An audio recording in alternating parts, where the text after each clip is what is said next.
Good morning, my friends. DRBMiller here. I welcome you all to our Destiny world here on this wonderful sunny Easter Monday. It's very, very warm here in the London suburbs. Proper summer weather, I have to say. It was 25 degrees yesterday. I went out for a lengthy walk through our local nature reserve. And really quite, it's extraordinary to experience summer come so early, already in April, enjoying such very, very high temperatures. And it was just wonderful being able to stroll through the nature, meet some people, enjoy this wonderful lengthy Easter weekend. I hope you're doing exactly the same. Hope you're enjoying your 4 days of rest if you're in the UK or indeed around the world. Hope you're having a moment of peace. Hope you are thinking of those who are in the need and people who are perhaps less fortunate than ourselves, as we usually do during such festivities, as well as some of the other issues, particularly those related to our environment. As you know, there have been a major demonstration in London trying to draw the attention of the world to these issues and indeed pursue some degree of action. So lots of different things we can think about during these festivities, as well as having some time with our family and friends, which is what we usually do. I had a wonderful day yesterday. First of all, I woke up early, went out a bit, had a breath of fresh air. It was really very, very warm early in the day. After that, we had our, first ever, I have to say, Easter Sunday gaming broadcast. I've never done this before, and the broadcast yesterday was a lot shorter than usual, but indeed very much focused on our activities and everything we do here. And I've given you my own Easter message yesterday, which indeed you can access if you rewind, have a look at the archive either on Twitch and YouTube. And I talked at length about the areas of life and people within our community that require our attention. It is regrettable that we are living in the 21st century and we are experiencing some of those social issues that perhaps we thought were already confined to the past, and particularly for us living in one of the world's biggest cities, London of course that is, we see those issues on every corner, and we are gravely concerned that the society overall and various institutions are not doing enough in order to remedy the problems which are arising. I frequently say that during the times of war we had no homelessness, and as it is today, that is, and people were registered and placed in certain kinds of shelters, but today we can see lots of people sleeping out on the streets, and that is a true national disgrace. I'm personally ashamed to be able to see that, and I do everything possible through my channels of operation to remedy that and to alleviate it and to raise the public awareness on the fact that human lives are wasted on the streets in quite great numbers. I have to say the numbers are growing as we carry on, and particularly during this decade we've probably seen the biggest surge in the last 70 or 80 years since the war. And we really have to take action. We really have to do something in order first of all to raise public awareness, because I guess for the vast majority of people living in smaller towns and cities, they're not aware of those incredible problems that are plaguing our big cities. But it is not one person's fault. It's the just the way things had evolved really on the global scale, from the development of technology through the commerce and industry and all else that is happening. It is inherently wrong to be blaming either one person, one entity for that. It does actually combine many, many different factors that had changed our existence and the way we live completely. And in fact, if you were watching a BBC programme recently where two of the oldest men in Britain were featured, both gentlemen are 111 years old. 111, this is just absolutely astonishing. Both of them were born in 1908, the year when my grandmother was born, and she was long gone. And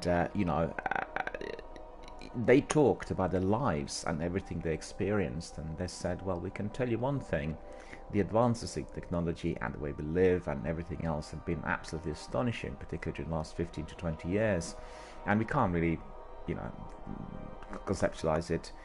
And obviously the way we live and what we use every day and how we sort of consume our everyday necessities is completely different to what people had before. It is beyond comparison. On the other hand, one of them said, there's one thing that have not changed at all. It's exactly the same, and it will continue to be the same, and that is people and the way people behave. So, you know, I thought this was really a very, very interesting comment, literally words of wisdom coming from somebody who's 111 years old, and telling us that, you know, the centuries go by, but the humans remain. And, you know, coming back to my earlier point, during those festivities, it is very important for us to concern ourselves, as well as with our family and friends, with those people who are less fortunate than us. Let's just think about them for a moment, you know, pause for a while, and indeed consider their needs. Because at the end of the day, every single person could experience hardship, certain difficulty, failure, illness, all sorts of issues that could plague somebody's existence. And we are living in a world which is very, very unsecure. We do not have any sort of permanence or any sort of long-term stability, and therefore what we enjoy doing today may not be present there tomorrow, and that is indeed of great concern to us all. So please, you know, do spend a moment of time thinking of people who are requiring our attention, people who are in the need, perhaps less fortunate than ourselves, and indeed we have to consider also those global issues such as global warming in order to preserve you know, the life on this planet. And if we do so, if every one of us does something, you know, the life and the world is going to be a much, much better place to be. So I talked about my Easter greetings and given my Easter message to everyone yesterday. So if you're interested, just have a look, and you can rewind. And it was a lengthy one then today. I guess today, as we're already progressing, the first week already starting after Easter. Today is our Easter Monday. I'm still living in my Sunday by the looks of it. And we are going to be having our Destiny stream as usual. Well, you know, somewhat shorter as well, because obviously we are on our holidays and we want to enjoy that lovely, beautiful, sunny weather out there. The early occurrence of our summer, you know, completely unexpectedly in our local area. I still want to be going through the nature a bit today. I want to have really nice dinner as well. So there needs to be time for that, as well as some time for my family and friends. But as from tomorrow, we're back to the usual kind of 6-hour broadcast. And today we are going to be again focusing on our hunter and some of his activities. We are going to be looking at everything that has to be still completed. And one of the big quests that is still open, and I'm doing it, is my sword quest, i.e. a sword reforged. And yesterday I was collecting some solar ability kills as well as some materials, and I was progressing forward rather slowly, but we've come to about 70%, I think, or is it 80% on my material, on my solar abilities, and then we have also I think 5 or 6 on the materials. So we are going to be getting there in no time, and just, you know, have to be persevering. In fact, yesterday I talked to a couple of my community members who said, well, the fact is that some people do not like these lengthy grinds. They don't want to go through, you know, the collections and everything that is like literally long-winded. But on the other hand, you know, you have different types of gamers. Some people who want to be getting the best quality, the best quality kit, and indeed once they are in possession of it, they are much superior to everyone else, and indeed they can be approaching the game from a different viewpoint. The gameplay becomes something come up with weapons, because let's not forget, this is a massive multiplayer open world game with a very good story, with a lot of different activity, with strikes, with raids, with all kinds of other activities such as patrols, and you really need to be, you know, well equipped to be doing the job either by yourself or in a small team of 3, or indeed if you're doing the raids, a team of 6, and you really can tell the difference there. Coming back to last week, I had a wonderful day on Wednesday. I attended Twitch Developer Tour 2019, which was a big conference that we had in London at the European headquarters of Twitch. They are based in just absolutely brand new, beautiful, state-of-the-art offices on New Oxford Street in the very centre, the very heart of London. And we had a wonderful day of presentations, keynote speeches, as well as a lot of networking and social. We had a wonderful, wonderful day of communication, and we made, I certainly made lots of new bonds and links with people in the industry, talked to some of the executives, talked to the top developer team of Twitch, and indeed became acquainted with their new facility and the fact we'll have many new events in the future. I really look forward to those as well. and became also, I guess, connected to what Twitch really wants at that moment most, and that is a sort of you could call it a market research, but it's more to do with the industry research on what seems to be drawing people to certain channels and what is fueling connectivity and communication. And as you know, I always talk about that every single day, that online gaming and online channels on Twitch are all about connectivity and communication. So therefore, you know, the guys from Twitch were very interested in my experience and all that we've done here, and they are very, very keen on receiving regular feedback. So I just want to ask all of my community members, please never ever feel shy if you want to say something about the way we communicate, the way we play games online, the way you see things kind of developing. If you have any new ideas, just absolutely, you know, give us a shout, send us a message, talk about your views and experiences, because all of those are going to be fed back to the you know, Twitch team, and they will be very, very interested in hearing all of those. They were really excited to hear that we have here on my channel quite a few people who are joining the channel as soon as they wake up, and I find personally myself that really quite astonishing. But obviously you have notifications, and if you are an early riser, we have, for instance, Jerry in Texas. He gets up between 5 and 6, and frequently he says hello already around 6 o'clock.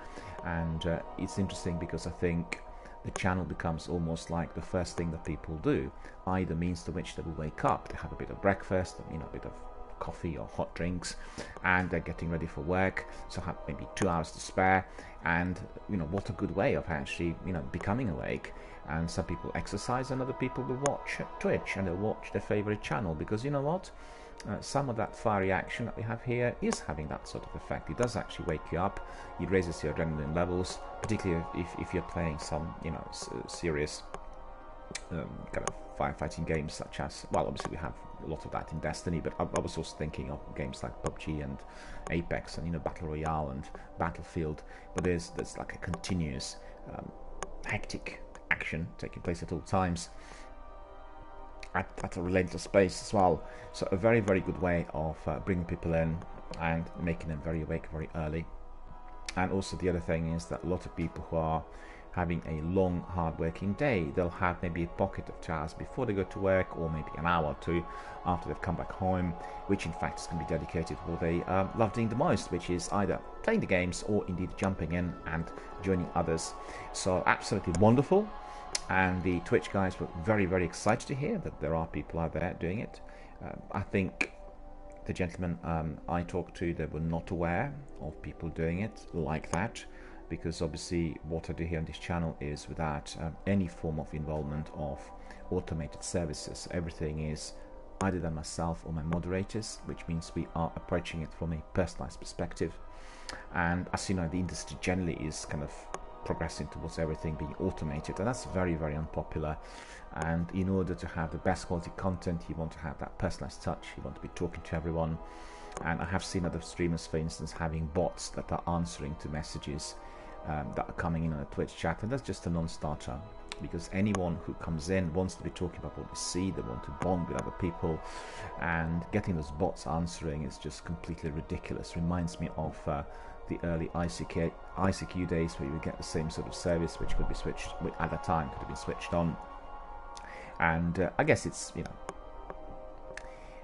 can be seen as convenience and maybe of some assistance to people who get like a few hundred messages in a couple of minutes, but I still think it is not going to be providing the same quality content. And in fact, I am reminded of some discussions we had a few years ago, probably almost 10 years ago, 8 years ago, at the Great Escape, which is the major music industry event in Britain. Everyone, you know, any big cheese and anyone who's involved in the industry comes there, and we have the 4 days, three and a half days of continuous conferences, and then have lots of music in the evening, up to sort of tiny weeny early hours of the morning. And I remember having a discussion in there, or participating first of all in a forum, which was like your Insiders Industry forum, on automated services and radio. And there were people at the time running, well, some very, very popular online radio stations which were fully automated. I'm not going to mention obviously the names, and they were at that point something which was seen as very trendy. You know, they were indeed the big new thing, and the number of subscribers and users was quite phenomenal. They were tied in with some other online entities that were also considered to be, you know, particularly prestigious at the time, promoting artists and new bands and music. So they really pursued a point at the time when they were at the peak of their popularity, obviously having a major takeoff, ascending probably from about 18 months back. And you know, there was a panel of, if I'm not mistaken, there were two well-known radio presenters, and one of them I still know personally. And then there were the other guys. I think there were about three guys who were representing those automated radio stations. So actually they were perhaps in a majority of 3 against 2, so to speak, 5 people on the panel. And there was this sort of very energetic discussion evolving, and it was focused on the future. So people said, well, you know, what's going to be the future of this industry? Is radio as we've known it, i.e. with radio presenters giving personalized content, going to survive, and if so, for how long? So you had a clash of two different generations and different views. The guys representing the new radio, i.e. the automated radio, where you can just automatically select songs and then the algorithm will be selecting your choices and, you know, your preferences and all sorts.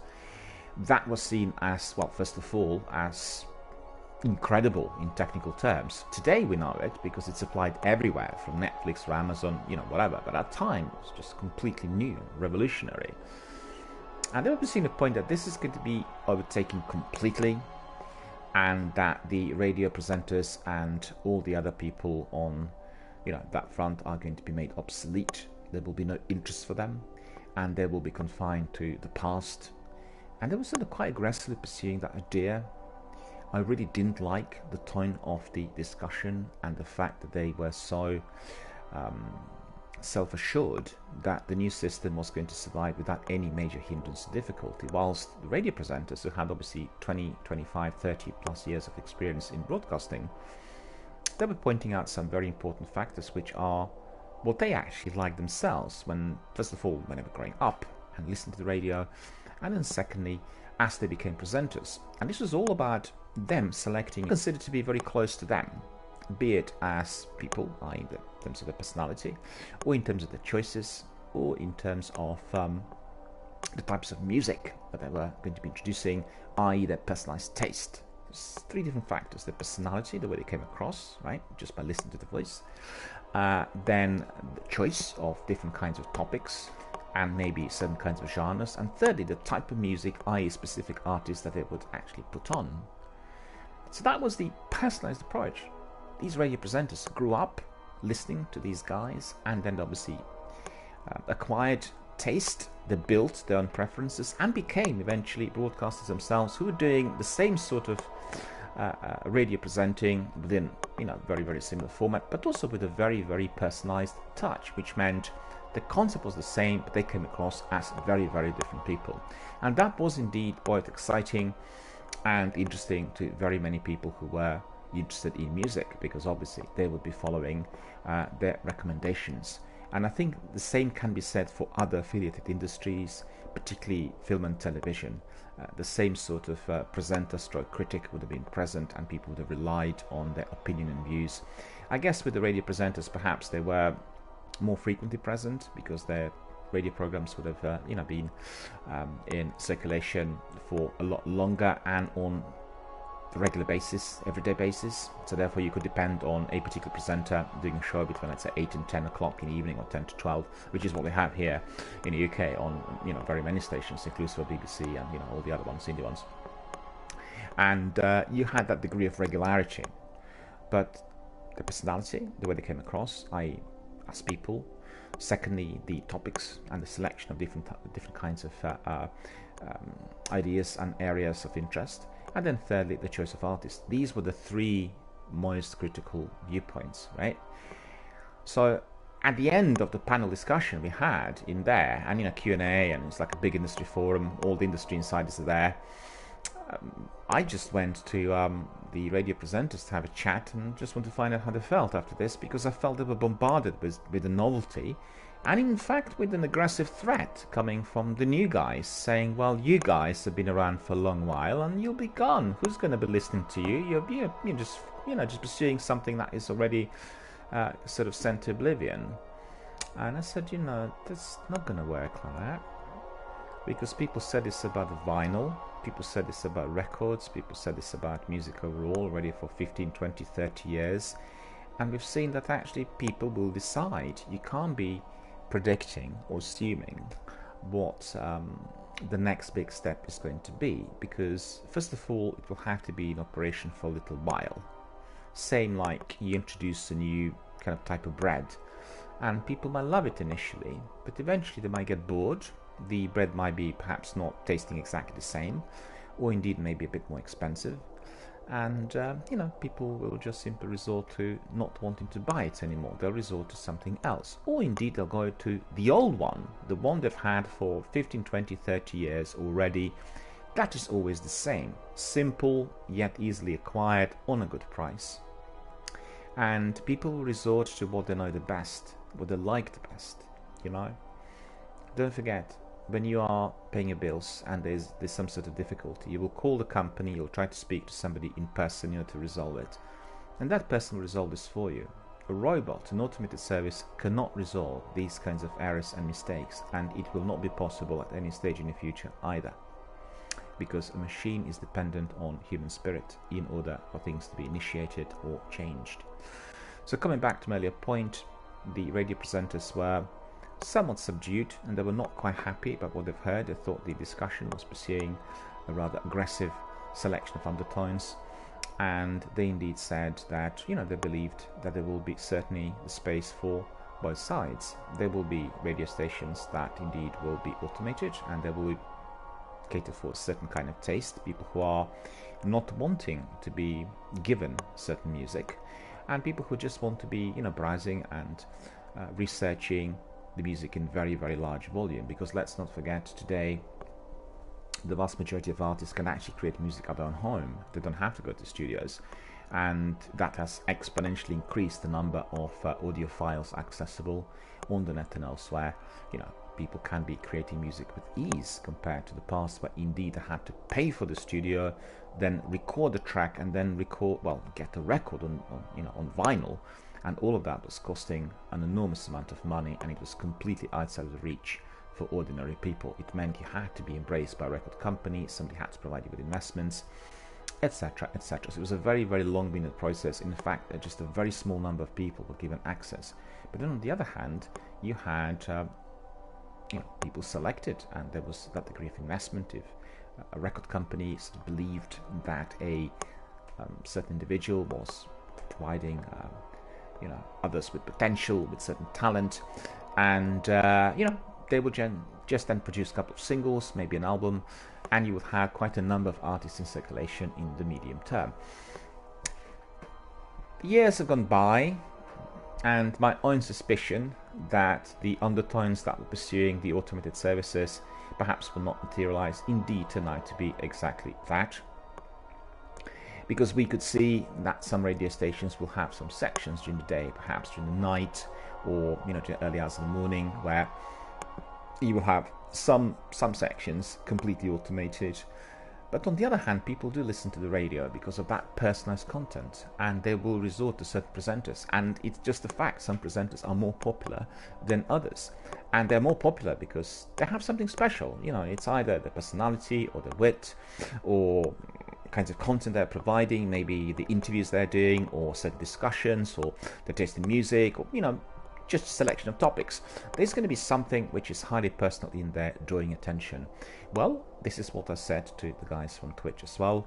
I said that both of those things will need to be joined together, and that the future is going to be comprising the tools that are going to be making it easier for people to connect and communicate through all the Twitch channels, and indeed a lot of personalized high quality content which is going to be drawing attention.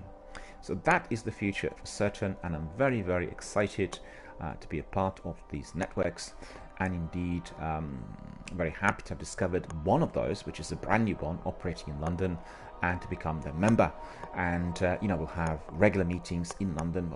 Lots of broadcasters, developers, game creators, publishers, independent entrepreneurs will get together every single month in order to discuss everything video gaming industry, film industry, and all other associated industries related. And then already some meetings have been taking place, and this is actually truly wonderful, very similar to what you have with various business networks, chambers of commerce, etc. But obviously very new, as we understood from the event on Wednesday.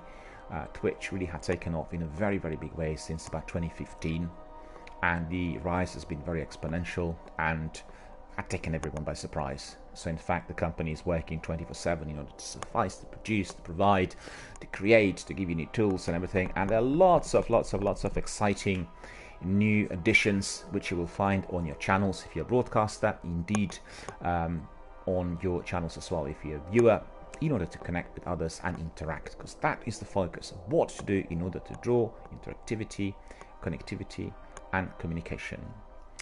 I can see we have two people here already. We have MDK. Hello MDK, how are you doing? Thank you very much for coming in so early.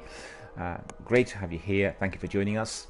And Simply Yelly is here as well. Hello Simply Yelly, how are you doing? Good to see you. Thank you for joining us today on Easter Sunday. Easter Sunday. I'm still living my Sunday on Easter Monday. Bank holiday in the UK today. I think in the US as well. I'm just going through the motion of my introduction. As you know, I always have a lengthy introduction before we crack on with our games, and just giving a bit of a reflection on the experiences of last week and that Twitch event, which was in fact very important, as it was the first one related to the first ever TwitchCon Europe in Berlin of last weekend, and the panel that participated, the experts and the executives, they were doing the world tour, and they started in Tel Aviv in Israel. They went to Berlin and obviously were at the big first ever TwitchCon Europe, then went to Paris, and then came to London at the end, and indeed I was there. So a very, very good experience. So if anyone wants to find out what this looks like, if you want to see what the new Twitch European headquarters in London look like, right, and to experience those incredible, I have to say, absolutely jaw-dropping, stunning, state-of-the-art offices, well then head to my Instagram, head to my Twitter, and have a look at the photographs. I've got loads of photographs there of those offices at the time where we were just sort of getting ready for the event, and you will get a very, very good flavor of what type of power the organization has purely by looking at the facilities that they presently enjoy. In fact, their office space looks very much like what you have in Facebook. Loads of different desks joined together with many computers and screens, people working 24/7, and presently the focus of the team is purely enhancing interactivity. They're trying to introduce lots of different tools that will connect everybody through Twitch rather than through in-game tools, and the tools that will make it interesting for people to discover what the activity is about. And I can't tell you more about this for legal reasons, obviously, but I've heard of a few which I think are going to be very, very exciting. On the other hand, I can tell you that Twitch Sings, which they did introduce during the TwitchCon Europe, is already operational, and I think Twitch Sings is going to be having a major impact on the music industry. People will be able to do their own kind of karaoke and singing live, either individually or as groups. And all the broadcasters could then also get in the community members to be singing as they were doing certain games, making clips, sharing them on social media, making everything viral and accessible to everyone worldwide. And I think we are likely to see a lot of new, emerging, staggering talent popping up. And I'm very excited about this because I think the system of X Factor and the big talent shows has become very, very biased, and with a particular type of artist entertainer who is being selected, it's become a bit like these artists are cut to this size, they've got to be of this sort, whilst having a fully independent forum here on Twitch still, which to a degree is unregulated, will provide the opportunity for anyone who is in possession of some equipment. In fact, Twitch do want to make streaming very accessible on mobile phones and tablets, you know, both in terms of speed and everything else, so people who are doing their own personalized content through webcams rather than through online gaming, you know, completely different to what I do, in fact. They'll be able to use their mobile phone wherever they are and, you know, do their own streams, produce, provide. They could be doing, you know, a dance in the town center. They can be doing some competition somewhere, you know, around the world. They can be traveling. They can be going to Himalayas and doing, you know, the live stream from up there and telling the world, obviously, in depth about the activities. In fact, I have one channel that's called Awkward Travels, and they were promoted quite a bit on TwitchCon Europe. So if you have a chance, if you are interested in sort of diversity on Twitch, have a look at Awkward Travels, I beg your pardon. It's still a bit early, you know, I'm still not sort of 300% awake. And yeah, Awkward Travels. And what they do is they're traveling around the world and they're streaming the travels. And both of them, it's like two presenters, you know, male and female. They're very, very engaging. They're very different personalities. One is American, the other French, and they talk about lots of different things which they're encountering as they go worldwide. And it's a very, very original, very new way of doing something like a travelogue in a way which is deeply personalized and highly interactive. So absolutely have a look at it, because that's also something very different and quite revolutionary. We have seen this already on the TV, where some of the you know, the documentaries were doing such programs, but obviously they were then edited and people could see them on the TV. This is just live, you know, whatever they're encountering there, whatever that is live on air with their commentary, running commentary, which is very, very funny. In fact, I'm trying to think where they were. I watched it, yeah, I remember. They were in Rome recently, and they walked through the town centre and they stumbled on a person who was doing almost like an orchestral type of symphony orchestra style music on pipes. He had his own instrument which he created, and this instrument was like really odd. It looked like some sort of construction from a building site, like massive, and then he kept playing this instrument in a way which was incredible. And you know, he had also some pre-recorded music, and all of that together was astonishing. And it's like a true discovery. Just think about it. They walk around Rome and they discover this person out there on the street, and you know, they provide him with that degree of exposure so everyone can enjoy that moment with music and experience that degree of originality. And I was staggered, you know, it was just like a really, really interesting experience, because these guys are looking for something quirky, unusual, mysterious, obscure, so they'll go through the back streets, they'll look for, you know, and that's the idea.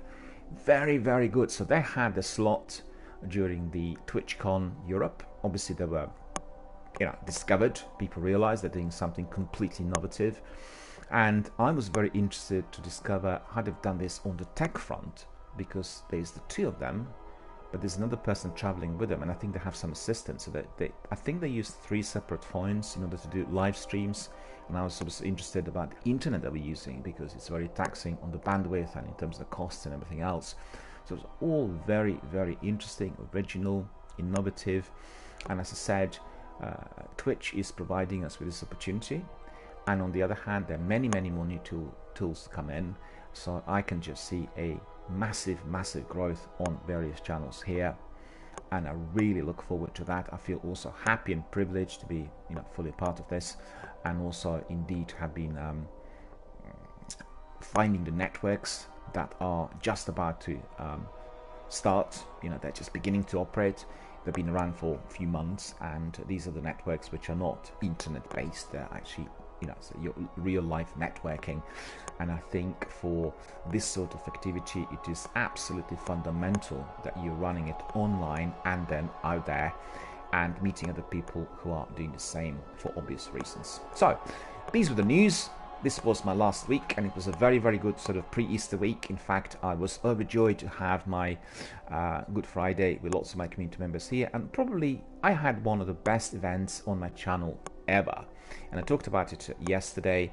You know, after discussing it with the Twitch guys, on Wednesday, I said just have a look and see how my community works, and people come in and what the way is to generate more interest generically without any automated services or anything like that. And on Friday I had the best possible recognition and acknowledgement of that sort of statement that I've given to the guys.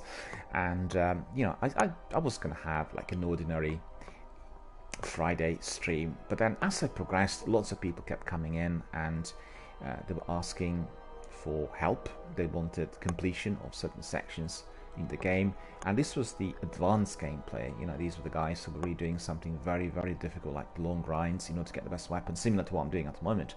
So Sikapupu, our community member from Finland, was present in the game together with me. We were doing a few things, and then we had Brenton coming in from the US, who actually just joined. He was not on this channel before, and he asked us to help, and I said, well, why not? Let's just help him. Let's just make sure that we do some of the quests.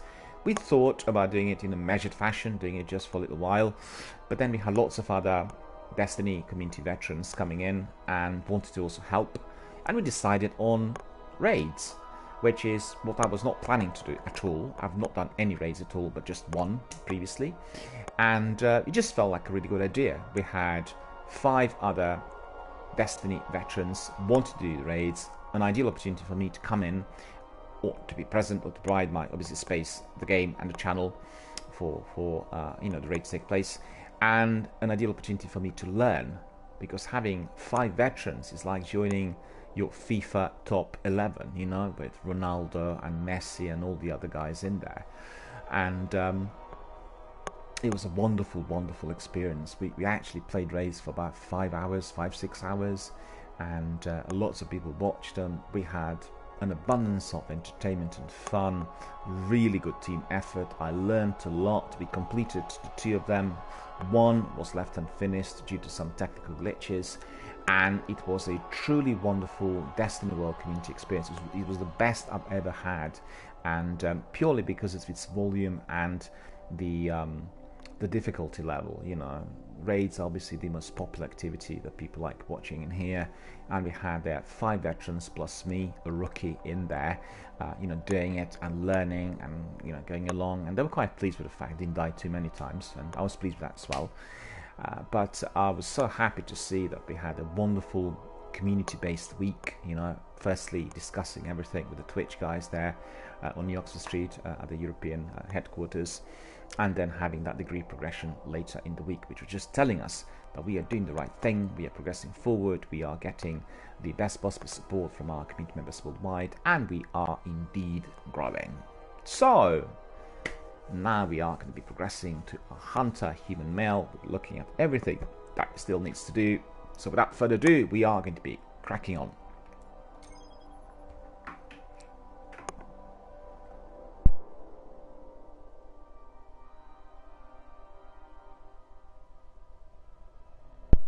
We'll go to the tower first to consider all of our options for today. We'll do some admin, the quest, we'll decide on the course of action. Very glad to see I have quite a few people coming in already. Hope you guys are enjoying your Easter Monday. Hopefully you're having some very, very good weather, summery weather, just like we have here. London is literally bathing in sunshine. It's scorching hot. It is 25 degrees. Well, it was 25 degrees yesterday where I am. Let me see what the temperature is today already. Bear with us, I'll tell you. 20. 23 is the expected. So I guess not as hot as yesterday, but it does feel hot in here, I have to admit. I get a lot of sunshine early in the day, the sun hitting the front of my... As I said, today's broadcast is going to be similar to yesterday. We'll have 3 hours of action and activity, and then I'll have my dinner, and then again stroll through my local parks. I want to enjoy the sunshine as much as I can, because during the week I don't have actually this opportunity for obvious reasons, and hope you guys are doing the same. Hope you're spending your Easter Monday with your family, with your friends, Hope you are doing everything that you love doing. Hopefully you're also having a lot of rest, which is extremely important. If you're working hard and you're always sort of busy during the week, your weekends or your days off really need to be there in order for you to recharge batteries and indeed to keep yourself nice, fit, rested and healthy at all times. Room 709. Room 709. We don't have any admin to do. The reason is simple. I've done this yesterday already at the end of my session. And look at this. Someone's dancing. We'll join in. Not enough time. Come closer. See what everyone else is going to be dancing. Xenobiological materials.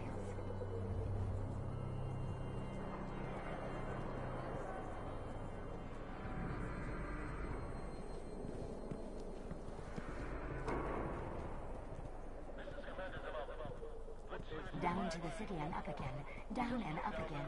Oh dear.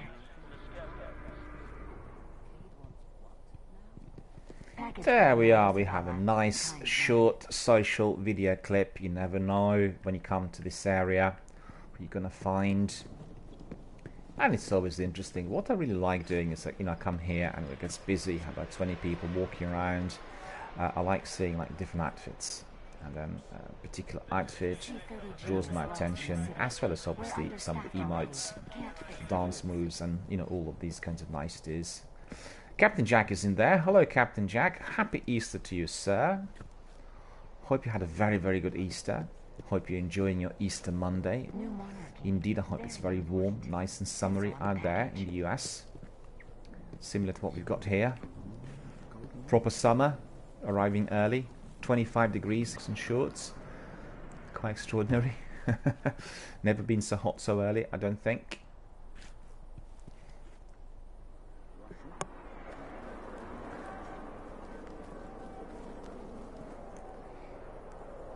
Captain Jack says, Happy Easter to you too. Thank you, sir. I've been having a wonderful, wonderful Easter so far. Honestly, I'd say probably the best possible. Enjoyed my broadcasts. We had a terrific Easter Friday, the Good Friday. One of the best sessions I've ever had.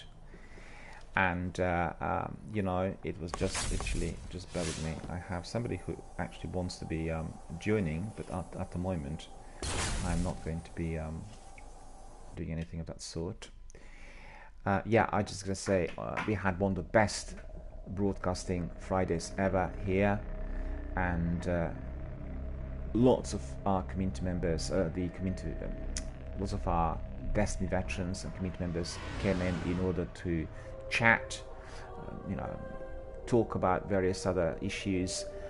Join in with the game, and indeed later participate in the raids. We've had 3 raids, and as you know, I've not been doing any raids so far, so for me it was a completely novel experience.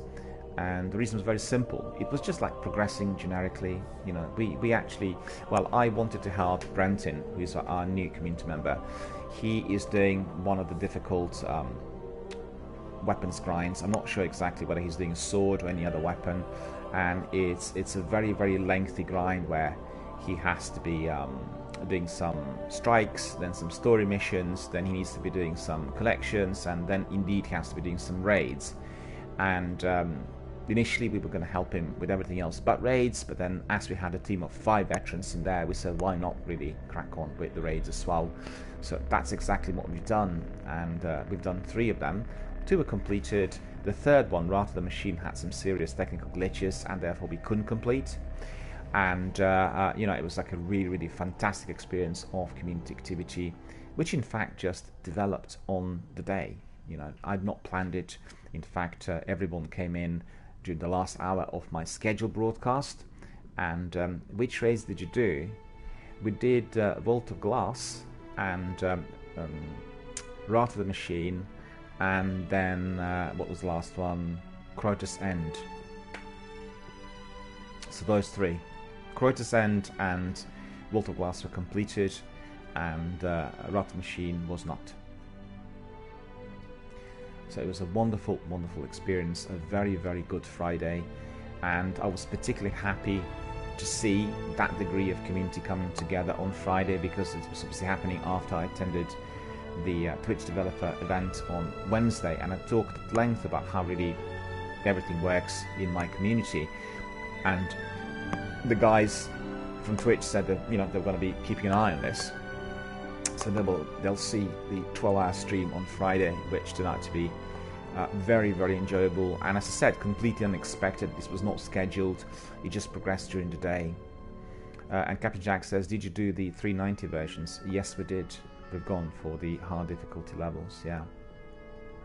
And therefore we did acquire some terrific loot, and I got many items which were 397, 398, even have one which is 399.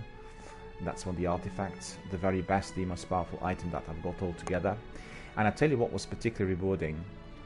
2 community members in there, Sekapupu, for instance, who played the game already for I think 5+ years, acquired the Kreuter rocket launcher for the first time in 5 years. You know what I mean?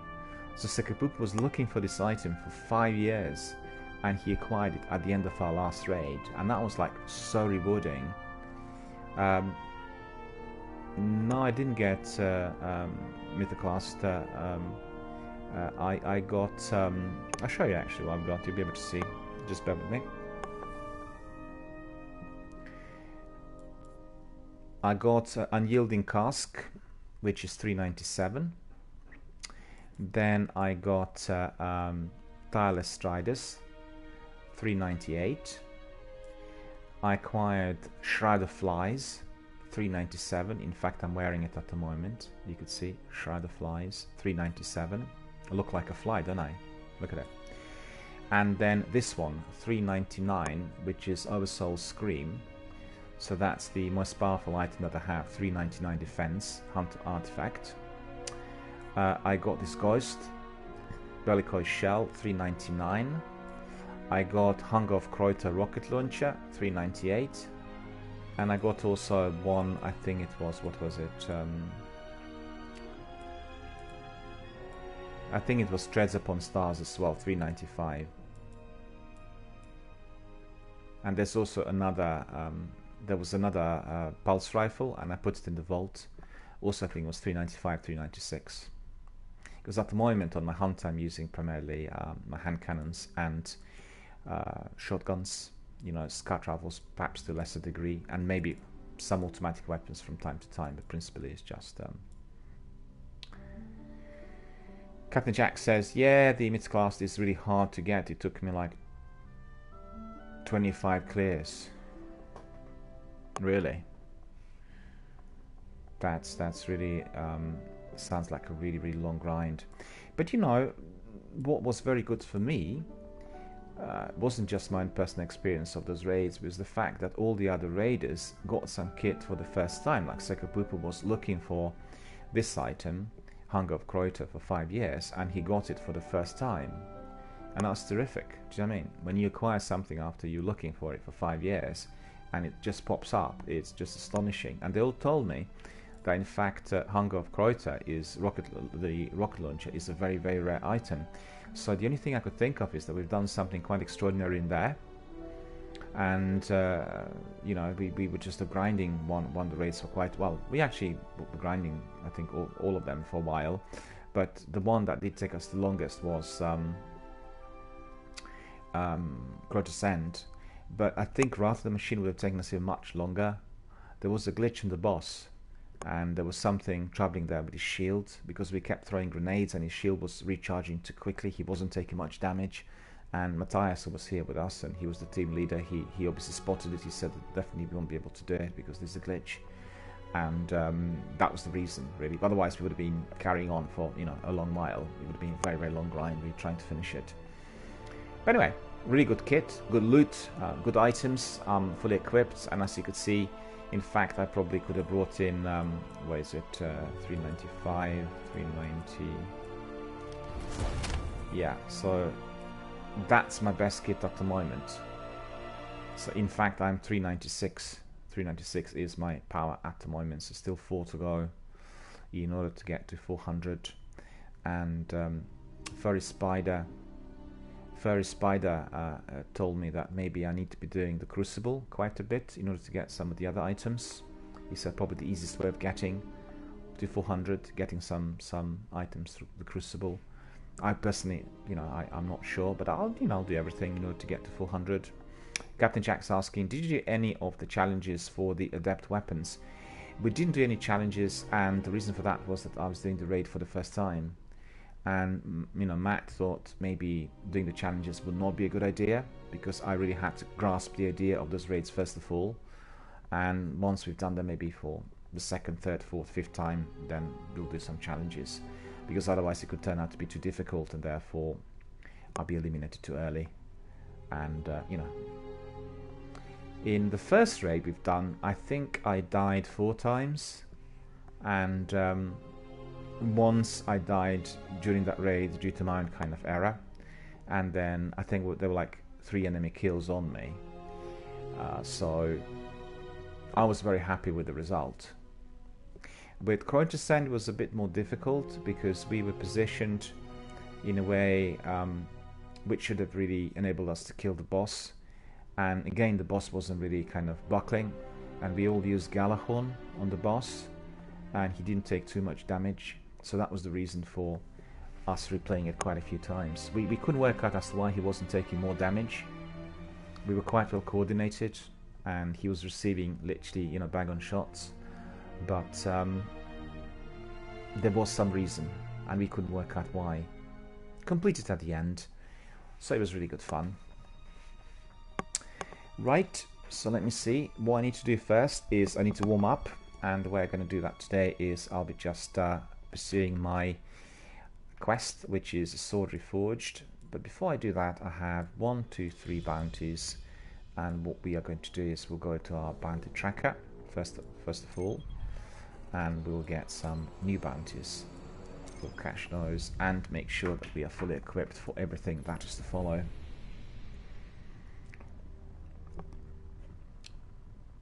All is going to be nice and easy, and what we'll do is we'll do a bit of grinding, we'll collect materials, do some solar power kills, and then after that we'll crack on with weekly story missions and with some strikes. Maybe we'll do some Crucible as well, we'll see.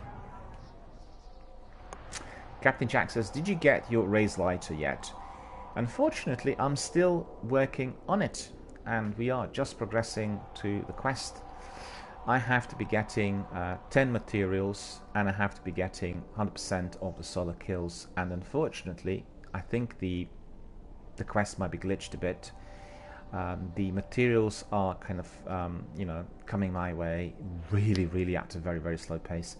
I had to be grinding it the other day for a long while before I got one material, but in fact I think it did take me almost 3 days to get just one material. And then yesterday I got it in no time, probably after collecting 20 helium filaments, but during those other days must be more than 100, so I don't know what's going on, but it's just literally taking forever. I'll just double check whether I need to change my subclass, because yesterday I forgot that initially. My subclass needs to be gunslinger in order to get the very best. Just bear with me, I play my game standing, but during the introductions I'm seated. So we are going to be experiencing some action very shortly. I want to thank everyone for coming in so early to be here with us on the channel, all of my community members. Thank you very much for that. Captain Jack says, well, probably not glitched, but just totally random. Yeah, but it's a bit weird, isn't it? If you get one material after about 20 helium filaments, and then the other one after 150. I was grinding for 3 days. And I'd say probably 90 minutes per day at least. Maybe even more. I just... It wasn't giving me any of those, whatever they're called, solium something, you know? You'll see it in a minute when I put it on. There, look. So that's the score. Essential elements, I got there, materials got at 6, and the solar kills 80%. So I think solar abilities are complete today,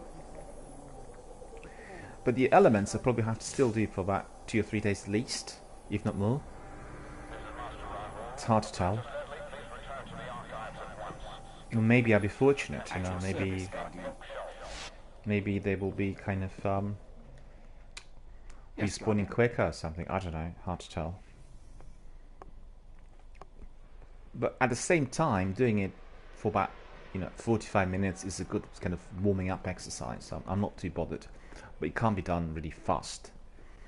And also what Brenton was doing the other day was very, very long, and he was so happy that all of us came in because we actually made this quest a lot easier.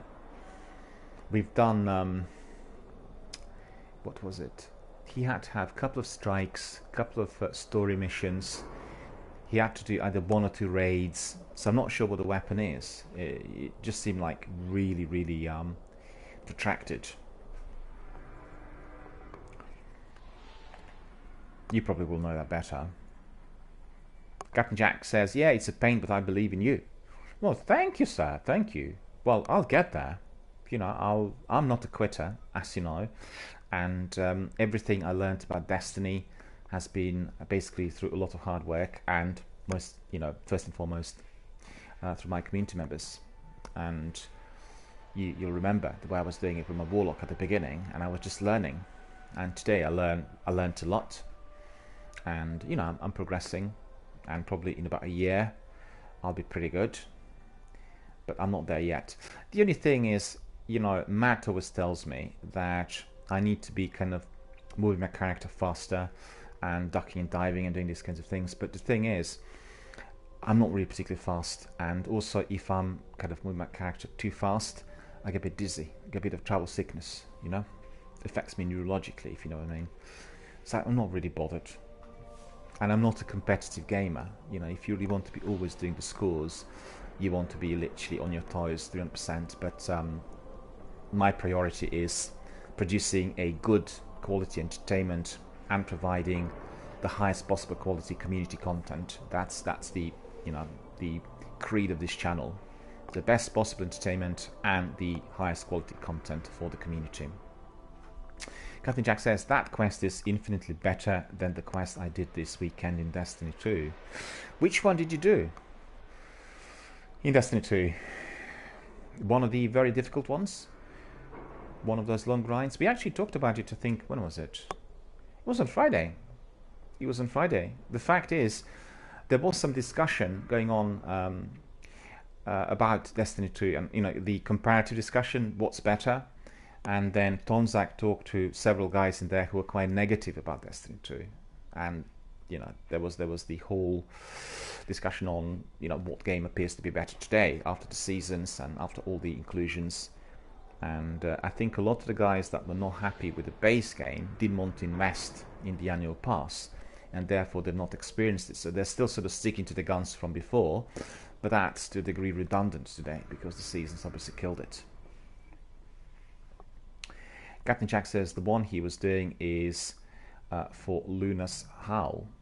Yeah, well, I've heard about that one. I've seen it on the on Reddit, and it does take a bit of time, I think. But I think it's probably the best to do these kinds of grinds in moderation. You do them bit by bit. You know what I mean? I personally, I would find it impossible to be sitting on one of those and doing them for 6 hours. Although it happened once, you remember, when there was this problem with Warsat not spawning, and it was just purely by chance, because I really followed directions given, to me on Events Tracker on the internet, and it just didn't seem to work. And that's not something I like doing. I like doing it bit by bit. If it's a very lengthy grind, you do it, you come back to it, and you finish it. A bit like the way I play the major sort of quest-based games. It's quite easy to time. You want to do like 2 quests and then do something else, or do 1 quest, you do something else. It makes it a lot more enjoyable, and you provide that kind of diversity. Well, I do, to my viewers. Captain Jack says it didn't help that Bungie broke Crucible this week and the next 2 weeks with the limited time event. I've seen that on my news. and many people complained already. I'm not sure why they've done it. And also there was some technical problem on Destiny 2, wasn't it? Where the servers were down, that we couldn't access the game. I did see some reports of that as well, but maybe it wasn't effective. And Captain Jack says, well, obviously very infuriating because he played about 30 hours in the competitive Crucible playlist for it. And what happened then? It was just all annulled. You couldn't carry on. Well, if that happened, that's ridiculous. So I'll obviously cash my bounties. Heavyweight. Reputation is up. I got more reputation there, but I didn't actually read the bounty. Weapons Master.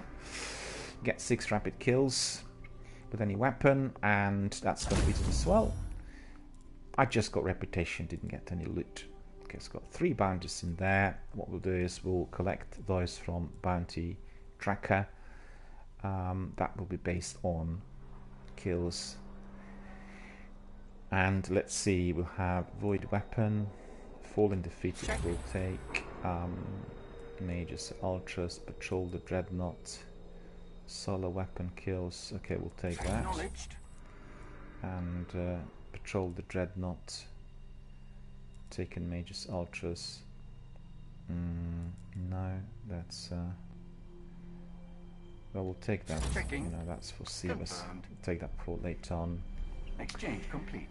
And Captain Jack says, no, I got it, but I pulled all of my hair out. Yeah, I could well imagine. 30 hours, that's, you know, obviously sizable and very, very lengthy. And Captain Jack says, playing against teams of 4 hunters, rocking infinite skip grenades is about the worst thing possible.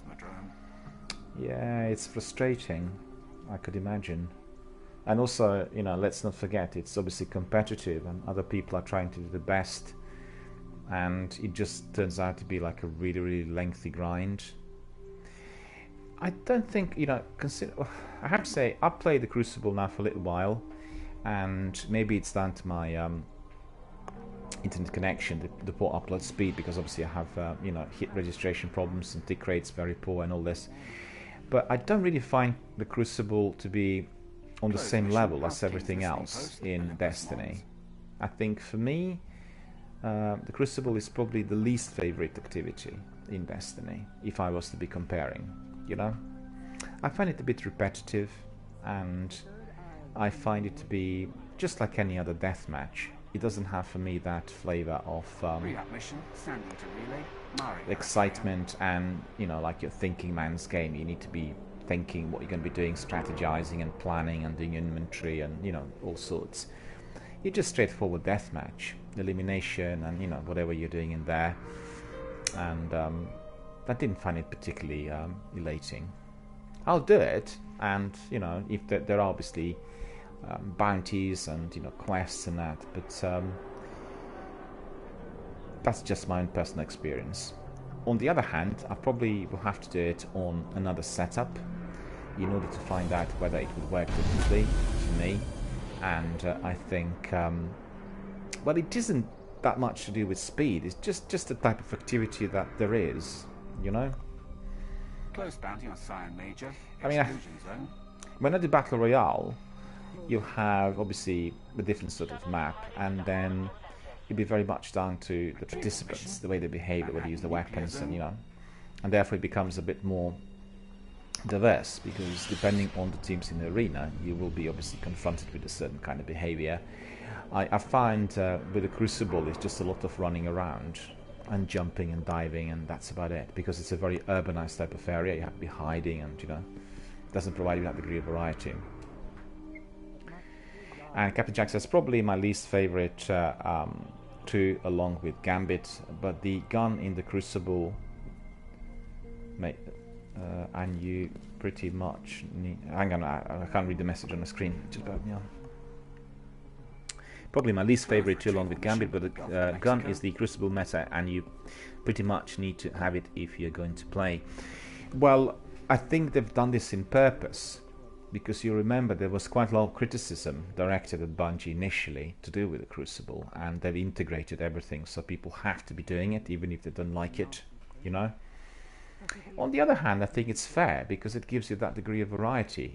It's the section where you're getting into your competitive PvP, and it's fair compared to, you know, your PvE with other guys in. And I think Matt described it the best. He said he wouldn't rank it in terms of its own success rate, or, you know, in terms of whether one is better than another. He just sees it as another way of doing the game.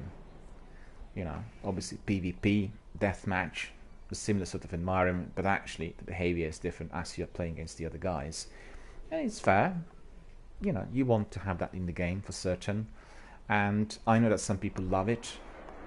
I think Sekopupu told me, certainly during the last couple of years, he played the Crucible all the time, and he did the story missions and, you know, all the other PvE sections entirely through my channel. But otherwise, when he was by himself, he just did the Crucible, and it's down to the player preference. You know, some people like PvP and will prefer it. I think it's always the best to offer that variety. And this is what I like about the seasons. They will give you a variety, you know? Captain Jack says a lot of people only play for the PvP. Well, I know, and you know, the reason is quite simple. It's funny because yesterday I was talking to two of my friends who work for CEX, and we had a very lengthy discussion on, well, I was actually just giving them a debrief on Twitch, you know, conference and what we've done the other day and all this, because one of my friends, she is a she's a game developer. Basically, she works on animation, and that's her sort of future career direction. So I was sort of helping a bit with tapping into certain contacts and doing a few things, because she has absolutely amazing graphics, you know, she's incredible, and indeed she will need to find somebody who can obviously help her with future steps. And we were talking a lot about the trend where you have PvP dominating the markets and Battle Royale in particular. And we sort of analysing as to why that is, and also thinking together whether this is going to have a lengthy shelf life. And that was one of the topics we had on Wednesday as well. Is Battle Royale going to survive? Is Apex going to be as good as some of the other games in, let's say, 5 or 10 years? And we can't predict. But they said, well, my friends, two of them, that they found Battle Royale a bit unappealing, a bit like a deathmatch, very repetitive and all this. And I said, well, hang on. It is, but it will be all down to the people in that arena. Because if you have people who are tactical, who are strategizing, and who have maybe half dozen, you know, strategies for a different kind of game, or, you know, for separate matches, it is very, very different. Because although you're coming to the same arena, you're always playing a different sort of game. Do you know what I mean? Their behavior and how they are is going to be defining how that game is experienced. And also there's another factor in there. A lot of those gamers loving PvP obviously want to be playing against other people. So the excitement is in neutralizing another person. Do you see what I mean? It's eliminating the other human out there who is doing that character. And that is of a particular significance and value to lots of people who are doing it. Because they know it's not just like an engine or, you know, an algorithm or a character that's just simply PvE. It is something else. And, you know, when you are firing at somebody there who's trying to get away from you, he's actually controlling that character. You are dealing with another person. I think that is the factor that may be, you know, very important if we are to be looking at longevity and what is to happen next. But also I think we need to see how the adventure games will be integrating this, and I think Anthem team were trying to do this to a degree, but unsuccessfully so far. It's a bit like, imagine Mass Effect or Dragon Age with those teams of 3, and if you were able to use all 3 characters through separate gamers, and each character could actually change the story depending on their decisions, then it would be a different thing. And maybe if you can integrate also other people, i.e. PvP you know, systems and players within the adventure game, so that they're all kind of incorporated in there. So, you know, there are lots of possible scenarios for the future development, and I'm quite certain they'll work on that 24/7 to make it as interesting as possible. Also, the other thing which has been highlighted on Wednesday is cross-platform play. Lots of games that are not going to be made cross-platform will suffer, because that's the next step. Captain Jack says it really is two different communities, PvE players and PvP players. Absolutely. In fact, I can certainly tell you in my experience, they very rarely mix, because it's a completely different preference, you know. It's a different experience of the game. The way you approach everything is different. And if you want my opinion, well, we were discussing this the other day on Wednesday. If you consider the overall number of gamers online, so that we're talking about hundreds of millions of people worldwide, right? There's only 2% that are your competitive players, right? 2%, 98 are not. So the vast majority of people who are watching PvP and doing it will come within that sort of niche category. And I have to say, from the broadcaster's point of view, what I do find if I'm doing Apex or Fortnite or Call of Duty Blackout or, you know, HZ1, it is a lot more difficult for the broadcaster to be bringing in your community members and talking to them at the same time, because you are in a very short match that's based on your survival, and you've got to be absolutely focused on the character and what he's doing out there in order to survive, in order to, you know, obviously succeed in the match, particularly so if you're doing it with a team, right? So you have no time to be looking at the element from the activity. I mean, lots of people will throw in cheers and bits, and they'll bet and they'll talk, but I did come across, you probably would have seen that here, you get people coming in and saying, I've been to so many channels and they never talk to us. And it's not that the broadcaster doesn't want to talk to them, but they're running some sort of activity which is absolutely, you know, focused on survival, or you need to be, you know, absolutely 100% in the game, and, you know, doing it competitively. Otherwise, if you're eliminated, do you know what I mean? And that is of concern. So what they will do is they will introduce some tools in order to make that communication and communicativity perhaps more, you know, easier. How to put it? Easier to access, to make sure that the broadcaster who's actually doing the game cannot connect with the gamers, will then engage these tools for which the community participants will be able to access the game, you know, through Twitch, and then maybe bet, maybe vote, maybe discover something about the, you know, the current status. And these are the new tools, and they will be obviously very, very important, because I really do think this is a serious problem for anyone who does, you know, PUBG and the competitive PvP. It really is. And the, you know, pro gamers will do a match and then take a break. A match and take a break. So when they take a break, they'll talk to the community members. When they're in a match, they're not talking to the community members at all. And they'll even have a message that says, you know, whatever, we'll talk during the break. And that's not popular. That's not popular, because the community members like being engaged with the battle. But evidently, if you're in the middle of it, like we were doing these raids the other day, you know, you simply couldn't talk to everyone if you get like 300 messages coming in. So it's a logistical problem. And if there's one thing which I find to be most significant, the most important with broadcasting, is that degree of bonding and connectivity with your community members. And I think this channel is excelling with this. But unfortunately, I did see some other very good channels not succeeding, you know, not succeeding for that reason alone, because people want to say something, or they say something, it's not noticed. And you've seen on this channel, because we have so many very experienced video gaming veterans, not just to do with Destiny, if they see that somebody is writing a message who's just like popped in, who's not even our community member, then the other guys will be answering the questions. The other guys will be getting the conversation flowing if I'm just literally busy with a firefight. And that's of tremendous assistance, because we are then keeping everything abreast, you know? And it's down to preference as well. I think some people will get greater enjoyment when they're doing PvP, because they know they're neutralizing other guys.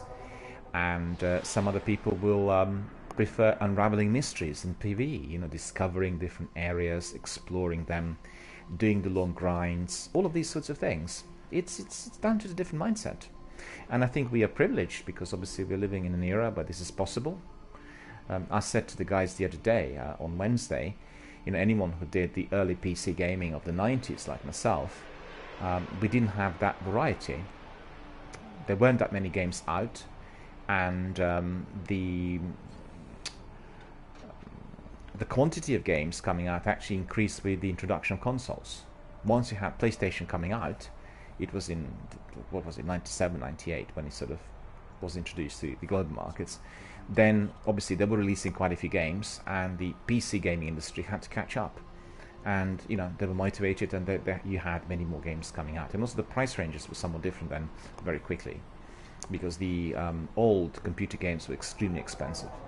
They really were, extortionate. I mean, consider the fact you're paying £50 25, 26 years ago for a game, and you pay exactly the same thing today. So money depreciated, and it was altogether a very, very different kind of ball game. But my point was about the diversity, because we didn't have at that time the possibility to engage with all kinds of subsections of video gaming industry. There's just one type of game, which is you were doing it on your computer, you downloaded it off your floppy disks, and you played whatever was there.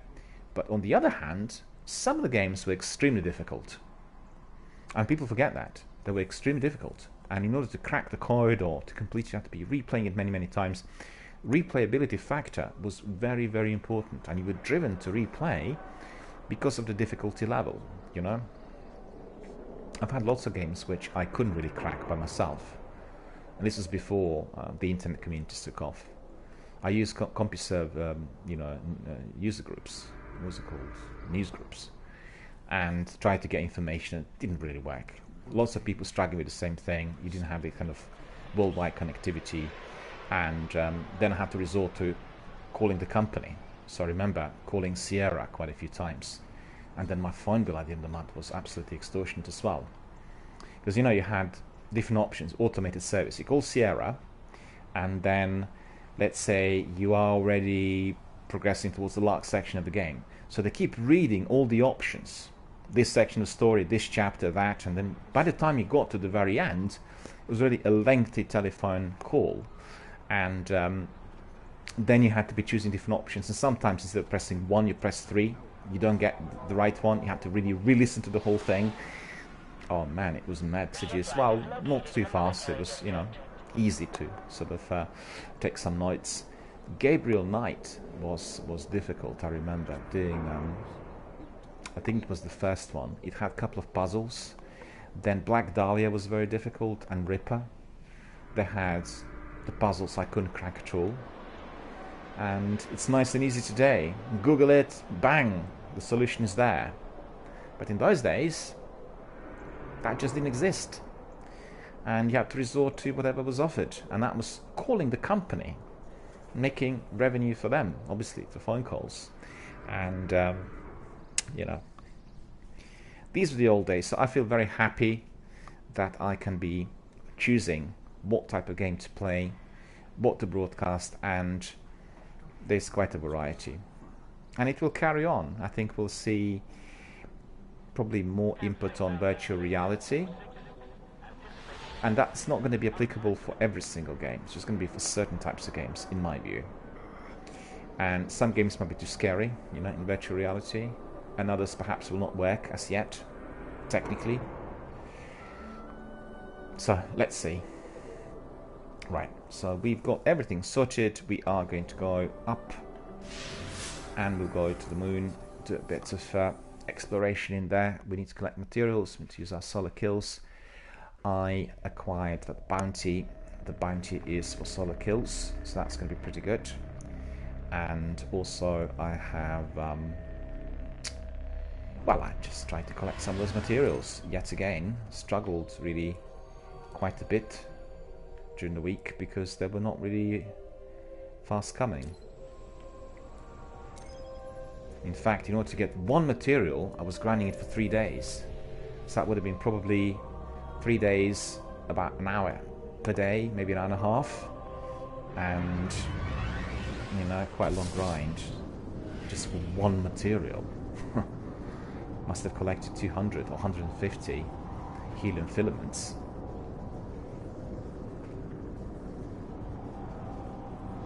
We are taking it easy today. Nice Easter Monday. Hope you guys are enjoying our community discussions. We have quite a few people coming in today already. The fissures here are growing larger. Watch your step. Talked about my last week, my Twitch developer tour 2019 participation, our community events on Friday, our raiding missions, all sorts. Thoroughly enjoyable. A very busy week, I have to say. A very busy week, but you know, very rewarding at the end. And I just feel so happy that I found that new network, the network which is exclusively focused on video gaming and development, and that really comprises, you know, the developers, game creators, broadcasters. So that's really astonishing. I'll be there every month, I can assure you.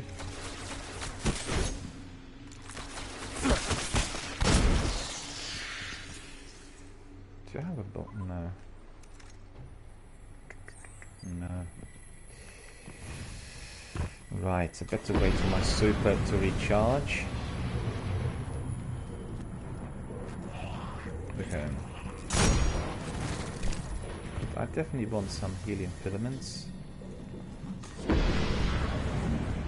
we've got that world event in there as well.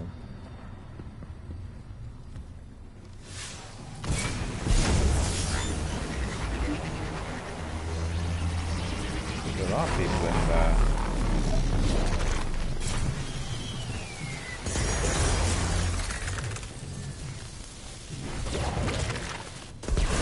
Oh, that was beautiful. Look at that. So where is the war set? Oh, looks like I was late. Oh no. Oh, Deadstick's here. Hello, Deadstick. How are you doing? Good to see you. Long time no see. Thanks very much for joining us today, for coming back, for being with us on this wonderful, sunny, warm, summery Easter Monday.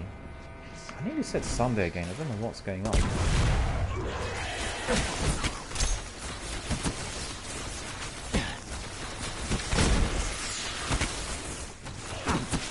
This is annoying. I'd like to really use my solar abilities, but unfortunately I haven't recharged.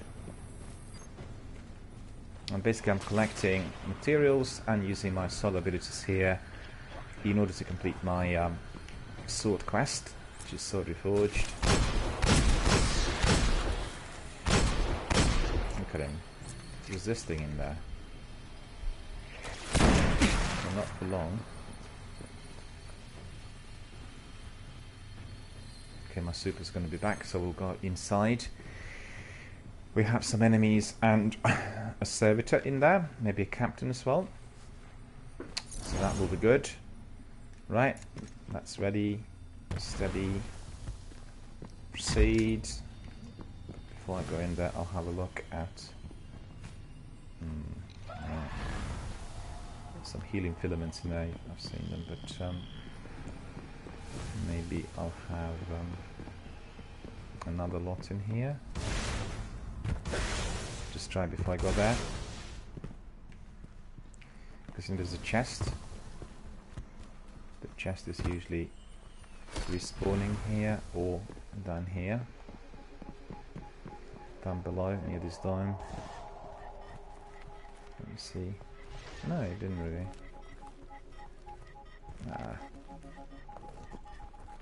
That is not fun. It usually is here. Wow, wow, wow, wow. What can I say? Okay, we've seen this, so we're going to go back in.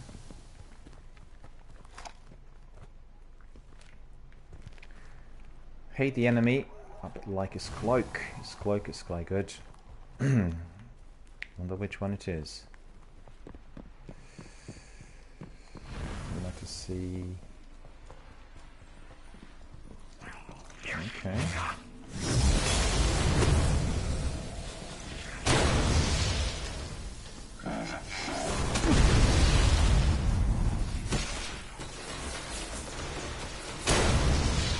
Jerry's here. Hello, Jerry. I just mentioned it earlier to Captain Jack that so glad to see that you were coming in frequently as early as 6 o'clock in the morning, and that's absolutely terrific. And Jerry's asking me how's the oh, I got him but he didn't die. Jerry's asking how's the sword class going. Well, slowly but surely, probably the best answer. I'm doing it right now, and as you could see in here, I have 6 materials and 81% on the solo kills. Just realised there's a chest in there. Look at that chest in there.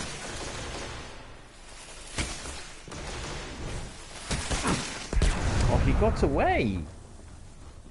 Tried to hit him with that knife there.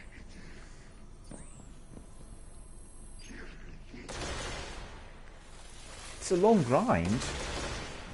It's a long grind. Feels never ending.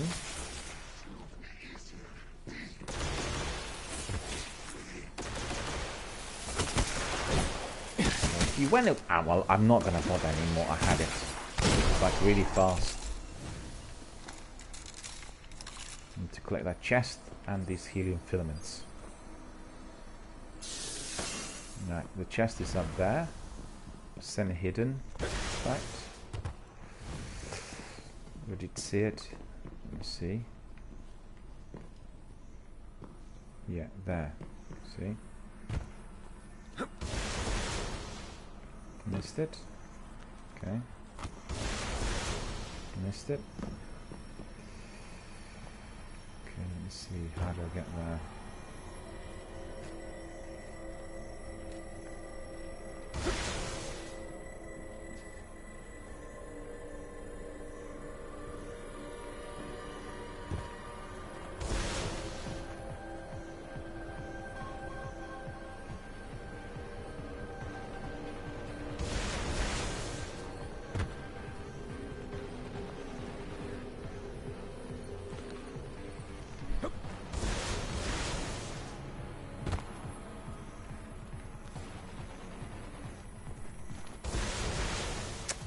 Tricky. I think there is a trick in here as well.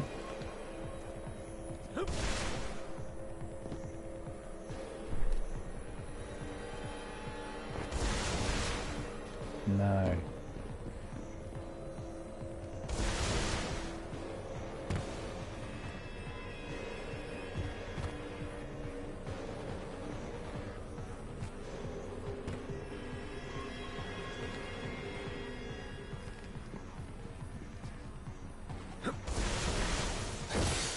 Got it, got it, got it.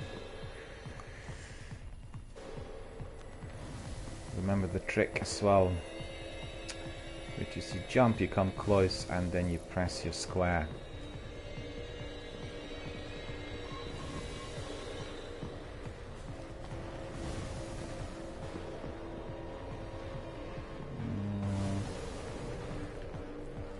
Yeah, that's all done and dusted in here.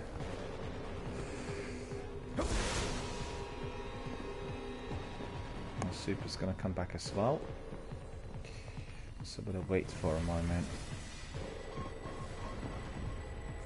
Furry Spider's here as well. Hello Furry Spider, how's it going? I literally talked at length about our experience on Friday, you know, with all these raids, 3 raids we've done, and all that fun we had. It was a truly wonderful and very rewarding experience, and I had some other community members emailing me saying that they really enjoyed it, so thank you very much for that. Just want to ask Furry Spider, did you see our selfie on my Twitter? Our selfie looks absolutely terrific. Loved it. If not, I'll send you the link, you'll be able to see it.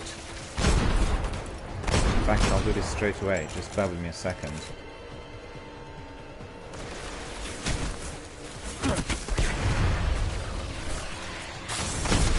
Resolve these ads in there. So otherwise they'll be bothering me. Just always do. Yeah, there we are. Just bear with me, I'll send you the link. You'll be able to see. Really, really good selfie. I absolutely love it. And no, I'll send it to you. Hang on, hang on. I have some other postings in there as well. I'll send it to you straight away. It's really, really cool. Really cool. And just like to say to everyone, I'm just looking for that wonderful selfie we had at the end of the 6 hours of raids. And I want to send to Furry Spider. Furry Spider indeed was in our team on Friday. In fact, I've got two, which I'll send you. And I'll send you, first of all, our team building. I love that one. When we are jumping in that fire, you know, at the Iron Temple. That's so funny. I really love it. And I'll send you that one first. And then I'll send you the selfie as well. So just bear with us. Take us a minute.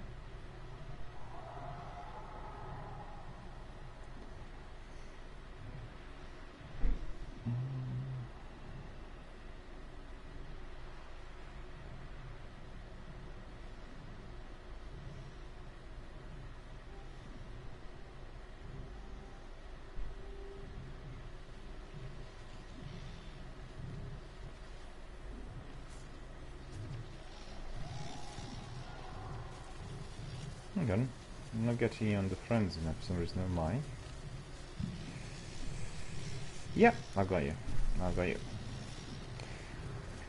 The messages will come your way very, very shortly.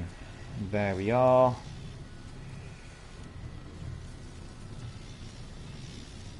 So the first one is basically our team building, and the second one is our selfie. So just give us a second.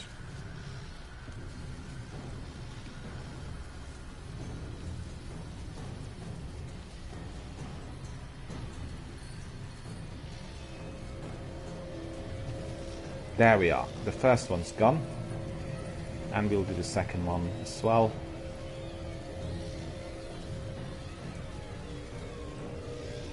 Well, actually, I've got another one, and that's pretty good. The last raid of the day when we are flying. That's pretty good as well. You'll be able to see.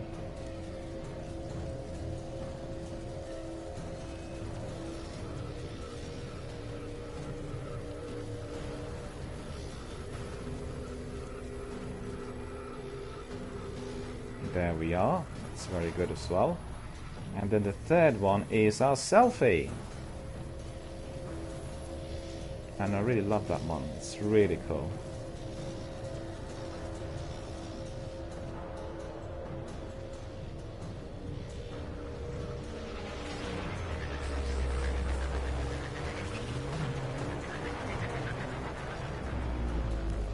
There we are. All three sensor.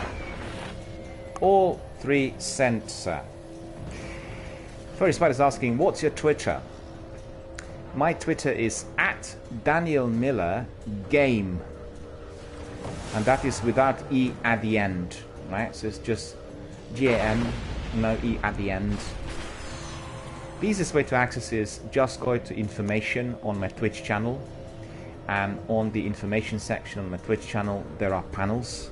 Just click on one of the panels saying Twitter, you'll access it straight away, because I've got panels for, or tabs, you know, for YouTube and for Facebook and for Twitter, Instagram, everything. So just basically head to Twitch, go to information, and then you'll find my links there. But I've sent you all three. But if you go to my Twitter, then you'll be able to see all the rest as well. I've posted quite a lot from that activity on Friday, so it's pretty good. So that's awesome. Awesome. We had lots of fun. Start enjoyable.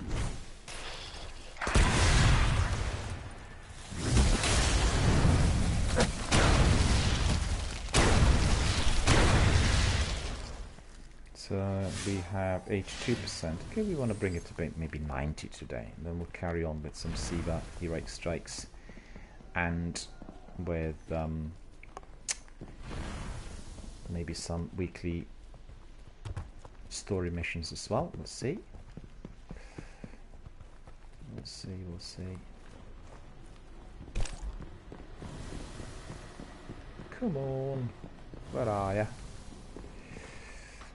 Looking for some more materials. But you know, I don't know. You guys will know this. A couple of days ago, whenever I put my sniper on, right, I could see where the filaments were. So the tracker worked on my sniper. But then the tracker disappeared. Is that because I changed my helmet? Or my chest piece? There's got to be some change somewhere, because suddenly I'm not getting any more, I'm not getting any trackers on my sniper. And previously I was getting them, so I don't know what's happened. Because I must have done something. I must have done something, but I'm not sure what.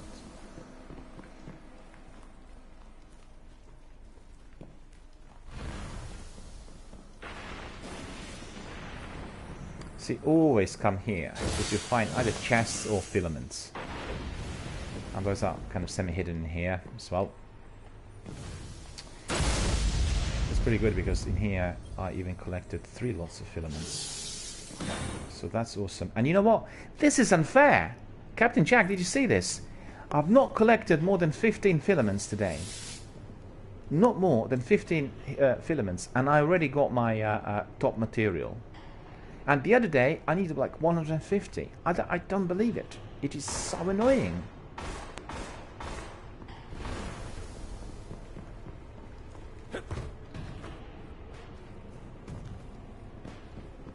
Might have been just 15 now. I don't think it was even 15. Or maybe it was, because I collected about 4 chests already. But it just seems ridiculous. Honestly, it's ridiculous. I'm not complaining really, because I'm happy that I'm progressing with my quest 7 out of 10. So maybe if we get the same thing later on, then maybe maybe we'll even complete. Don't know, we'll see. Let's just persevere. Let's crack on. Let's just get some more activity. Better results. Fortunately, I know where all the chests are hidden, so I'm just going for the chests. Because there was a double up, you know, on the number of materials that you're collecting. That makes it nice and easy.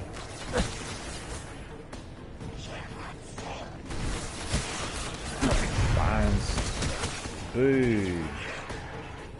Use that knife on him, but he's running away from me, and I do not have... Well, he didn't regenerate yet. Still recharging. Come on. And, it worked. It worked. Right.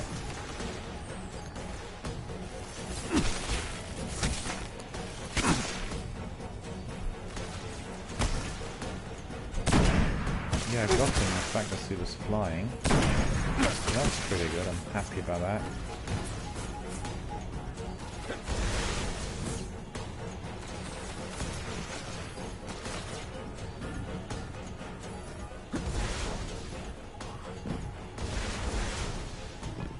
Fell again.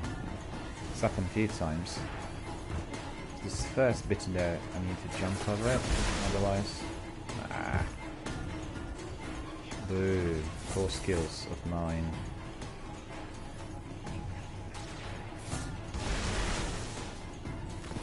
Missed it again! Come on, wake up.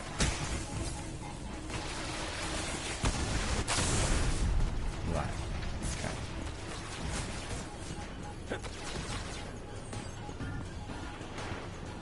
So here's the chest up there.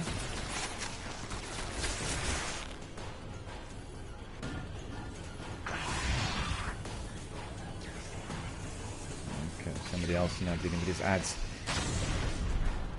Just on that chest, that's all I want. I don't see it yet. maybe it's on the other side. There's always a chest here on the bridge, just to double check. And it does respawn quite frequently, so it's quite good.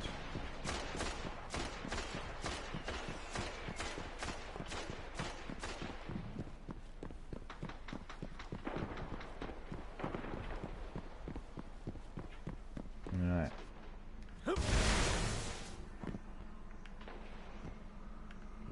It's never in the middle, remember that.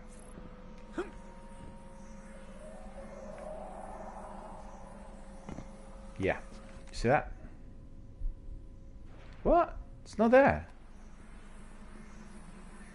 Look at that. Look at that. If I didn't look back, I would have walked all the way back and I would have missed. I would have missed. And I literally jumped on a chest. I didn't see it. It was just behind me. Look at this. So what is there to learn? Always look back. We have some filaments in there as well. And this is ridiculous, they disappeared. Did you see this? It's glitched. The filaments down below and now they disappeared.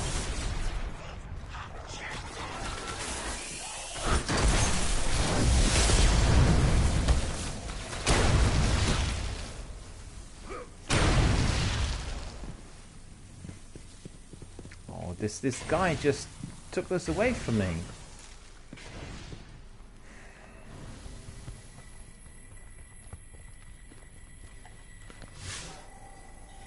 $83. Right.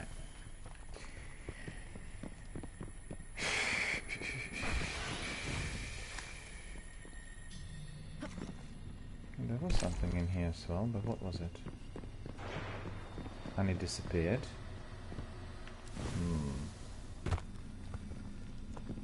What's annoying is if you're having a situation like this, look at this. He's following me. What does that stick? Alright, hello Dead Stick, how are you doing?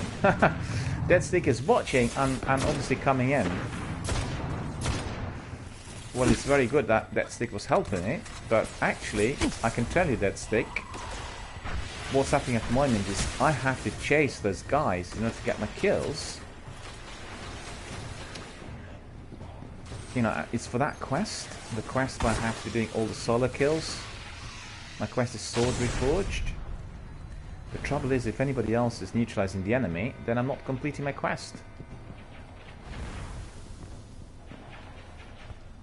It's very good to see that our community members are also joining in order to help, and indeed Deadstick is helping by neutralizing some of the ads that are chasing me whilst I'm doing something else, like for instance looking for those chests. You would have seen it just a minute ago. Oh, we definitely want to go there. You see that?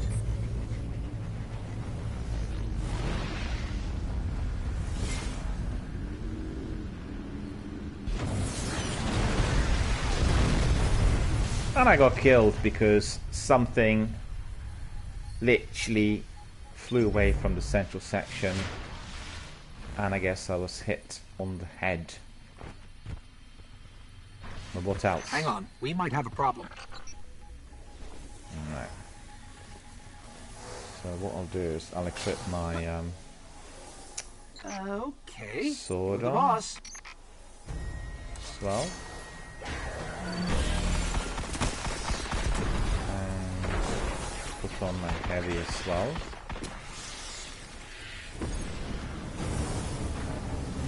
Okay.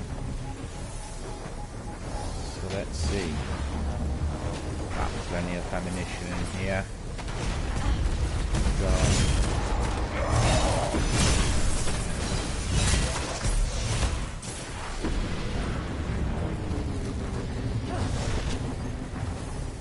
Furry Spider says, I had to change my search setting on Twitter just to follow you. Why is that? Well, the easiest way is just, you know, accessing Twitter through my Twitch channel. on my information page, I get I have you know, all the banners in there for every single thing that I've got on the internet. In fact, I still have to create one for my blogs. I've not done it yet, and the blog's brand new. But yeah, there are, I think about 10 different pictures and about 3 or 4 different clips. All are related to our activity on Friday, and these are very, very enjoyable.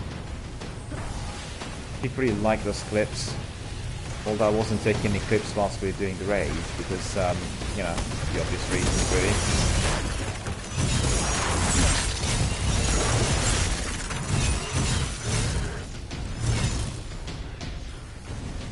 Guardian down. Oh, Guardian down. Where is it? Where is the Guardian? Hang on. I don't see him. Where is that stick?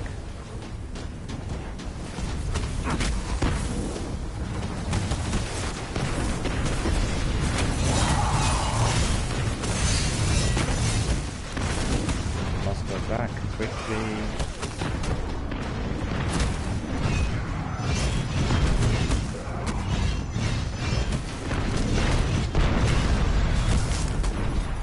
Sniper got me.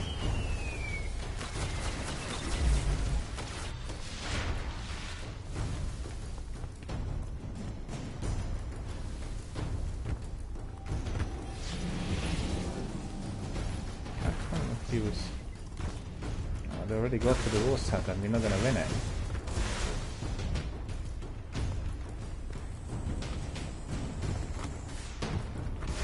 Nearly there.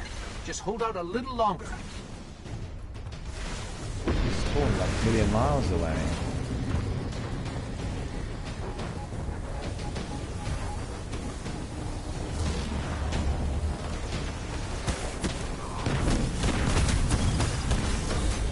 Well done.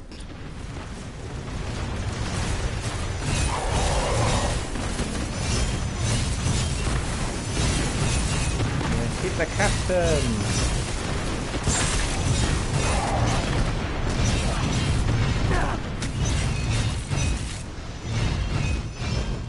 He disappears before we manage to neutralize him. This captain is the best asset, you know, you get better quality loot once he's neutralized, but in fact, in order to neutralize him, we need like 3 guys hitting him with the most powerful weapons. Furry Spider says, don't know, apparently your Twitter isn't appropriate or something. No, my Twitter is family friendly. Maybe it's just a game, maybe it's just the way the search works, I'm not sure. Because if you put Daniel Miller Gaming, you know, gaming, like, you know, the full word, on the the address. But I always say to everyone who's watching Twitch that the easiest way to do it is just go to Twitch panels and click. I'll double check, and I'm glad you actually brought to my attention, because, you know, sometimes there could be glitches on Twitch and then the links are not accessible. And if that's the case, I'll obviously have to do some admin as soon as. I was not aware of this, because the other day people were accessing, you know, Instagram and Twitter without any difficulties to Twitch.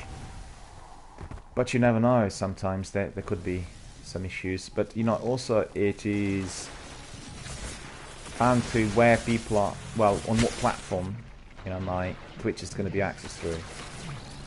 Because I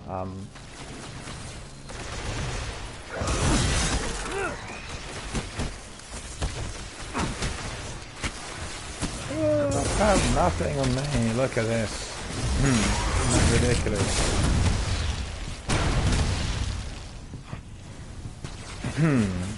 You see Furry Spider joined me, so let me just bring you also on my party chat. It's a real shame I've not used my solo abilities in here.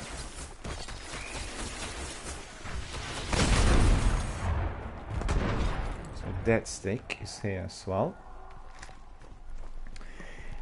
Let me just bring in Furry Spider on my party chat.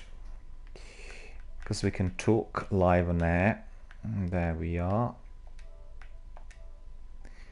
So I'm sending my party chat to Furry Spider. Hopefully it's there.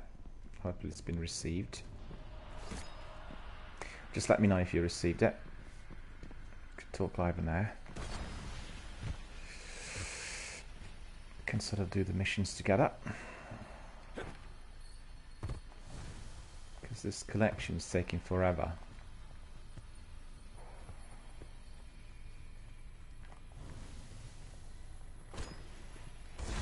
Hello. Oh, hello. How's it going? Good to see you. Thanks for joining. Yeah. Yeah, I'm bored 90% of the time, so. I just want to ask you, what sort of weather do you have out there? Is it as hot as it is in England? I mean, it's been a nice weekend. It has been pretty warm, so yeah. Yeah.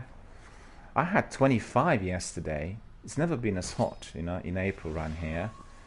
It was just incredible. And it's already about 20 today. They said maybe 27 on Monday, but I think probably that was just, you know, not the correct estimate. I think we reached the peak temperatures yesterday. And everyone around here has been walking around in short sleeves and shorts and, you know, trunks and that sort of thing. It's just incredible. You wonder what kind of summer we're going to have. You know, 25 already. It's ridiculous.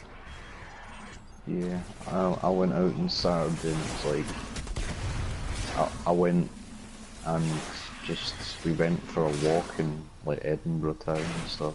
So, oh yeah? and we went to go and climb this hill, my mum called it, but it's actually like a mountain, right? And it's just like, we got like, what, 3/4 up, and my dad got the fear of heights. Oh no. So we had to go back down. Oh no. That's quite traumatic, you know, for anyone who will find it difficult to be high up. We found it funny, of course. Me and my dad thought it was funny.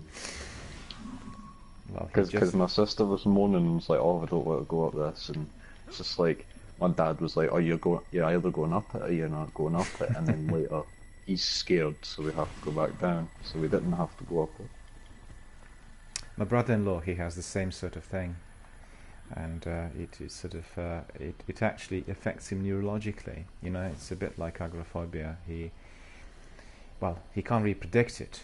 It's hard to tell. I think it's probably to do with, well, there's some sort of biological cause to it, and it's almost like a seizure with him. You know, so it's not the kind of fear that you would get, but he's just really affected neurologically. He can't do anything anymore.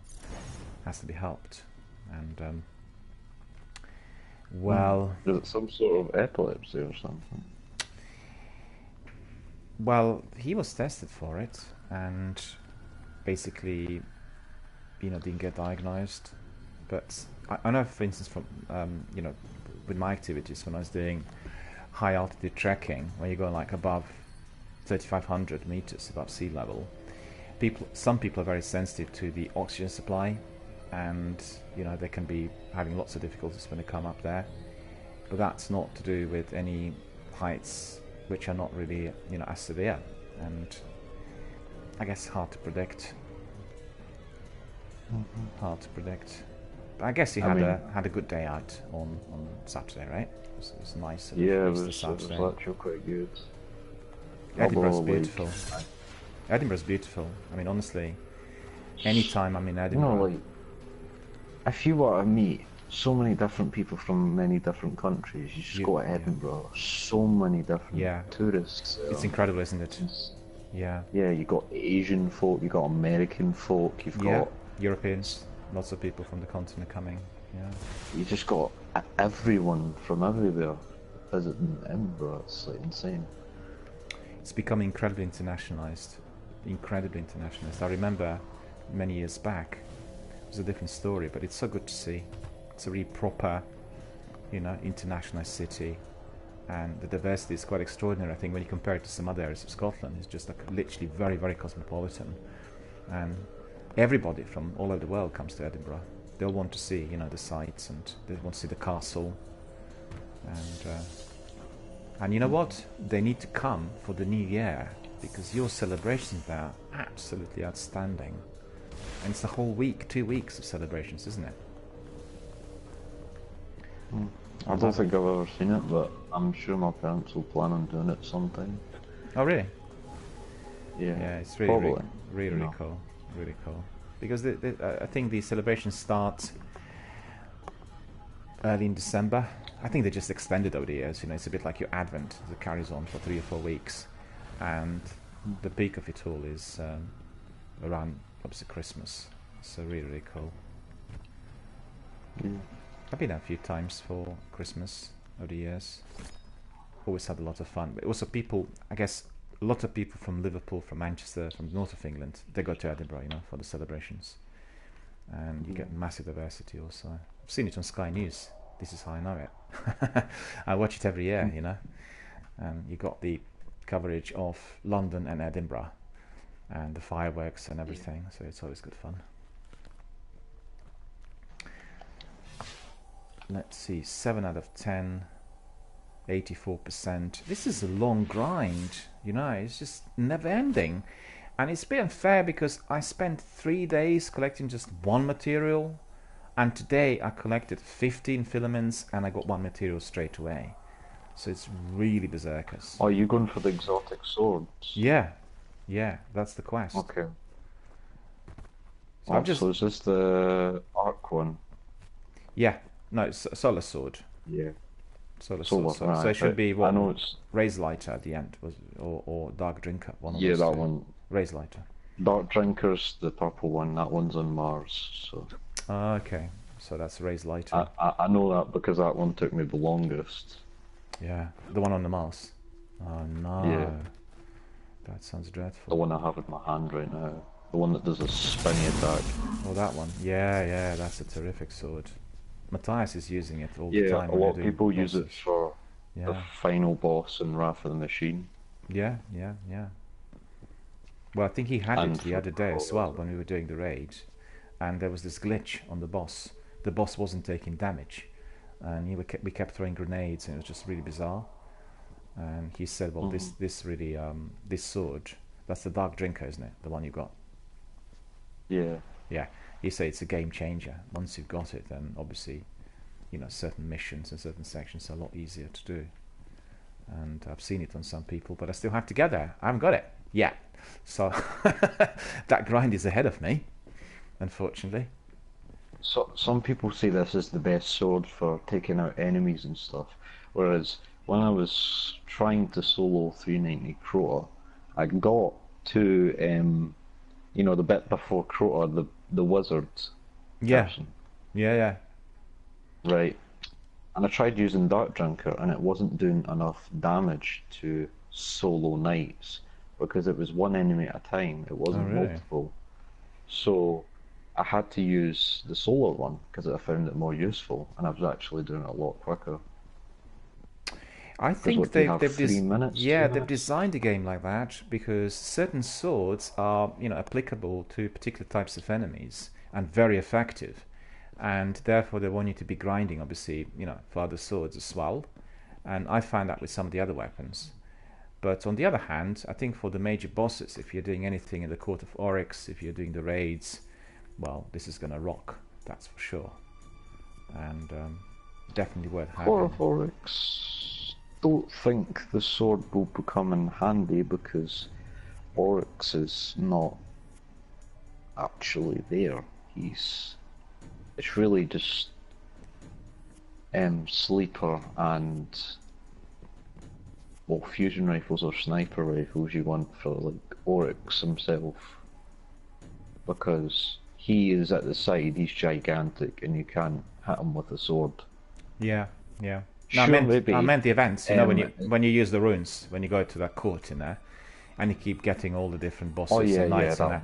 Yeah. So you keep like you know, when you keep using the runes, then every single time you get lots of bosses in there. They're very hard to kill, but I've seen, well, the vast majority of the other guys there, they're using either Raise Lighter or Dark Drinker, and you know the big boss that needs to be kind of crouching, and then he gets killed.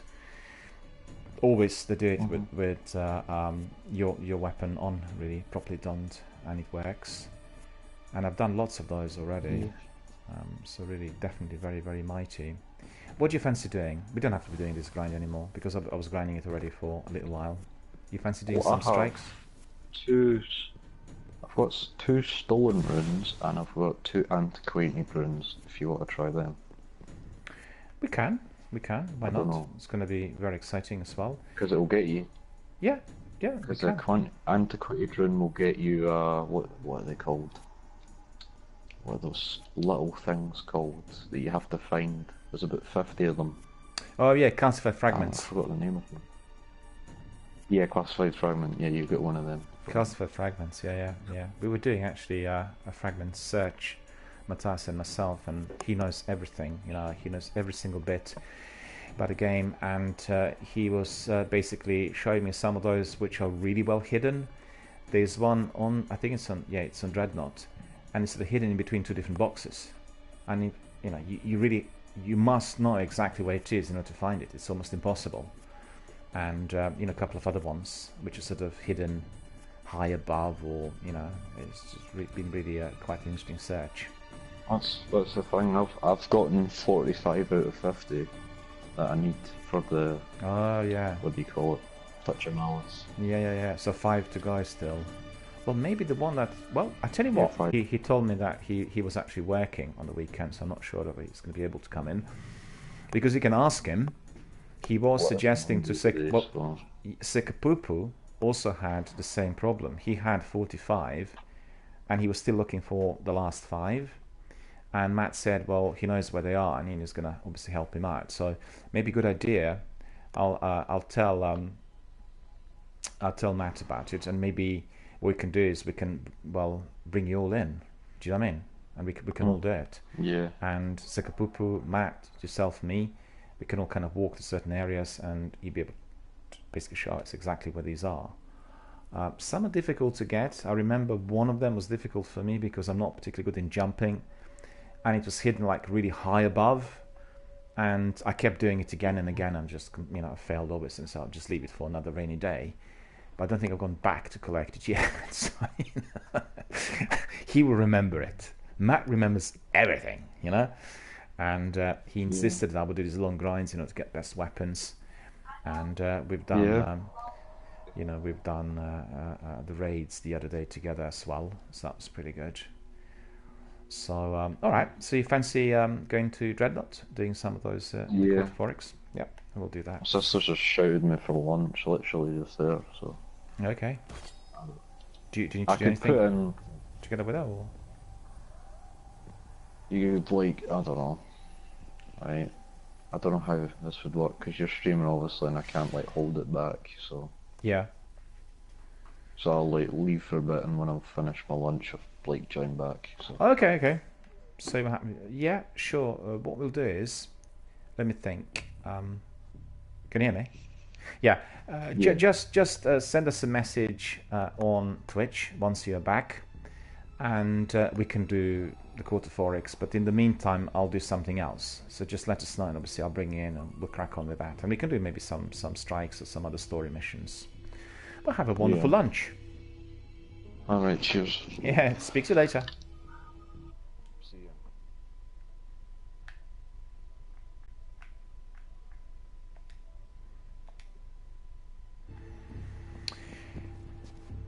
As you can see, we had Furry Spider joining us for a little while on some of the activities, and indeed he will join us a bit later after he had his lunch, and we'll carry on. With our quest in here and all the activities that we have.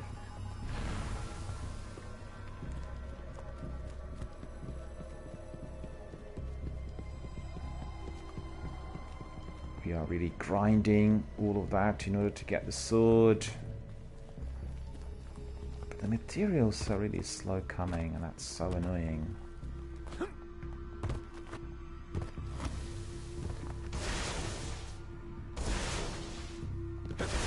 Really went into the abyss now from my own stupidity.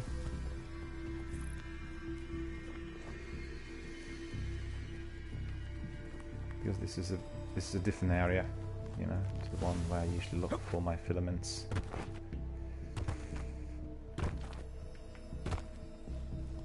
No, thought for a moment maybe.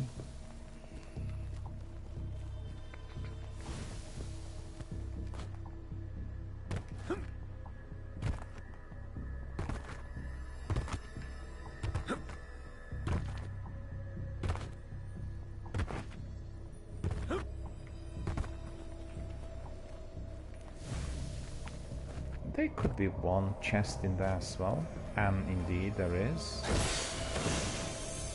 We got it. I always remember it. Okay, we're not going to bother with that, but we are definitely going to be interested in filaments here. And then we'll see whether there's a chest out there as well. The chest can be done here frequently, and we'll have a look. Is there one?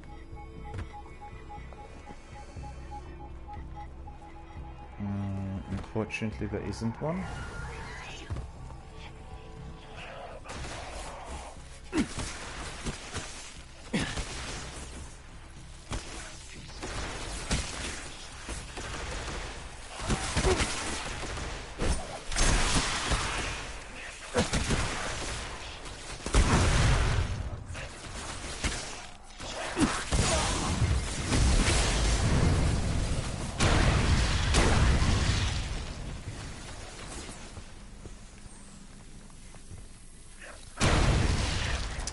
Missed him! I can't believe it. How is this possible?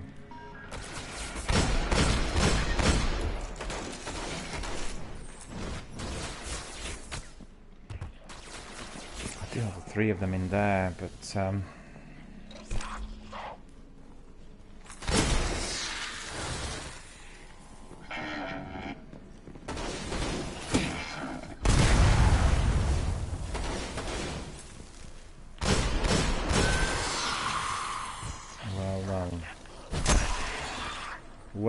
wow.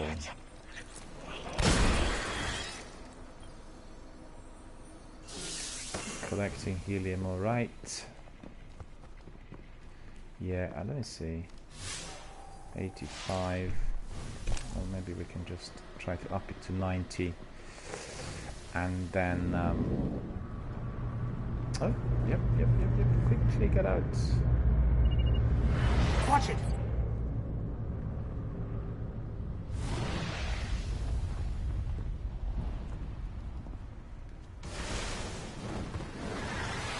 We want to go there, and we want to participate, and that's just here in the corner.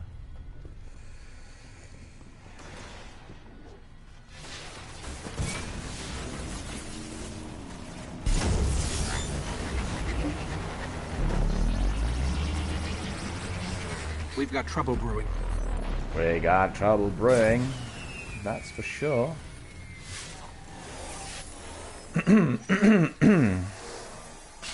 I knew we'd get into this.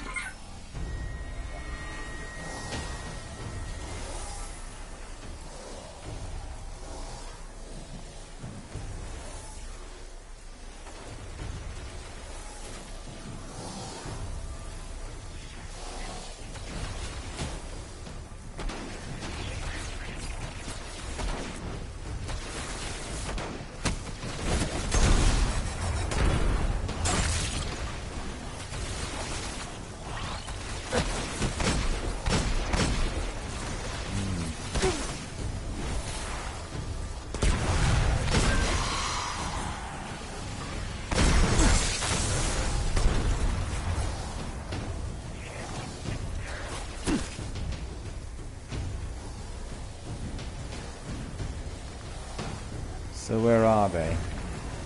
Where are they?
give up.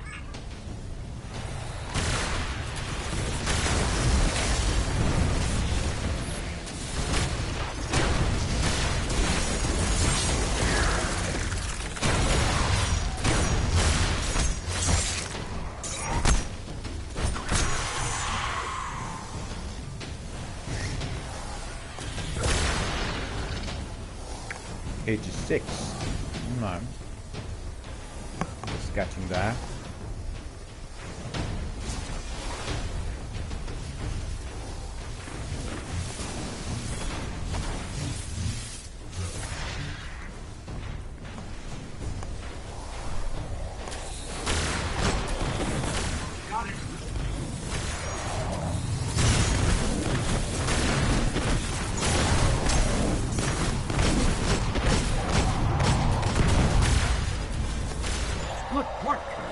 Okay, we got this.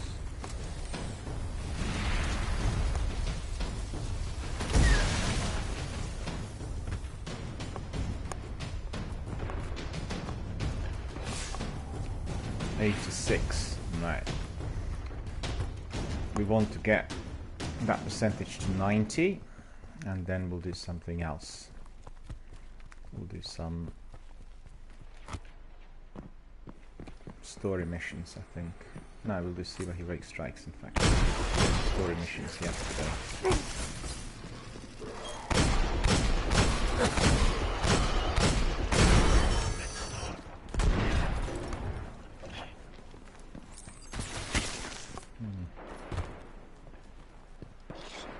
Where's he gone now?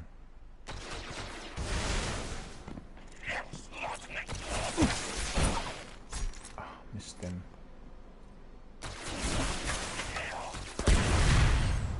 Okay, got him. Missed him, got him. Yeah. Need some of my super. Need some of my grenades.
There we have some enemies. Pretty more than just one.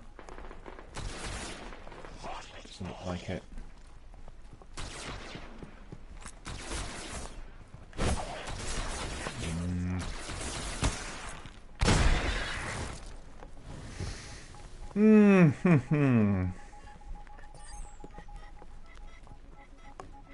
Is there a chest? No chest. We know what frequently you find chests in here, just remember. Some helium is here, so that's good.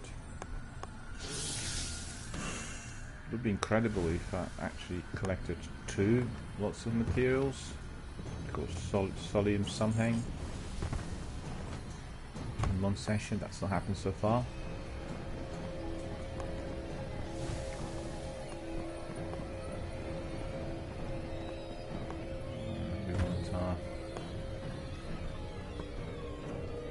Knife to be fully recharged as well. Not happened yet.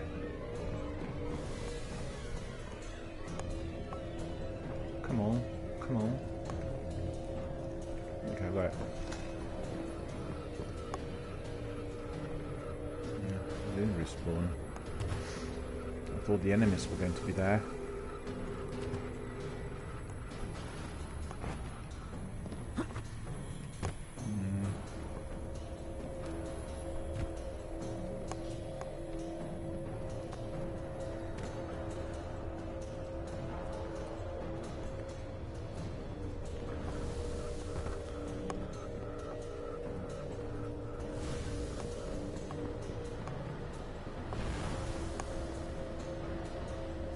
This is annoying. I'm not getting anything from here. Oh well. Tough on me. We need to go elsewhere.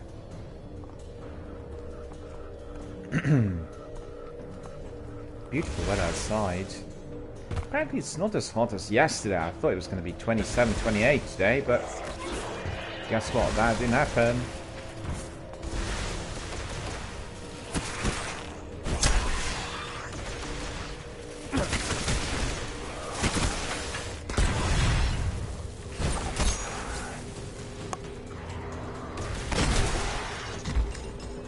Unfortunately, it's still 86. Man, it's taking forever.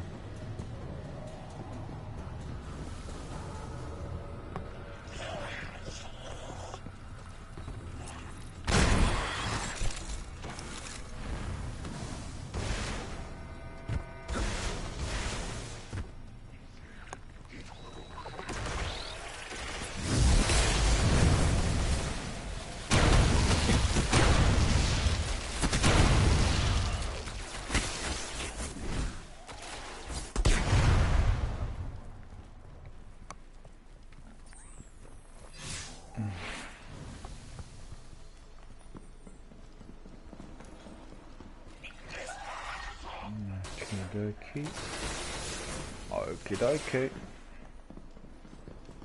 I want another lot of either filaments or chests or something in here for certain.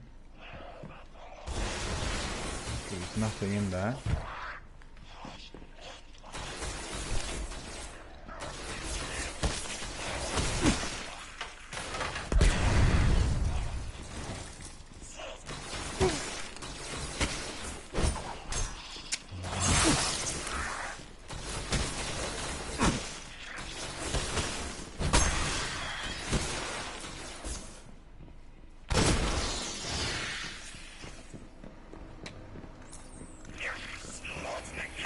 Well, I just don't have any of those grenades, you know?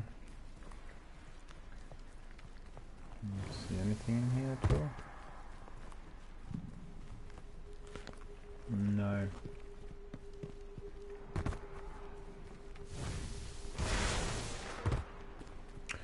We do not want to go there. We do not want to go there. Okay. Always look back just in case if you had another lot of filaments or if you missed on something, you know. But as it looks, there's nothing for us to collect in here at the moment. And therefore, we will just politely depart.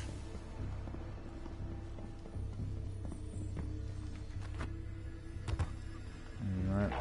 So that might be beneficial. Yeah, that was good. So that's 87.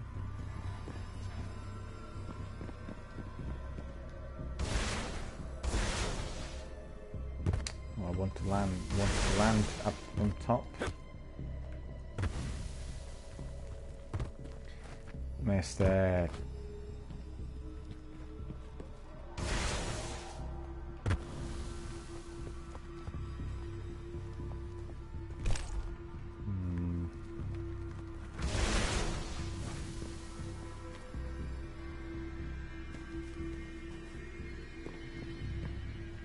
No filaments in here. Not getting filaments here on this platform at all. Don't know why. Usually I get some.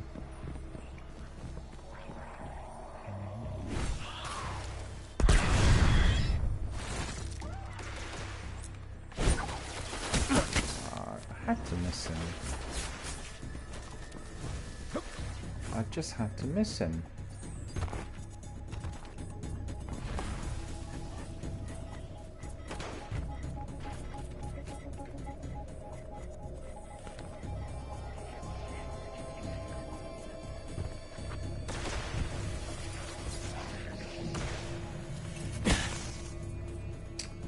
give us back. Yeah, there we are. Oh, that was very good. There's 3 of them. Okay, a bit more. Chest.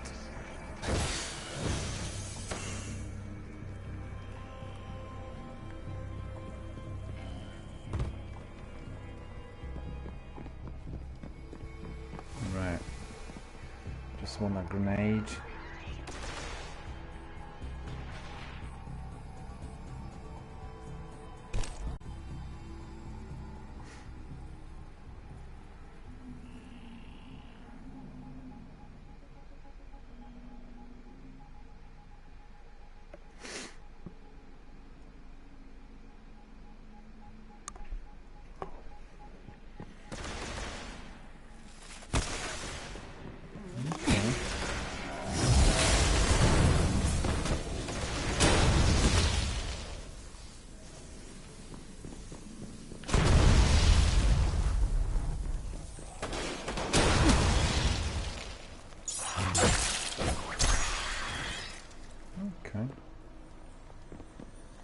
Filaments in here, so that's looking good. Actually, we are 89, yeah, just a bit more, just a little bit more, and then we'll do some strikes. Okay.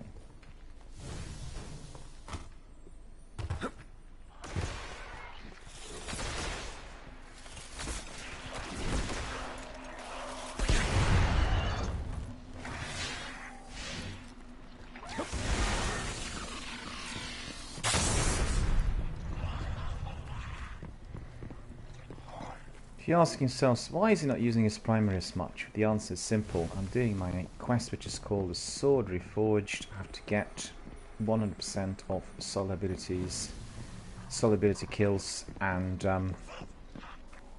it's a lengthy grind, as you could see.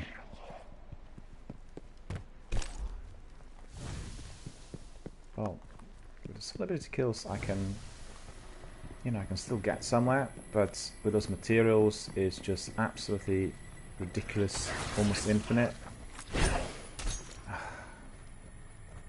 Where did he go?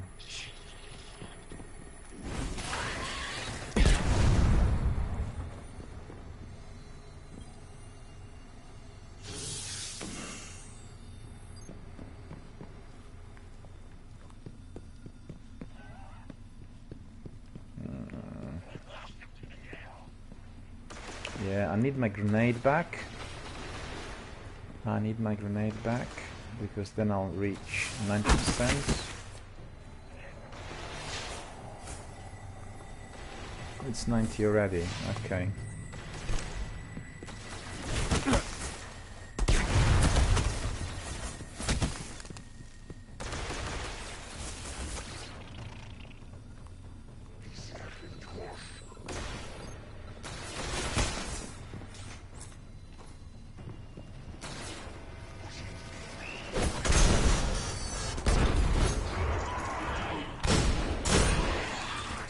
Captain Jack says you should use the ghost that marks helium filaments. Unfortunately, on my hunter, I don't have the ghost. You know, I was looking for that ghost earlier, and I guess I was just being a bit absent-minded. I should have really imported a ghost from other characters. I don't have the ghost that actually can detect helium filaments. I've got ghosts for everything else but helium filaments, which is ridiculous. That's just the way it is. All right. So we've got this, and we are going to be doing some CV heroic strikes. So first of all, I want to see my inventory. Yeah. Captain Jack says you can transfer it. I just didn't do it basically, and I should have done it really. I think it's on my Warlock, and you know, it's being absent-minded. It's a bit ridiculous because all these ghosts I have, look, I've got, what, 7 ghosts in there? 8? And they don't have it. None of them.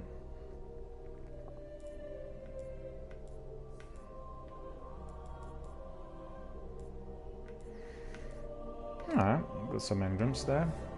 Fair enough. Go back to the tower.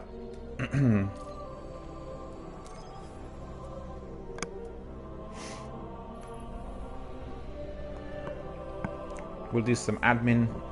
We'll have a look at the bounties, look at the engrams, and then we'll do some strikes, and then we call it a day.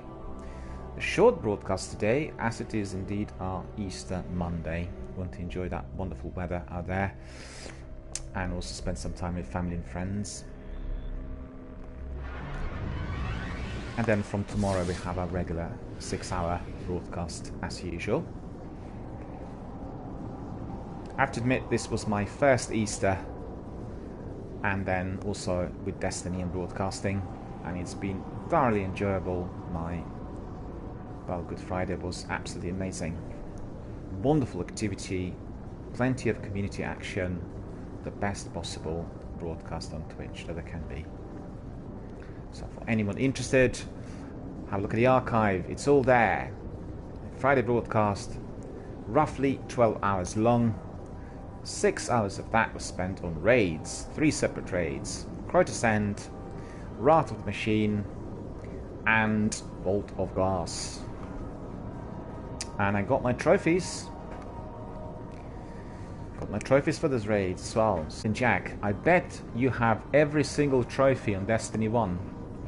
I bet you completed everything. Everything says 100%.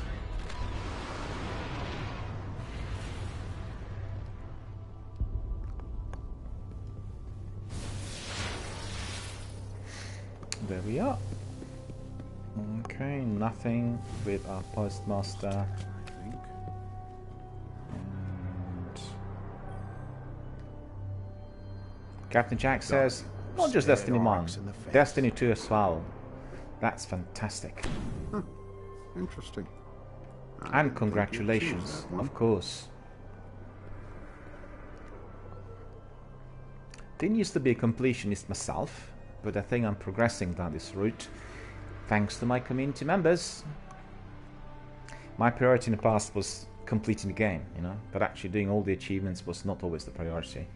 Remember doing Mass Effect a few times, and then I could say, hang on a minute, done a few times, but I didn't collect that many achievements. So, you know, still a lot to do. Makes it replayable. I think once I restart my Xbox streams here, we'll do Mass Effect. We'll do Mass Effect as a separate stream. And Mass Effect is accessible through Game Pass. So it's very easy. You know, as soon as you reconnect, then you can stream it instantly. You download. And that is what we're going to do. I would have done some Mass Effect already on PlayStation 4 as well. Excuse me. But unfortunately, they've not had it remastered for PS4. And then obviously one will have to do it on PS3. And presently I don't have the setup on me. Captain Jack says, none of the trophies are really that hard other than Flawless Raider. Well, maybe you can tell us a bit about it. What will we actually need to complete in order to get Flawless Raider? Everything raids related, I bet. Stay safe. Raku Poltergeist. Wear it well. Okay. Is that Raku Poltergeist 400? No, Raku Poltergeist is only 390.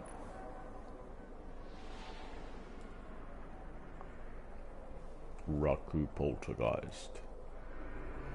Super energy, heavy lifting.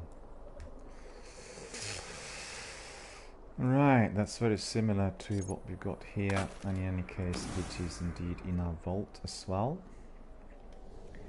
We have another one there. Only a handful of those left in the world.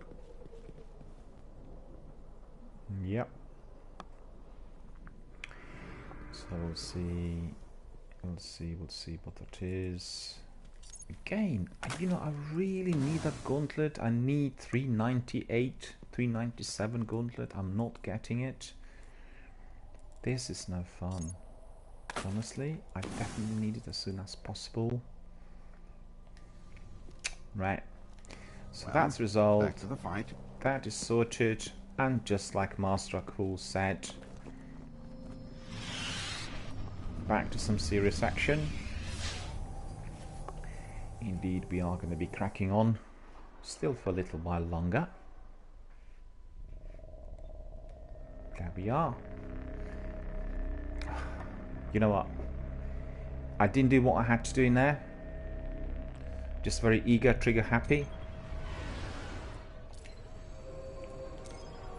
But you know what? I've got my mindset altered, and I've got literally my kind of regular daily routine here in Destiny, which means anytime I go to the base, what I'll do is I'll go to the Postmaster, go to Master Hall, and I go to Bounty Tracker.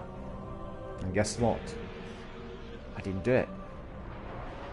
Because if we are to be doing some strikes, we want to have adequate bounties equipped. Because guess what? As we are completing the strikes, we are going to be also filling those bounties and then getting some rewards. So we're going to maximize on everything that can be acquired through the heroic strikes. Captain Jack says, it's just complete a raid start to finish without anyone dying. Well, just that. That's extremely difficult. That's extremely difficult, because I bet you every time you do a raid, someone's gonna die. And not just once. Captain Jack says, easiest in Crotus End with the right team doing the chess. Jesus. I think so. Yeah. I think that's probably right from what I've seen so far. And the idea is to be able to get through all the bridges, get to the end, hold the right position there when you have the boss in your clear line of sight, and then you use the most powerful weapons, usually Galahorn and other rocket launchers. I think that's likely, because when I've done Crotus End with that US raid team last year, that's exactly what happened. But there were deaths. There were deaths. I think I died once, and there were some other guys who died a few times, as far as I remember. And Captain Jack says it is difficult, that's why I separated it. Well, it's tricky. It's tricky because, you know, at the same time, it's a bit like, you know, what I was just doing. You have all these enemies attacking you, and you really have to be thinking that you're not using all the other skills on your primary and secondary in order to eliminate the enemy, but you've got to be using your super. You've got to be using your solo abilities. So you may be getting hit a few times, but you have to be using those in order to complete the quest. Otherwise, the quest is almost infinite. And I guess the same thing happens with that raid, because you are doing the raid, and you are obviously thinking of the fact that you're not to die. You'll be evading and doing a few other things in order to obviously prevent yourself from dying early. But I think this is possible after you've done the same raid many times. If you're doing it for the first or second time, there's no chance. Well, there is, if you're relying on a team of 6, where, like myself the other day, you're a complete newbie, and you want the other guys to be doing the works, which is not what happened in our raids. But, you know, one can be hiding behind a team of 6, I think, on Crotus End. And I guess when I was doing it with the US team last year, as a one-off, then they didn't actually want me to be doing anything very much, but staying alive and following their directions, and then indeed being involved in the final kind of shootout with the boss. That was very important. But I have to say that when we did that, we were not doing it on 390 level. So on the 390 level, it's a lot more difficult, right? Captain Jack says it's difficult, that's why I separated it. It's the trophy most people are missing from the platinum. Well, my advice to them would be just keep doing those raids, so that one particular raid again and again with your raid team. Do it always with a steady team, like create a clan, and you know, try to focus on the task, meaning everyone else in there needs to have the same task. If you have other people who are not chasing that trophy, they will not be bothered with survival. They'll be trying it, but not as hard. But I guess the experience of the team will count at the end, i.e. if you are a steady team, you know, you're a solid crew all the time, playing with the same group of people, because you know what the other guys are doing. And then secondly, you would obviously need to do it many, many times. You need to be absolutely at home with the map, with the way the raid is progressing, in-game mechanics and every single thing, right? I guess probably the best is doing it on the easy difficulty level rather than the hard difficulty level, right? Because still it will count, or does it have to be on the hard difficulty level? It's down to the strategy, but still I think doing it with random gamers is unlikely to work. If you're doing it with your crew, with your clan, then it will work eventually, and it will take a long, long while. And Captain Jack says that's only like 2.5% of people have it. Absolutely. It's just for people who are both completionists and perfectionists, people who really want to get that degree of achievement. And if there is one competitive element in Destiny, then I would say that is it. That is the tops, you know, having that platinum with all the raids there and not dying in them. That is incredibly difficult to get. And Captain Jack says, yeah, I did it on easy. Well, the likelihood of survival is certainly going to be somewhat greater on the easy level compared to the other ones. And I could see the difference because when we've done it first last year, Crotus End, it was done on easy level, and I can see the significant difference because the difficulty level is you know, obviously creating many more enemies if you're doing a 390, and the activity is, I guess, harder for everyone. And Captain Jack says there's so many dumb ways people can die. I tell you one thing in Crotus End which is possible. It happened to me at the end. Was it? No, it wasn't in Crotus End. It was in, what was it? I think it was in the Vault of Glass. I was just basically tailing another teammate, and he knew the map and he knew exactly where the holes and the, you know, the jump, and that was just nosediving into the abyss. And that itself was, you know, really a silly way to die and to ruin the effort. But that's because I didn't know the map and I wasn't at home. I just followed what the other guy was doing. Do you see what I mean? And these things can happen if you're new. But on the other hand, well, you know, if you're running and jumping, it can happen. You can bounce off the wall. Some enemy could hit you, that sort of thing. Captain Jack says, I mainly just did it on easy because you can't do the cheese. Yeah. Yeah, right. Yeah, I think that's quite correct. Doesn't really matter. I mean, if you've done raids many times, you've got enough experience, and basically your target is completing the quest in order to get the trophy. And it's very different when you're having, you know, how do I put it? You know what I can compare it with? When you play football. When you score a goal, it doesn't matter whether you scored it from 17, 20, 50 yards, or whether you scored it literally after people kind of wrestle for the ball inside of the, you know, 5 yards. It doesn't really matter. You scored a goal, right? And then you won the game. And with this sort of task, it's exactly the same. Doesn't matter how you do it. What counts is you won the trophy. So that's the idea. Right, look at this. The cloak looks like a fly. Right, so we've gone back to our bounty tracker. We completed one bounty, so that bounty is going to go out. And this will be Elixir hunting, defeat 50 fallen. That's been completed. Got some more to flight, 5 of those. And I'll collect one of those for Siva Heroic Strikes. And that is going to be, yeah, Updating logs. one of those. Exchange. So I'm happy, I'm ready. I'll be now departing for those Heroic Strikes. And then proceeding. Just want to see what sort of weather I've got outside.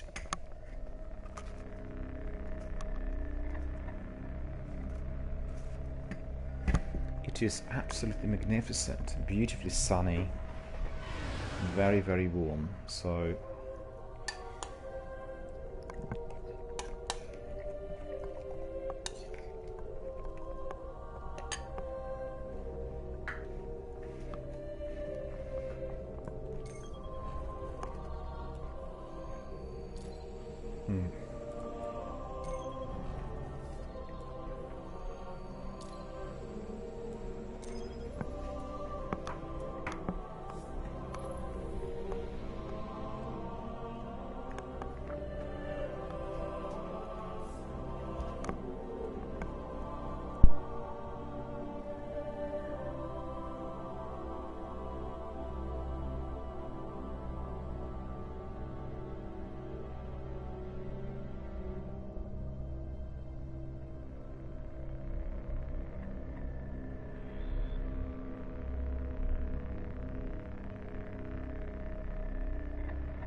There we are.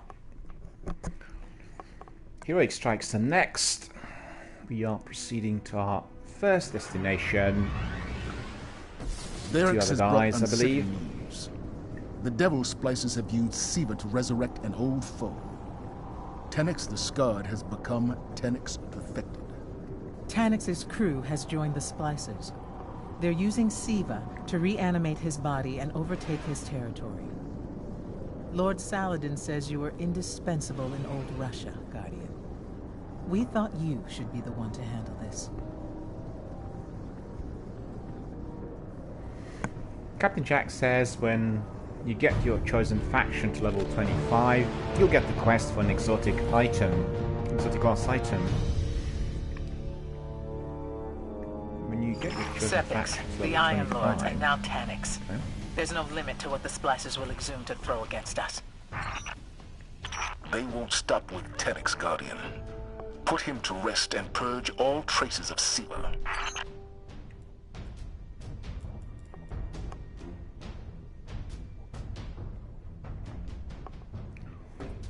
Well.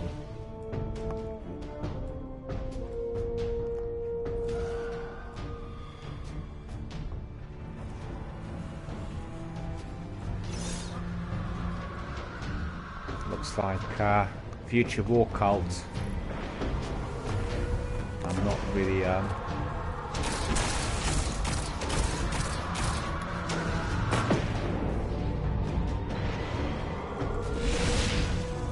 destroy this too, okay. Why didn't he revive the mates in that?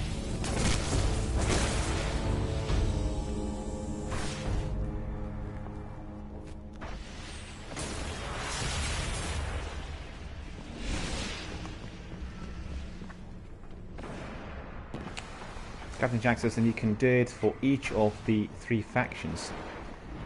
But you know, the thing is, I just looked. It looked like I had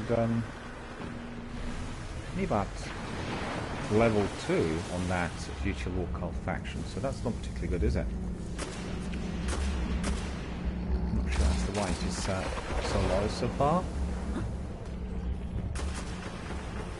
Should have been better. These guys are just racing it, really.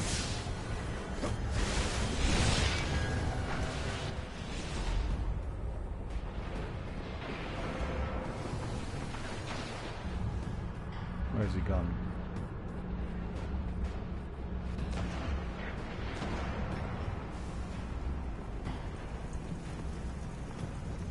Oh, it's rank 7, is it? I'm a bit sort of far away from my TV, so I thought it was something else.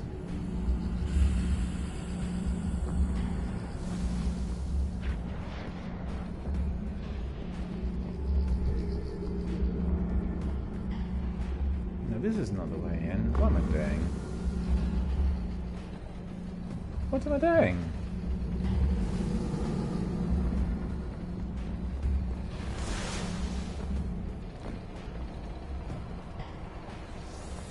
Looks like Tanix's ship is intact. Get on the lift.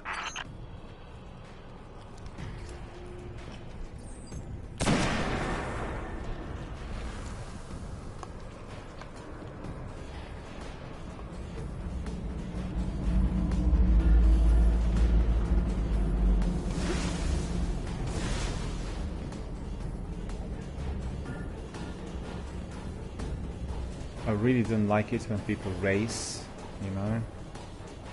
It's no fun at all for me. Completely no team spirit.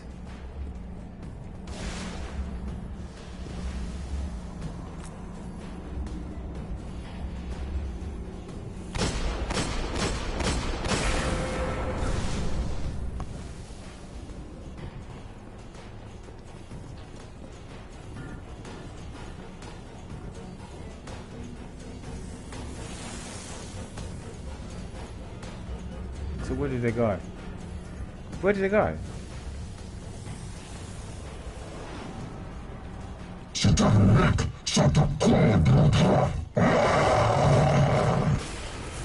He talks. How is that possible? Maybe Tanix was more machine than we thought. He's not alive. Perhaps he never was. Tanix's jamming field is still active. We'll await your light on the other side. Oh, go away.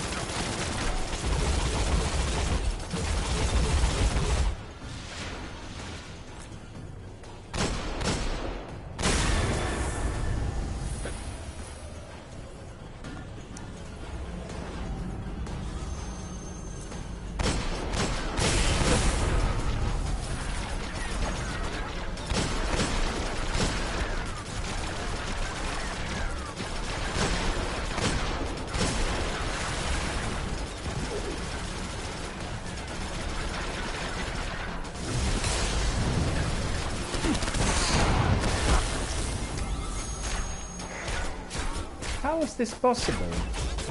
Must be a lag in there.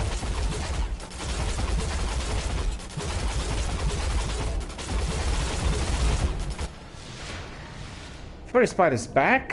Hello. Thanks very much for coming back. I'm just in the middle of a strike, so I'll have to finish the strike. There's still other few people in there. And then I'll bring you in straight away. So just bear with us a minute.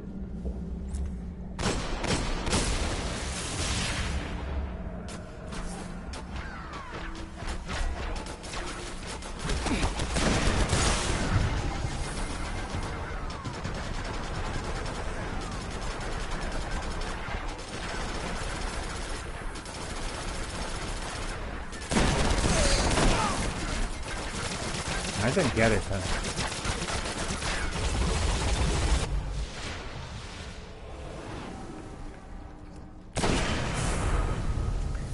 Obviously, I did not do the right thing, therefore I died. Let's not forget what needs to be done in there. This is what needs to happen. Didn't do this properly.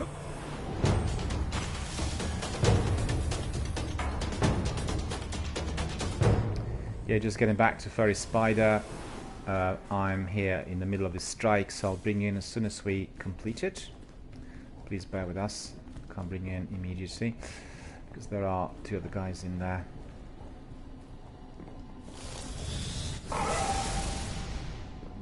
And unfortunately the guys were racing, so there's been no team effort whatsoever in here.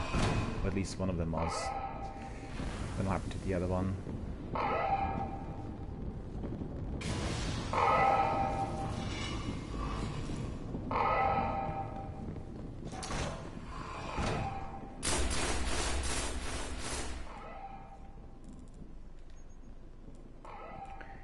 Okay, I'll leave it open just for a moment. If you join,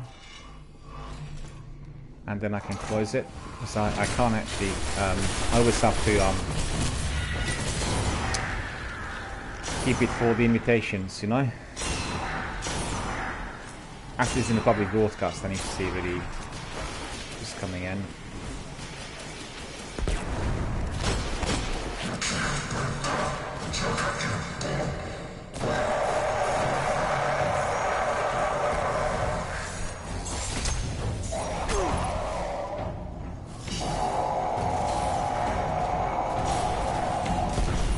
There. Okay. Change my weapon as well.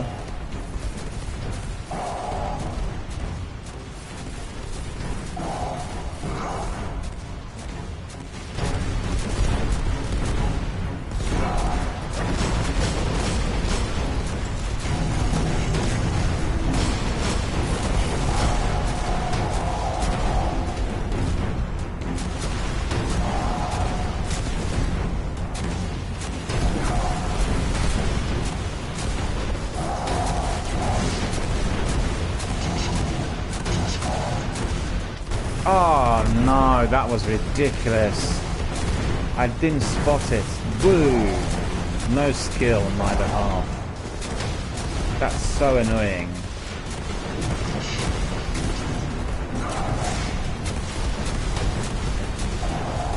The guys are not shooting at those orbs in there. these need to be destroyed because he's going to be indestructible with his shields.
Walker.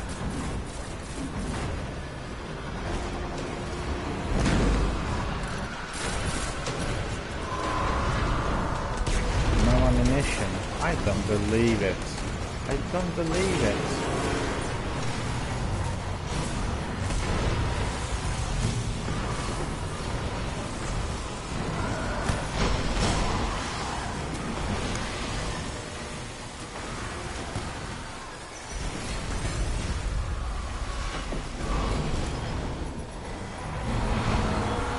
The other thing that I wanted to do as well, change my subclass as well.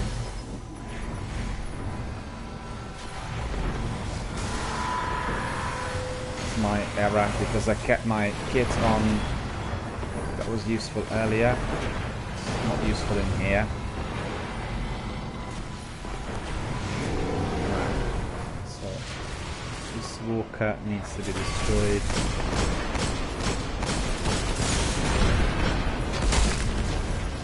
Obviously I'm not having my super on, and the other guys, I'm not sure what they're doing in there.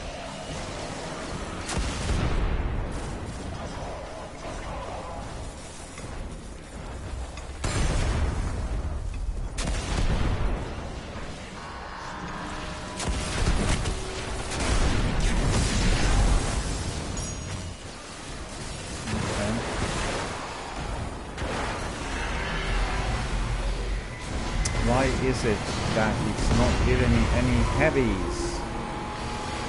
How can this be? Glitch. That is beyond ridiculous.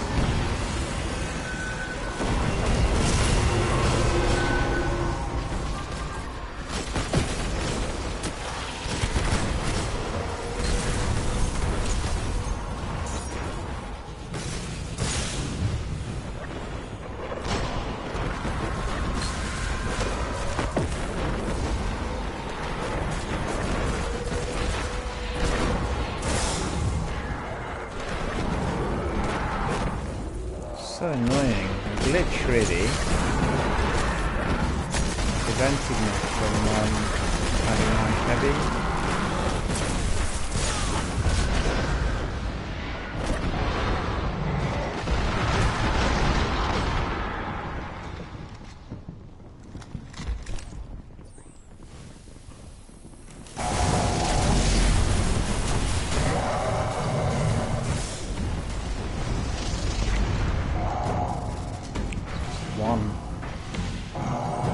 No use whatsoever.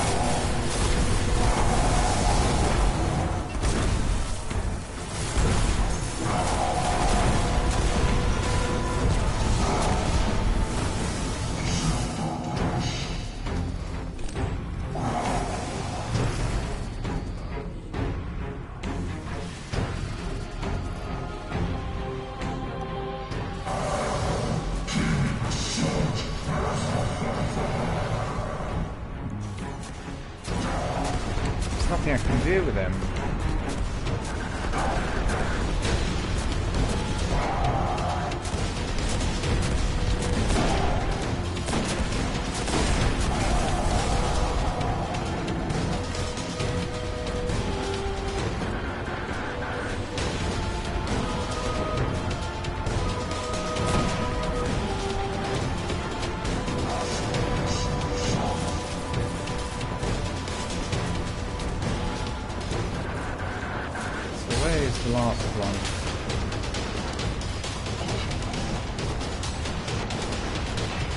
still glowing.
That shield on.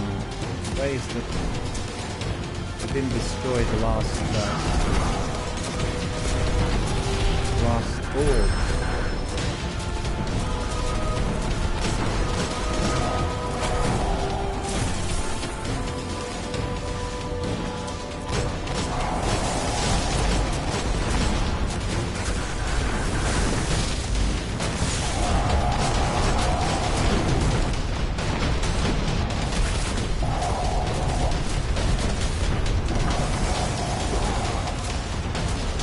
Yeah, I know. Yeah, Freddy Spider says that these Siva orbs need to be destroyed. The other guys are not destroying them. There was, I mean, I think there was one left somewhere, semi-hidden, and you know he basically was immune.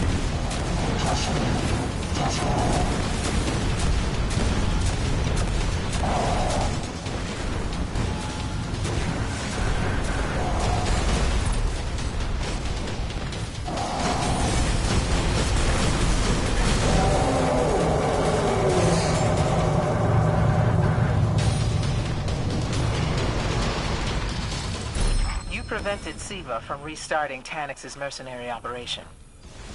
The nanites continue to evolve their function. The Guardian will have plenty of opportunities to study Siva. The devils are far from defeated. What did I get? Cloak of Tanix. Okay.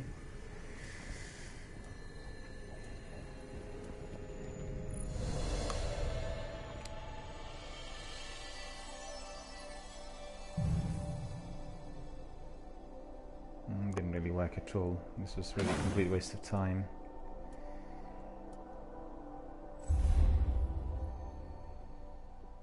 So let me just see. Bring in Furry Spider.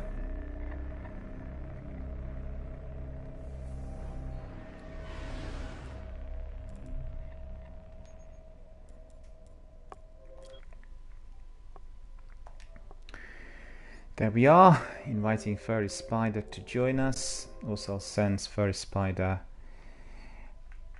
my party chat. Let me just send you my party chat as well, so we can talk on air. There we are. Party chat sent as well. Completed one bounty already. Tandem fire bounty completed. Reputation is up. Hello. Hello there. How was your lunch? It's good, son.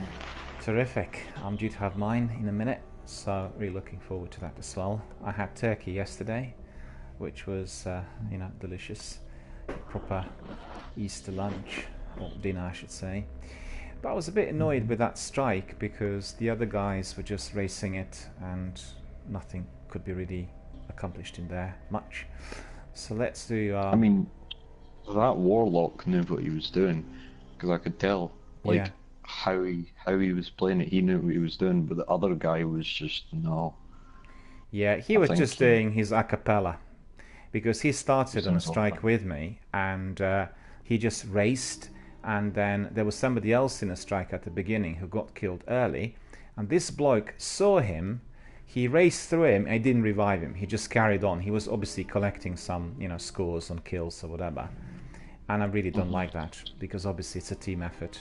And you get sometimes people like this in, well, not that frequently in Destiny, I have to say, but you get this in Battle Royale and, the competitive kind of FPS types of games. People just interested in... I mean, I remember doing Apex and, it's a team effort game. You get that team of 3 and you're competing against other 20 teams, and at least 5 of those are going to be like really highly experienced, tactical, and they know exactly what to do. They got a strategy for any kind of situation. And then you get guys who just simply do everything by themselves, and when they do that, they endanger obviously the life of that squad. They ruin the game. You need to go in and rescue them completely unnecessarily, and etc, etc. Unfortunately, I've come across many of those guys in Apex, but not in other games. It depends on what the game is. So, ready for more strikes?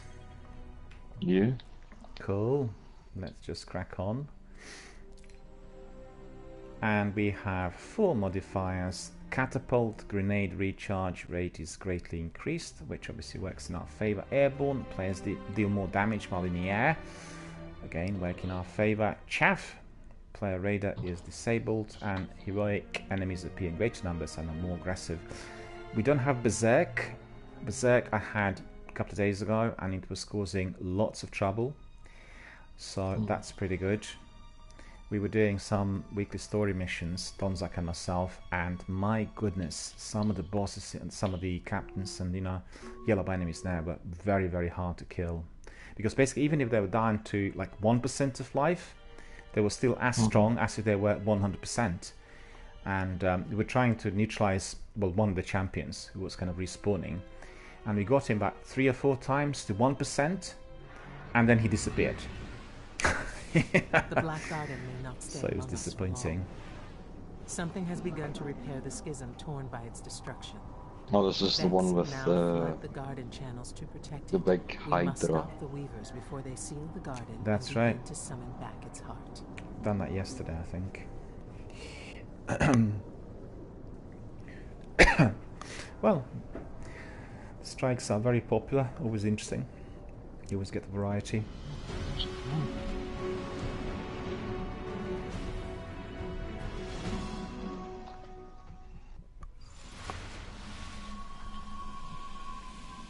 And there we are. I like this place better when it's dead. I think what I'll do is I'll just put some of my change my weapons as well. Let me see. I was trying to transfer something from the app, but the app is just glitching out, so... Oh no. Which one are you using? Ishtar Collective? That one? Ishtar Legacy? Yeah. Yeah, that's the good one. Yeah, and I've gotten kicking me. Sometimes some it's a bit reason. glitchy, yeah. I'll put my, where is it? The, let's see, I mean, I'll try and restart my iPad and see.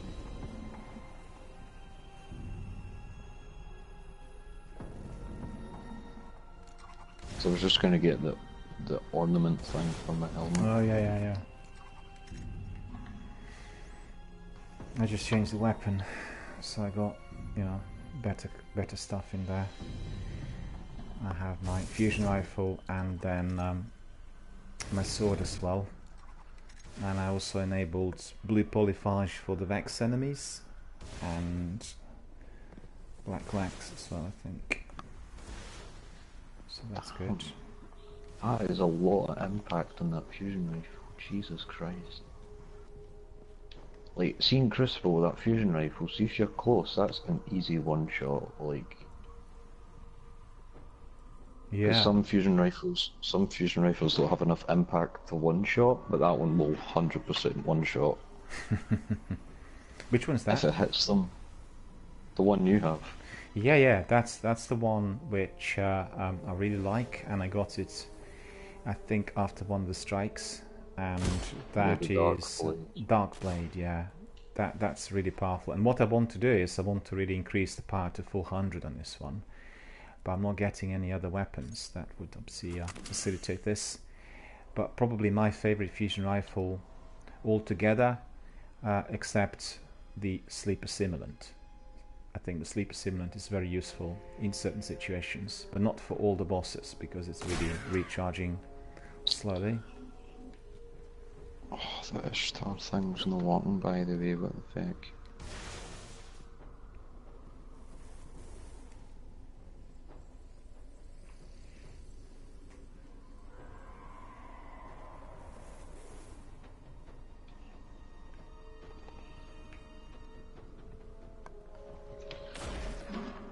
What?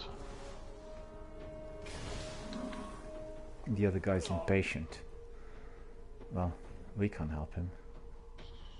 It's obvious that we are doing our inventory. He shot me and then tried to jump towards me and then just died. Oh. Oh well.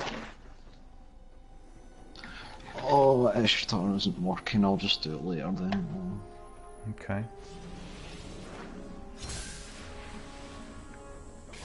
Yeah, let's go then, slowly but surely. Bye. Where's the other fella? He spawned in. Oh, he has.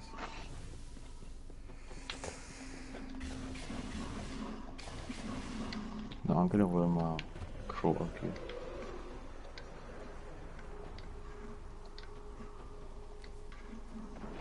Oh yeah, that looks really awesome.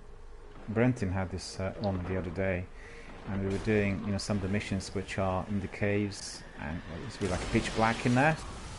And with the side fit, it becomes, you know, greatly illuminated, which really helps.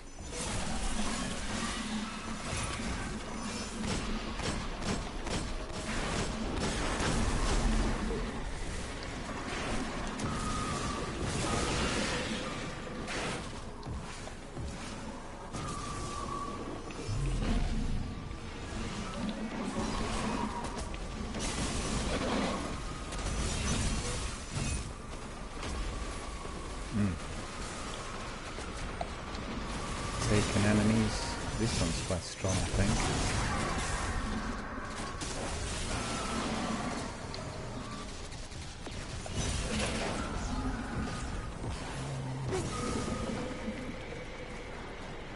Oh, there's some heavy ammunition in here.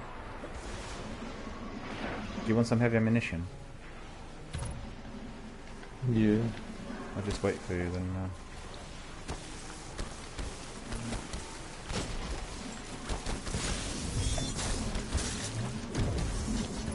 Oh my god, my grenades are recharging so fast. Yep, that's because of that mod. Really, that's really good. It always helps. That's kind of mean though, because my grenades are overpowered. Oh.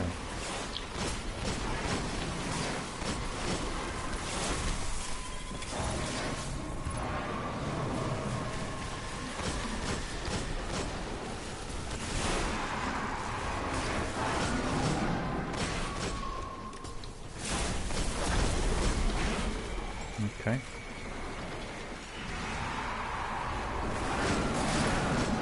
I keep respawning in there all the time.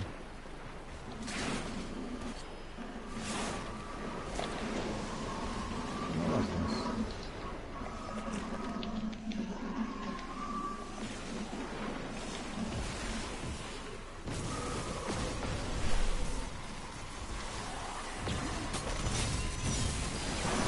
Oh, he's strong. Tortured captain.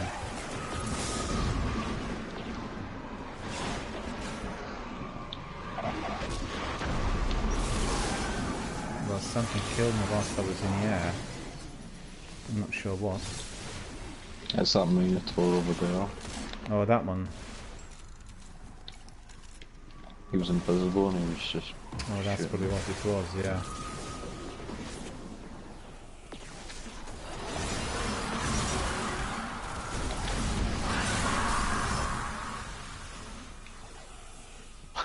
I just granted 6 orbs. Yeah. Scene, yeah. It's Dark Drinker, right? You got. Yeah. Some heavy I'm just ammunition. using this. You want some? Yeah. Spam. Going with sword and super on grenades. Yeah.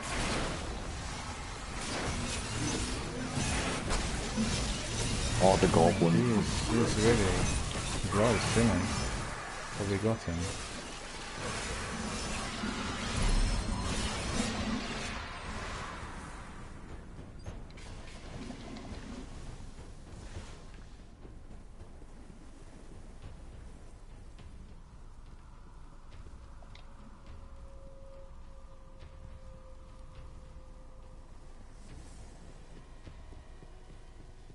Is he getting No Land Beyond on for... Is that what it's called? The primary... No Land Beyond, yeah. Yeah, the primary sniper. Well, I prefer the Devil, which I've got. Very, very powerful, good velocity, extremely deadly when all the perks are enabled. My favorite sniper, in fact. The one I've got. And that Yeah, fusion it's got rifle as high well. impact. Yeah, yeah. That sniper's... See, that sniper's okay in my opinion. It's got high impact and it's good for doing damage. Yep. It's just 9 times out of 10 its perks aren't going to be the best once you get it. That's true. That's true. Some other snipers actually could have better perks. But in terms of the Like actual strength, I think it's one of the best. The impact. Yeah, the best sniper in my opinion is the sniper you get from the Wrath of the Machine. Yeah, I didn't get that one yet. Yeah, that one's got high impact and its perks are pretty similar most of the time. Yeah, all the weapons you get from the raids are superior, I think. This bit's gonna be fun. Gather up, gather up. I'll use my tether in here. I just screwed up. Oh, great. I would just get back. Ah! We were both dead. No, Yeah, I didn't see that the other guy was also dead. My fault, actually. I should have gone back and waited.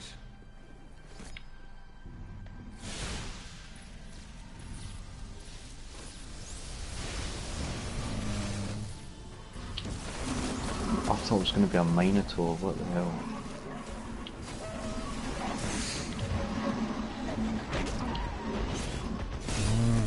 Three of them. I was just putting on my heavy. I decided to caught me.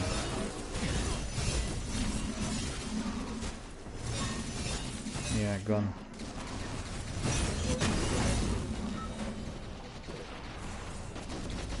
Hey man, are you here? Try to revive you.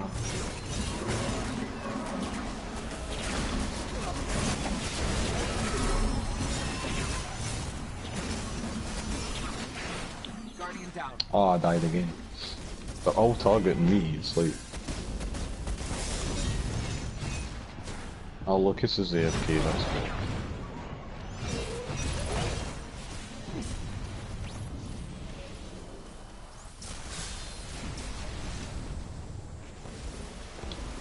Oh yeah, that's right. I'll tether.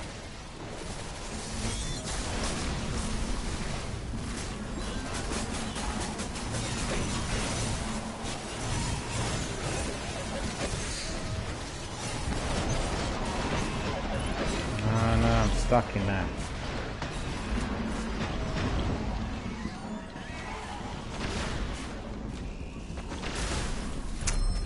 One of the Minotaurs got me.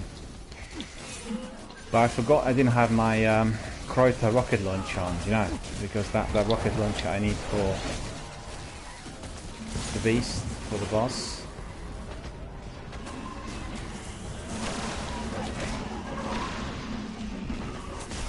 Oh, that's annoying. Put it on actually. Where's Hold my on, character? group is sniper on.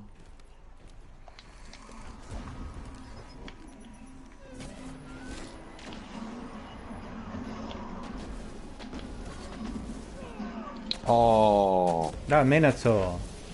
Minotaur flanked me. Yeah, same here.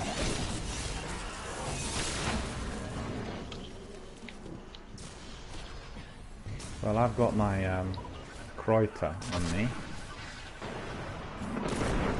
That's going to destroy that. And something destroyed me. Don't know what that was. Put, I think, 3 rockets in the Hydra in there, but didn't seem to have much impact.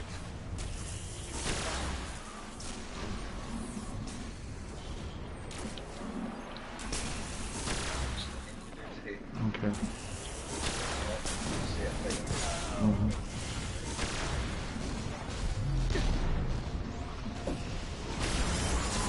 Yeah, gone. That was good.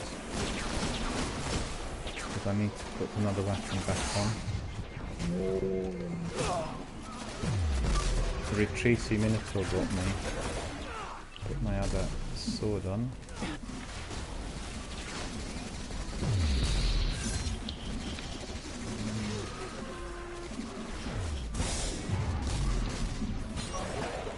No. It's not possible to be exchanging anything during those firefights, that's the trouble. Because the game knows that you're doing it, and therefore they use to their advantage.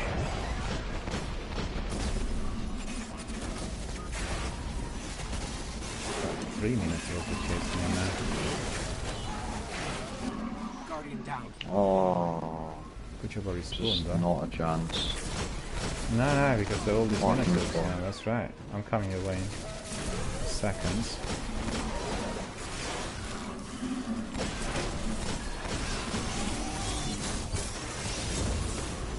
Okay.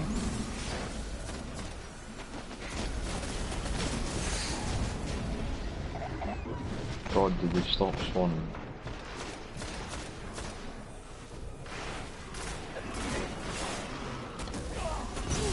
Can you not? Stupid Minotaur.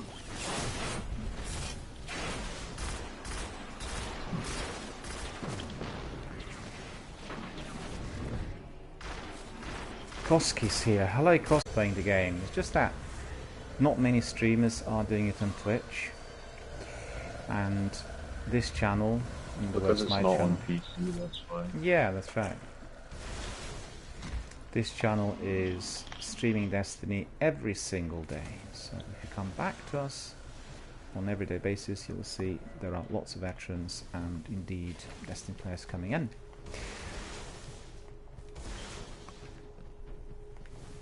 This was quite difficult, I have to say. This was like really hairy, and the bosses were difficult. They were respawning, not the bosses, the yellow bar enemies.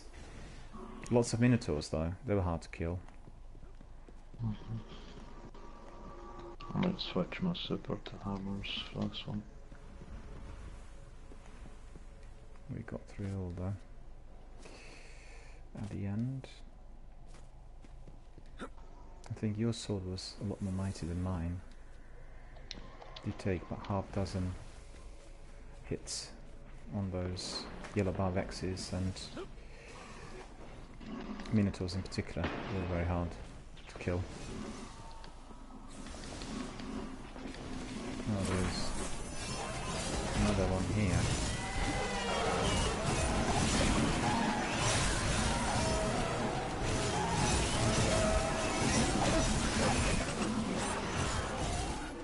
Okay. That's good. Not easier than the other ones.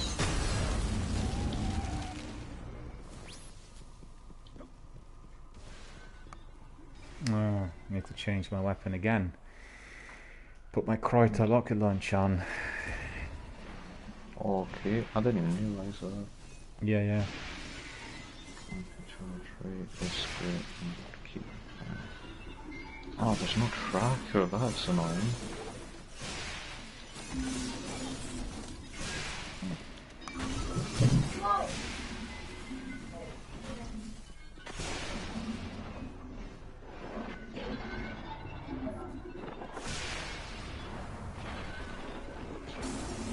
This one can be very tricky sometimes, depending on modifiers, you know. The boss is sort of sometimes, I wouldn't say, almost immune. Try not to jump up, because you take more damage while in the air. That's right, that's right.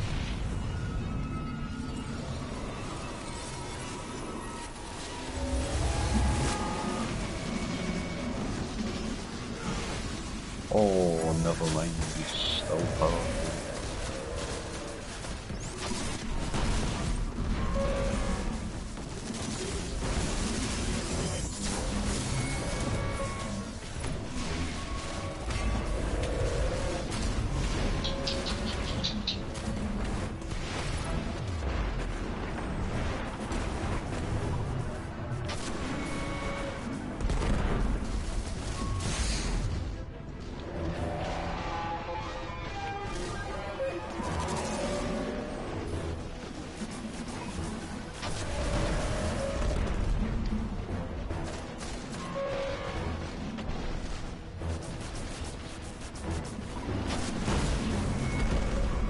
Put 4 rockets in the beast.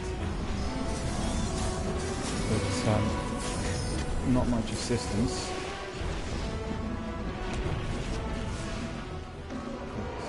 Another heavy on.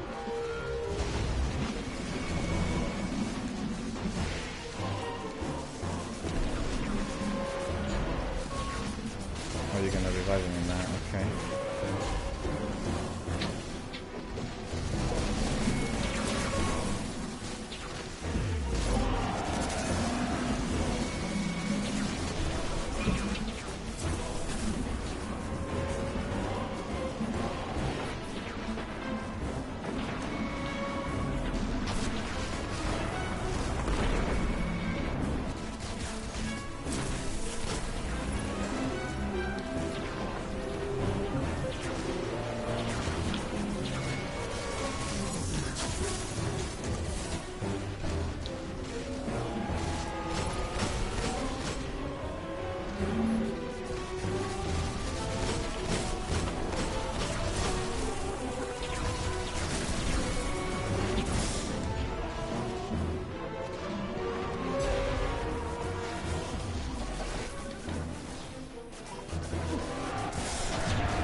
Put another rocket in him, but he killed me though. Thank you. Thank you.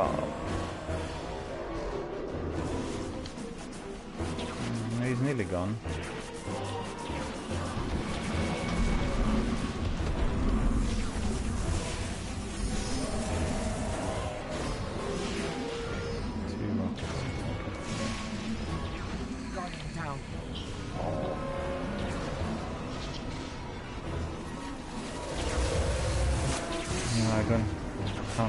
Don't have a clear line of sight now. It's so annoying. Now I have just 2 hits that should do well.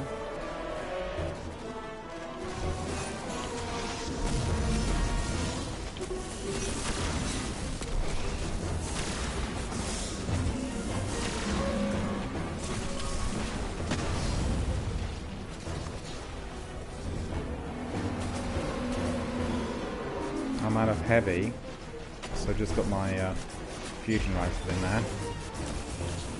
Wow, he's just targeting me.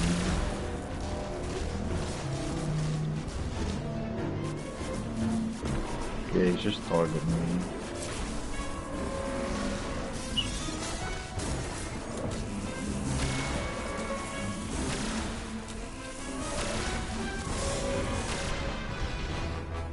Just run away. Hardly any life on me. Ah, yellow bar, that got me.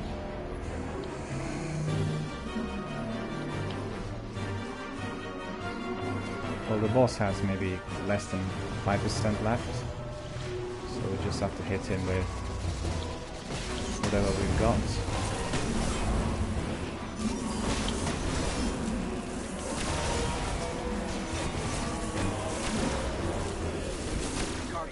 Oh,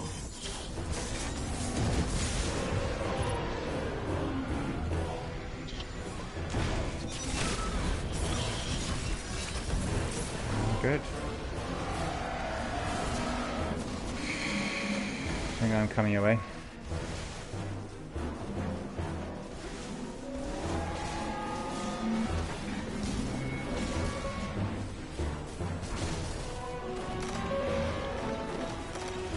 Try to hit him from a closer range. Yeah, I got him. That's good. Yeah, we got him at the end. He's gone. Oh, you can get Imago loot from this, can't you? The Yep. Black Garden remains. But I don't have a skeleton key, so I'm getting But the vets will nothing never at all. cease until their birthplace is Oh, I got restored. one. And we must keep it here until we can understand its origin. Did you get anything good? Of course. No, it's golf. Nah. See whether there's any engrams, anything around here. Nothing at all. Ah, it's disappointing. Improves accuracy, well, 8 a bone, like that's useful. Yeah. Yeah, I got It's gone in nothing. the bin. I got nothing. James is here. James is asking, ever do raids?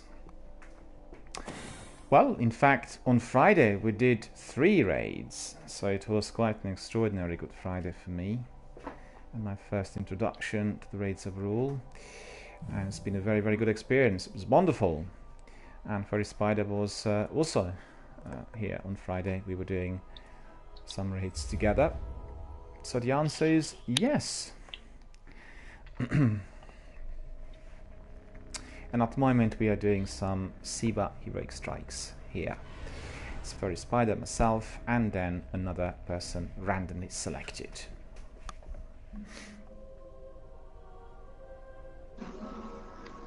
Yes! Oh, you got something really good. Zombie dance after a million years. That's Some fantastic. creatures of the hive strain against the will of That's Earth. fabulous. Alakul, the Darkblade, is one such. Oh, and it's my favourite Long strike. ago, as well. he fomented rebellion against the king and attempted to take his mantle. Alakul Oh, that's failed, just good. and now awaits the mercy of the hive. Yeah, I don't. Given the chance, the Darkblade will step in to take Oryx's crown. We must not allow another prince to rise.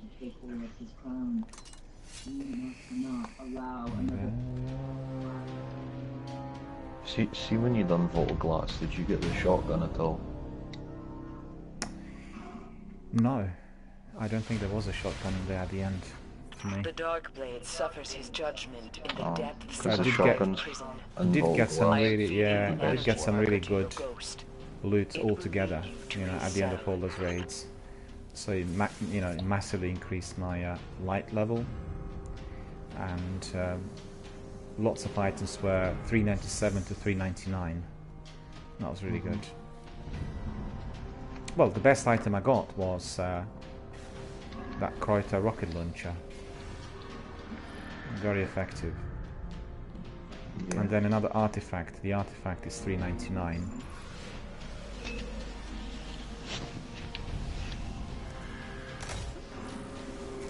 That's Lucas again. Alright. Yep.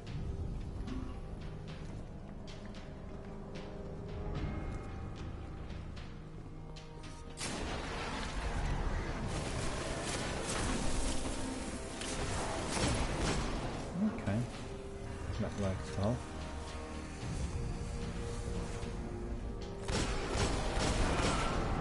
Whilst we're here, can I just ask you, did you collect some transfer fragments from here, from this section in there? You probably did collect it. Well, Well, I remember Matt showing me there was an area. Ah, well, don't know exactly where it was now. Somewhere around here, but I'm not sure exactly. Let me just see if it was here. Yeah, it was somewhere around here. Here. don't see it. No, probably collected So it must have before. gotten it. You must have collected it, yeah. There's one of them around here.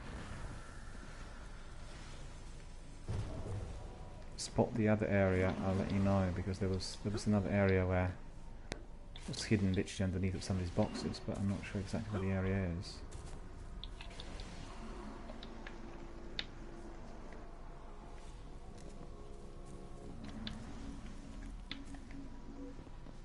No, I can't really remember exactly. Well, Matthias will know, you know, when we ask him. He'll be able to point us in the right direction for certain.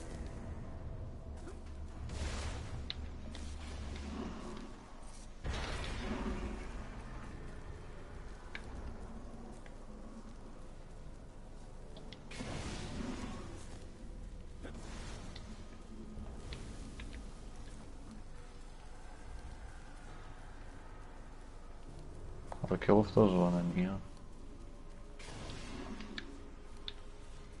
Over here? Well, I think you have to go along. I think this one I collected, yeah, I remember that.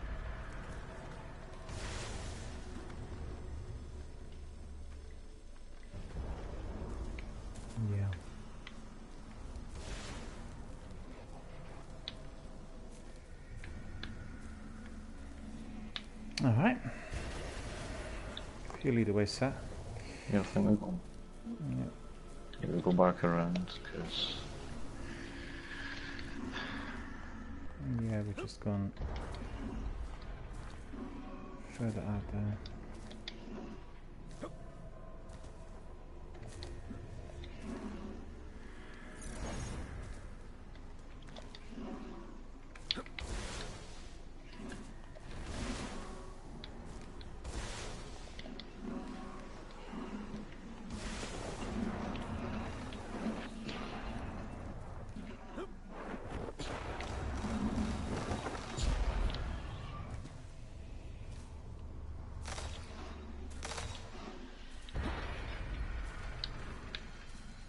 Oh, watch out, what's this? Mines.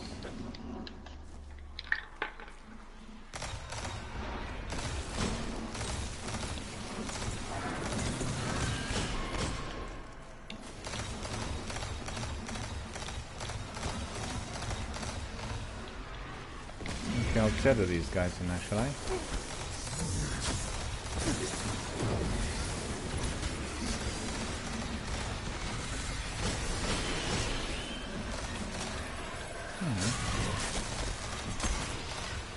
Yellow bindings in there, that wizard.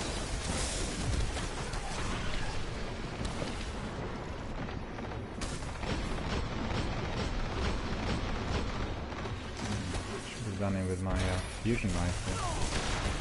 That's what I've done now. Finally. Didn't want to cave in. Damage on my Imago loop. But he was definitely suffering up damage on my fusion rifle.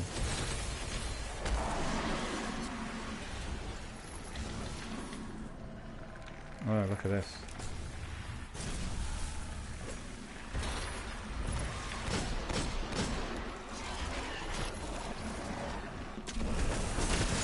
Oh, what's happening up there?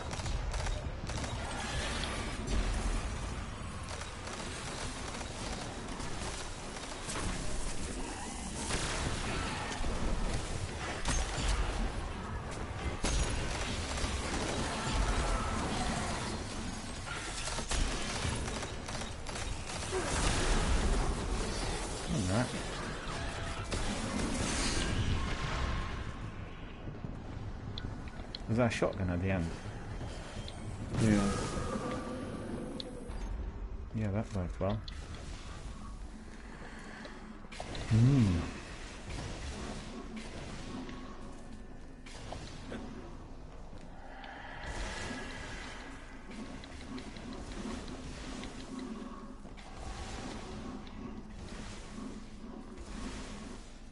I can sense a powerful incantation. Hive runes hold the far door shut. My scan says the runes draw energy from those towers. If you get me over there, I can hack them and open the door.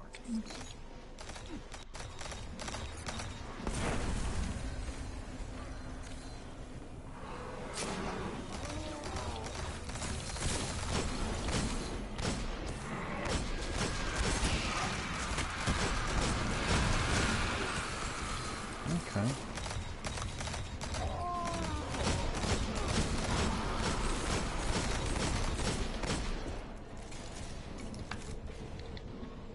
bit of an overkill from my end, but there you go.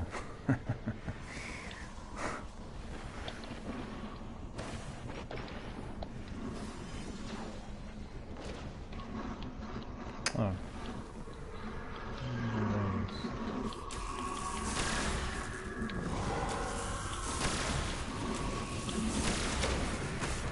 Oh no.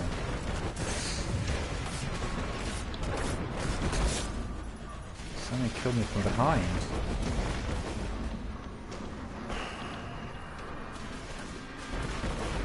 Well, this is annoying because the enemies respawn, you know, from behind, and then you get the Shrieker opening up on you at the same time. The spell is getting weaker. Let's get to the other battery.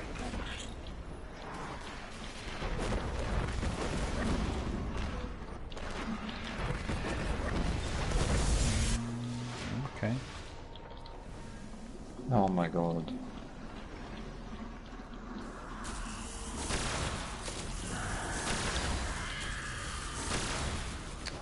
That wizard doesn't want to die.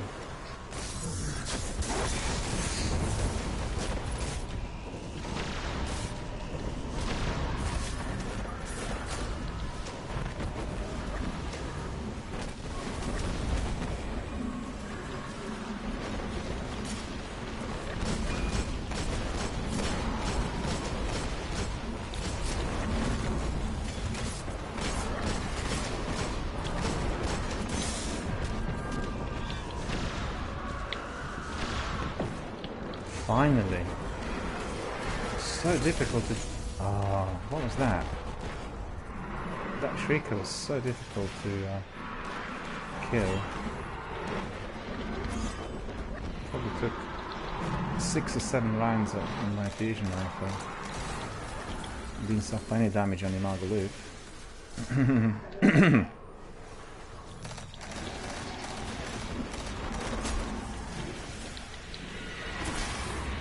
Thank you.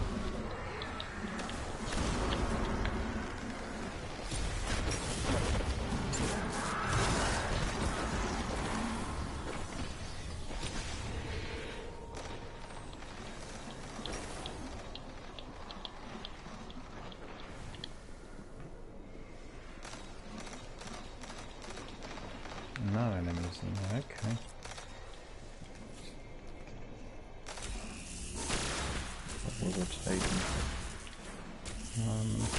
Trying to get rid of that wizard in there. Just missed it. Someone's dying, that wizard.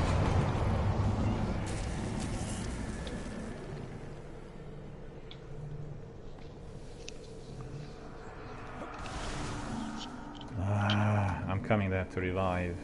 Hold on.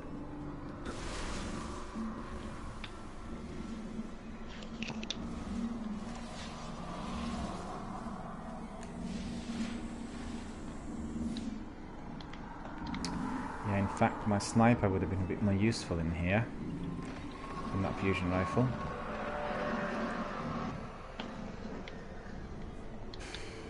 God, I nearly went into the abyss myself.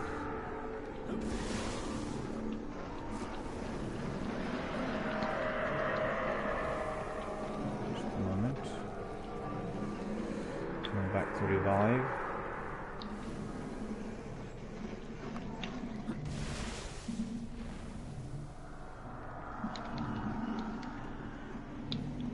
I see.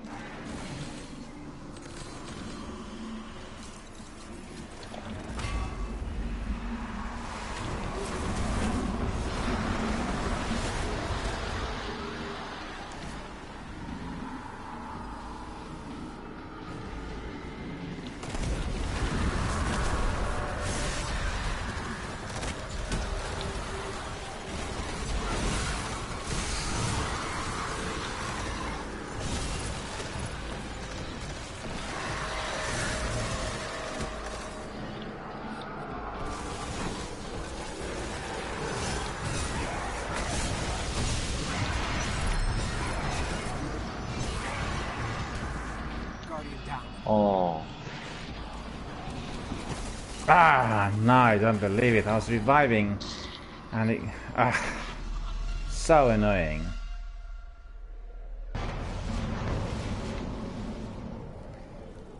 Sekapupu is here and Carver is here. Hello guys, how are you doing? We are doing a selection of Siva Heroic Strikes, as you can see. And Carver says, good old Destiny 1. Indeed. I'd say always brilliant.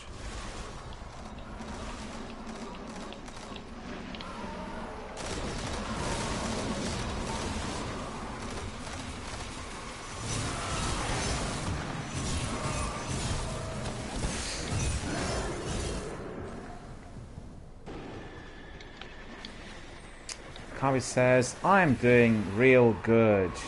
Fantastic. We are having a really, really good morning so far.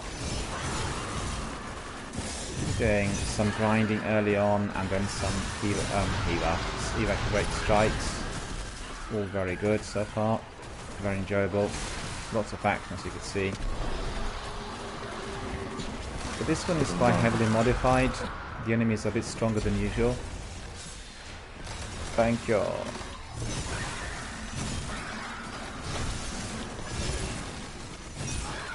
See, he's red bar enemy, and he actually did take at least 2 or 3 hits.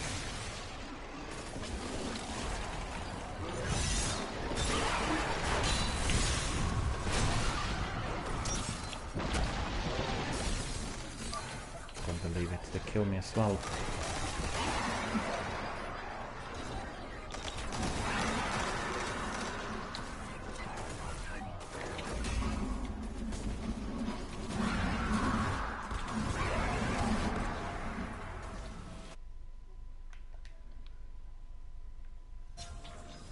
I invited Sekopupu to join us now, so if you come in straight away, I've sent you an invite. And just join our party as well. In fact, I'll send you my party invite. And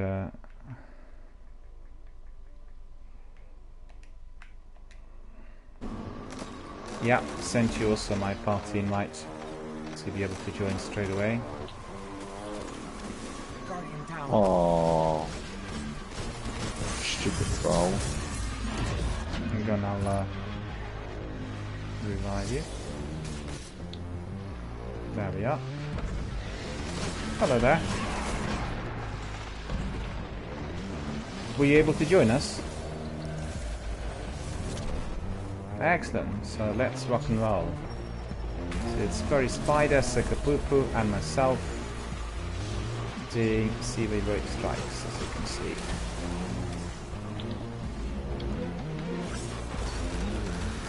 So just turn your mic up a bit, Sekapupu, because we can't actually hear you too well. If you can. Yeah, that's better. That wizard. Yeah. I have no strength anymore. Just put my heavy on. Because I was using it earlier.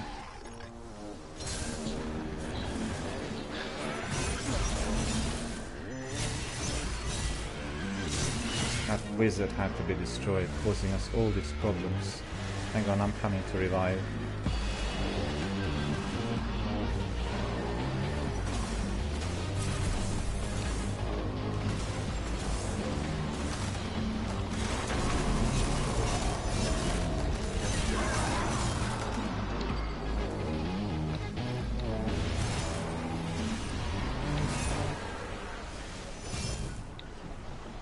This is annoying, doesn't want to die, this thing, look at it.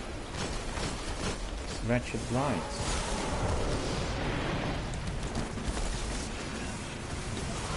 Five of them showed up. It's like my welcome party. Thank you.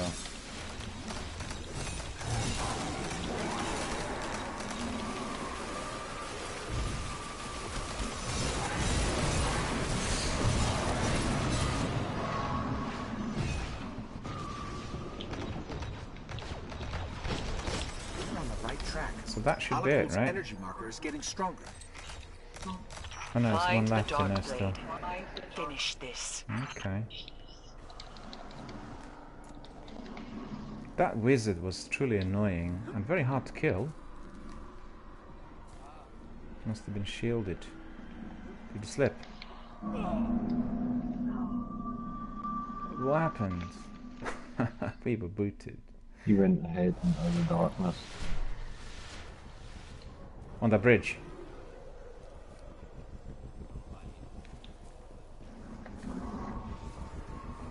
Okay.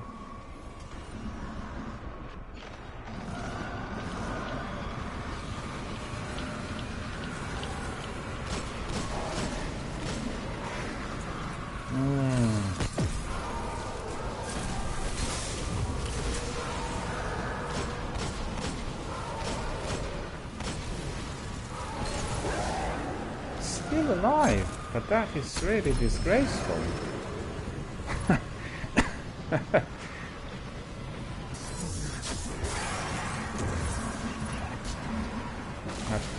gathered quite a few of those enemies in here. Get out of here. Hang on, Shrieker got me. Eris, why did the Darkblade rise against Oryx? The wizard Varrock was his mate. He slew a legion of thralls in her name. Yeah, I'll Marched respawn. on the Don't worry about king's me. throne, at the head of an army built on hate and pain. How romantic. There we are.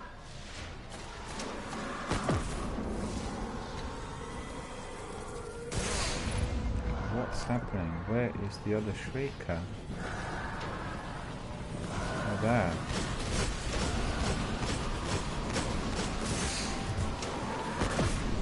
Doesn't want to die. Oh, I eventually managed to destroy it.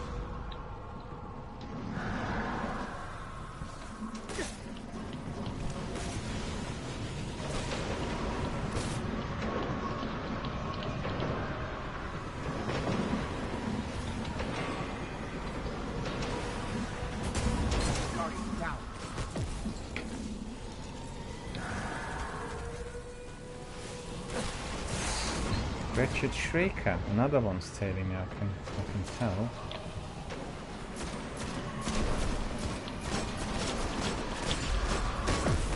Okay. Many more of those wretched Shriekers anyway. Oh, they're all finally gone.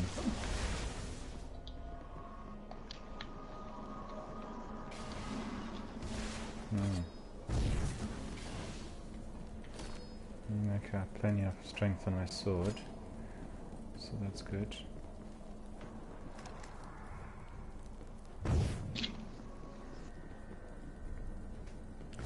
Just hold back a minute, I think Furry Spider's doing some inventory. Yep, that's right.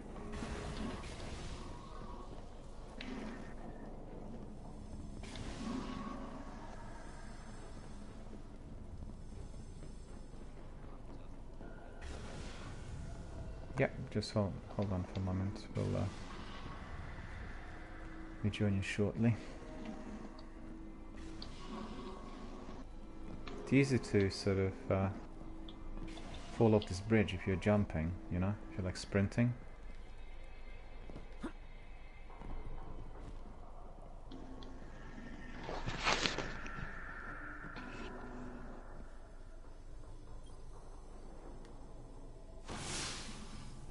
Some special ammunition for everyone. We're all dancing and enjoying our own entertainment. You see this cloak, Sekapupu? This is the cloak I got after the raids. This one. Yeah. It's I think 398, and it's very unusual. I don't think I've seen it on many other gamers so far. I look like a fly, and it's called. What is it called? The Shroud of Flies. That's right. 397 defense. And we both got that Kreuter rocket launcher, which is Hunger of Kreuter 398. That's pretty good as well. Alright, ready when you are.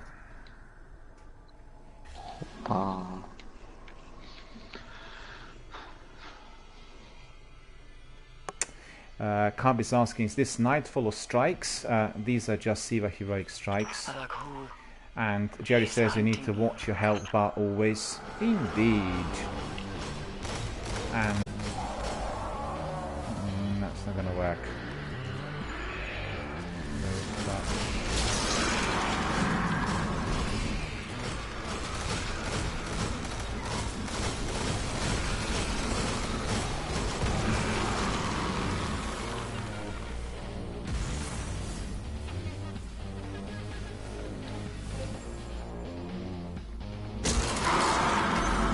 Where is it?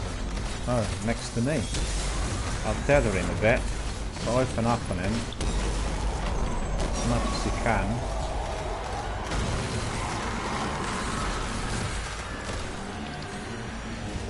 Is he suffering any damage at all? Yeah, but he keeps on teleporting.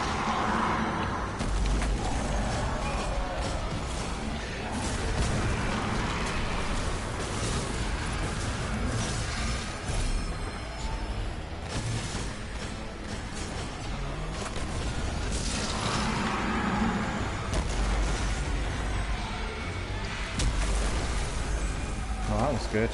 So my grenade really did them all.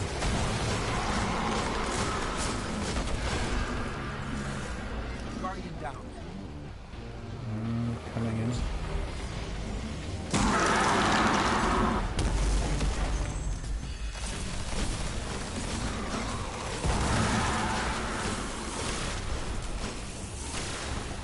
Where's he gone? Teleported.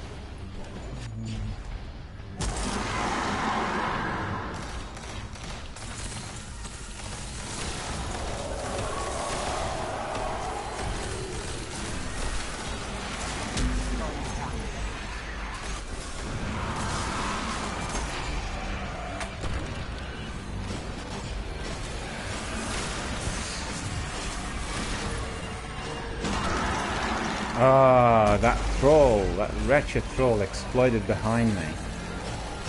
I didn't even see him.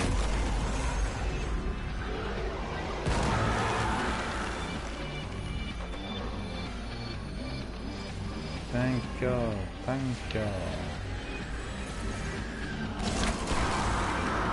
Again sneaking up on me.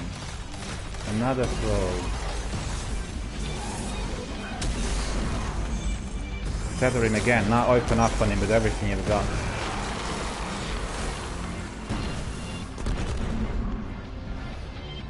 Is he destroyed? No, still alive. He's so strong, isn't he? He's hiding in the bubble. Now he is, now he is, now he is. Chest. Yes. Requires skeleton Dark key. soul goes screaming into the pit between the stars. A No pretender to the skeleton crown key is for dead. me. No, this guardian. Does anyone have one? Who was there when we went I have down 3. to the pit? Oh no. What you have done in their names. From here? Toland. You get Darkblade Helm, you get the Fusion Rifle, and you get Mark of the Penguin Guard. Vel Tarlo.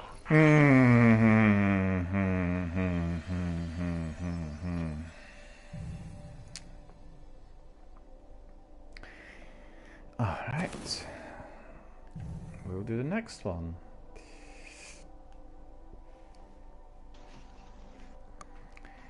Well, this is always difficult, but the fact that you're using, you know, the outfit which is glowing really helps.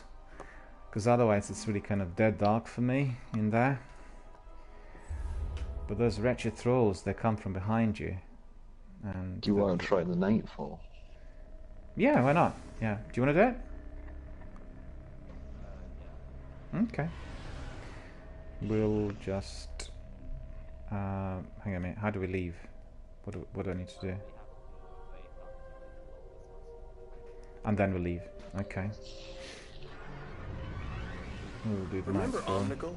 Hive General with a lovely voice? She's back. Vanguard scouts report she's undone her death. Or do you want to do this one and then we do the nightfall? Make it sound like she pulled her knitting apart. Eris would tell you not to make light of this. Nightfall That's why first. she's not here. Okay. There's no telling what else might follow, Guardian. Destroy Omnigal and any lingering threats. Okay.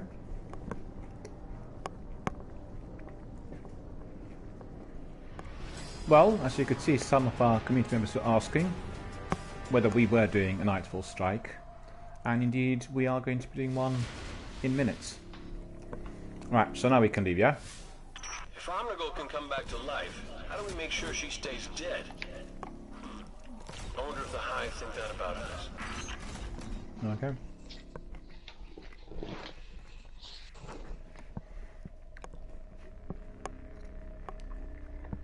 I think on my hunter I've done one nightfall already this week, so that's all good. So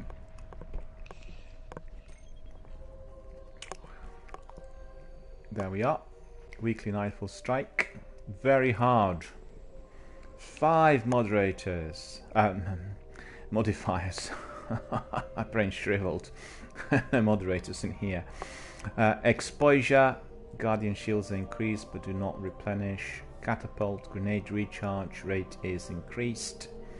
Fresh troops, some enemy squads have been fortified with additional reinforcements. Juggler, no ammunition drops for your equipped weapon. An epic, heavily shielded and highly aggressive enemies appear in great numbers. I guess Juggler is going to be causing us some problems. So I'm ready whenever you are. In fact, let me just double check my weapons.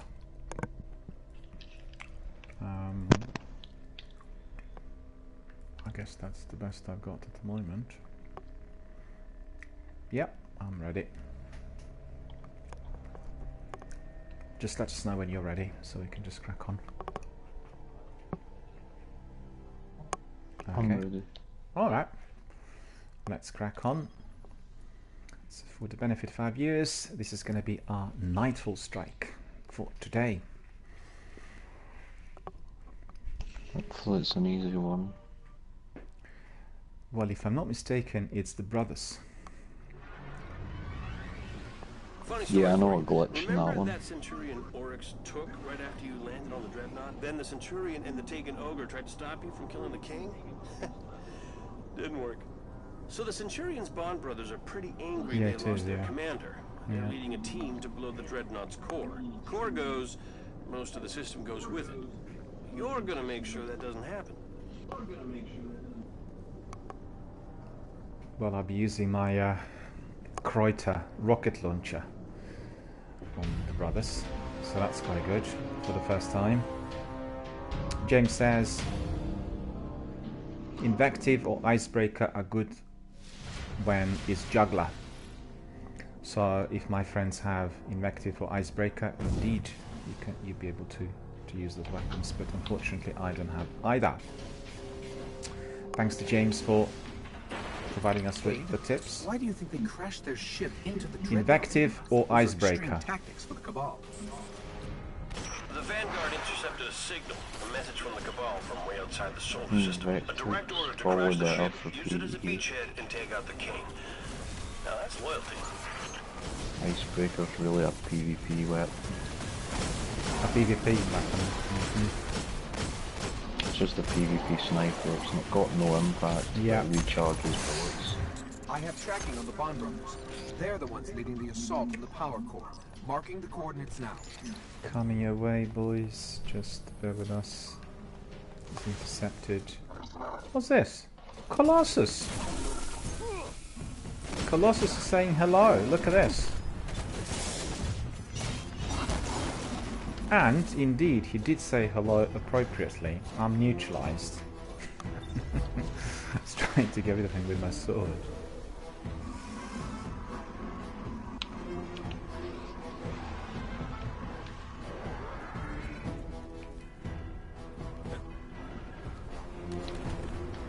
bet he's waiting for me. No! Well, that's disappointing. No, I don't think he is.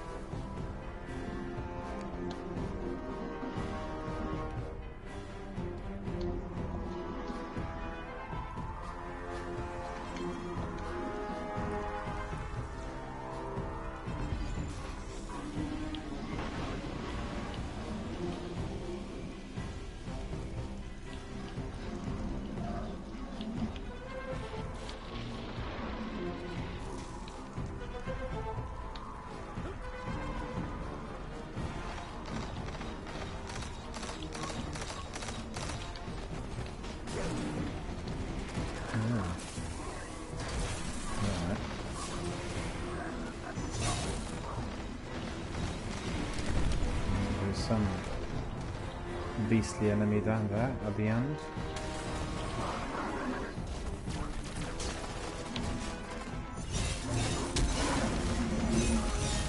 Elite Colossus. No longer elite.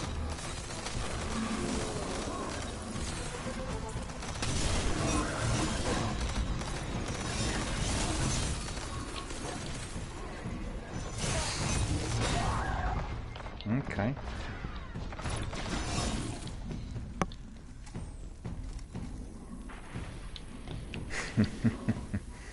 Well, that is a scene of true carnage. Look at this. The enemy obliterated.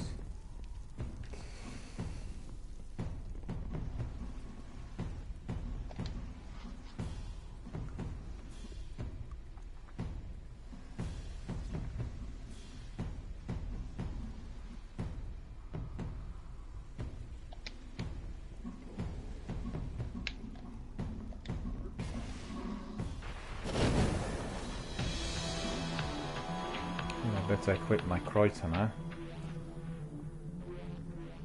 A tank? Why would you bring a tank to space?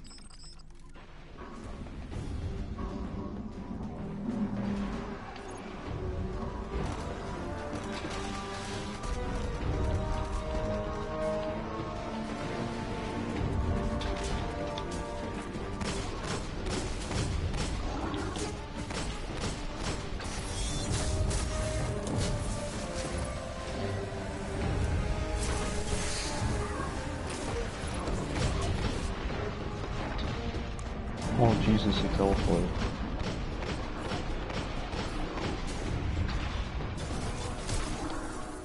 Yeah, I got killed. I tethered about 8 of them, and I think I neutralized about 6, and then another lot came in. Loads of them are coming in here. 1, 2, 3, 4, 5, 6, 7, 8, 9, 9 I think I can so far. The 10th as well.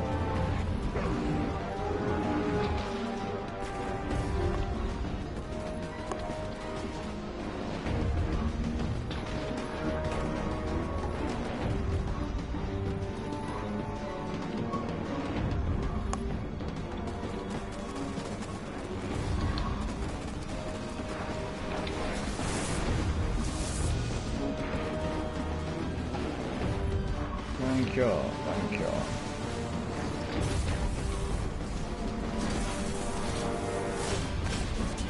I don't have any grenades or anything.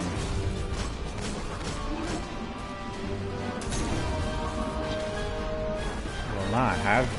Look at that.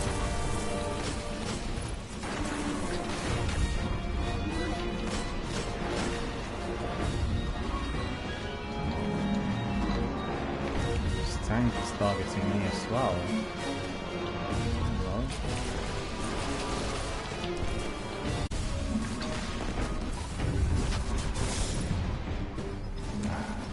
Put 4 rockets in the tank and the tank didn't explode.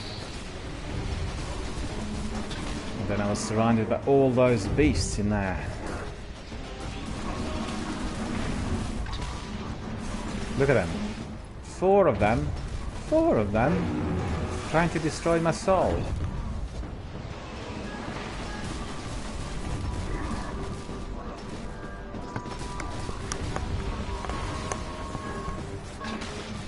I put 4 rockets, you know, into that tank, and it did suffer some damage, but didn't explode at the end.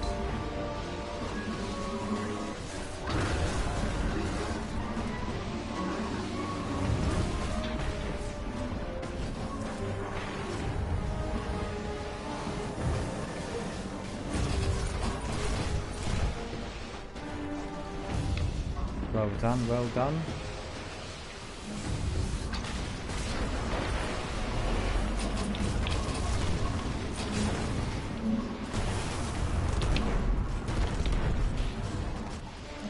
Thank you.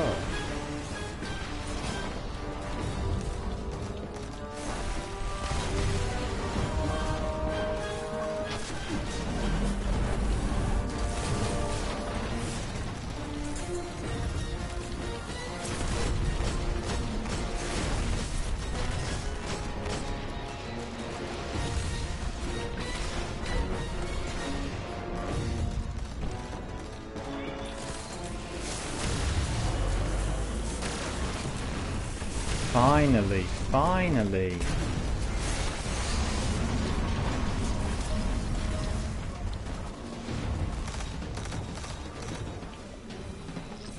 I've lost their signal. Maybe we should try the bridge. This tank was very hard to kill. Taken and Cabal fighting for the bridge. Wherever the brothers are, they aren't here. Let's keep moving. Those Cabal soldiers have no fear. You know, when they go to war, they're kicked out of the Empire. Yep, victory is the only way they get to go home. Well, a lot of people know that.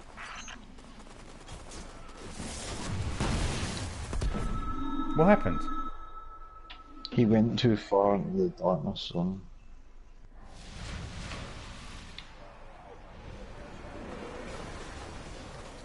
Taken and Cabal fighting for the bridge. Wherever the brothers are, they aren't here. Let's keep moving.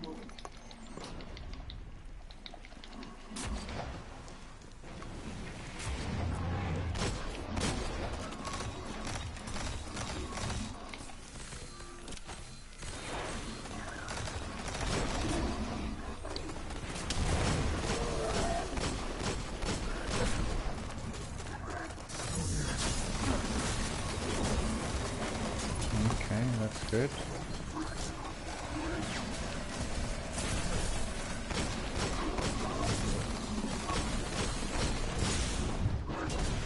Oh no, where did he come from? Oh, I guess from behind. Well, tether works well.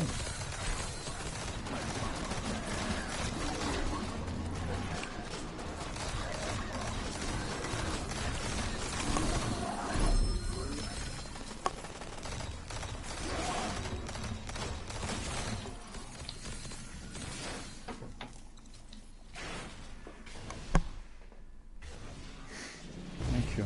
Thank you, thank you, thank you.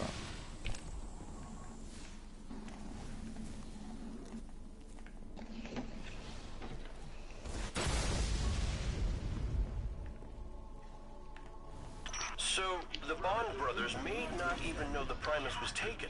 This whole thing could be a power play to get their dead commander back. That's the hold the Empire gets on these soldiers, Guardian. Loyalty beyond death. Just a second. I don't want to go in there yet.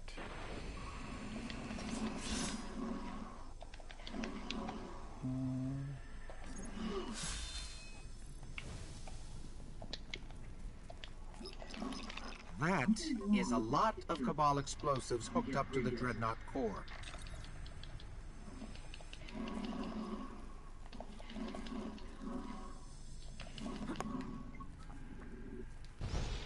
There are munitions hooked up to each structural weakness on the core. Okay, I'm okay. Yep.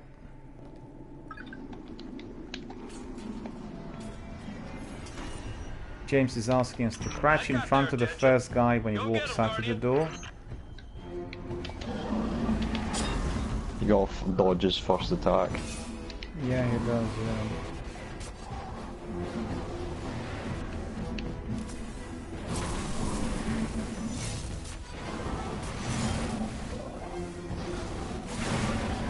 Why have they not fixed this shit?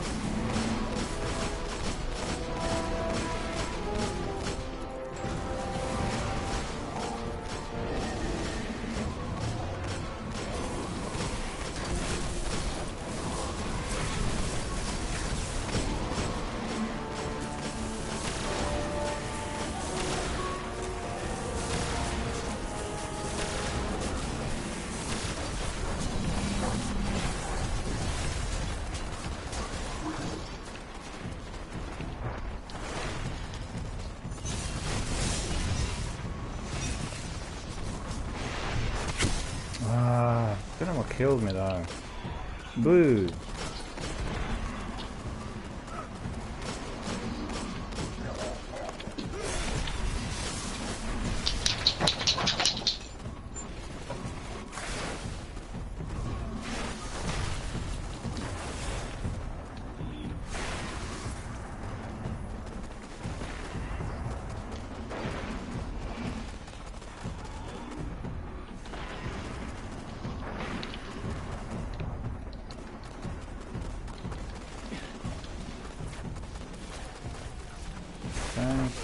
Thank you. Oh.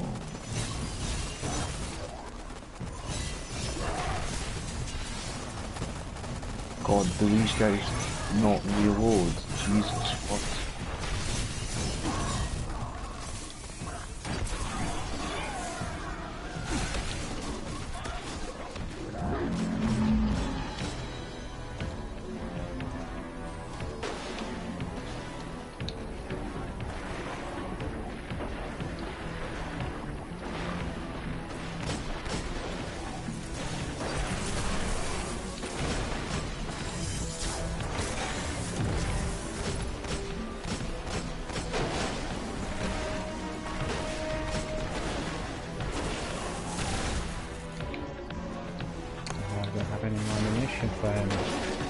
That's ridiculous. He's so bad shit.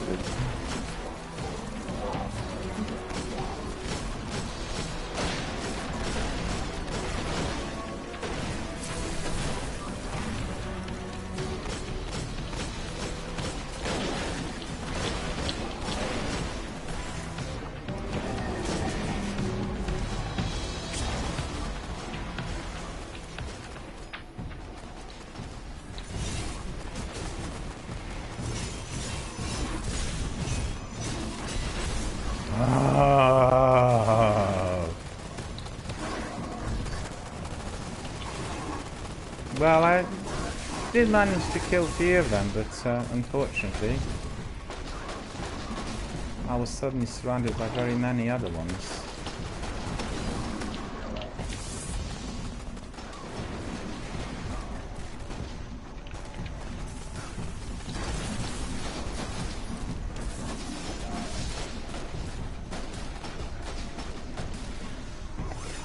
Thank you, thank you. No! I didn't get revived. Thank you. Thank you.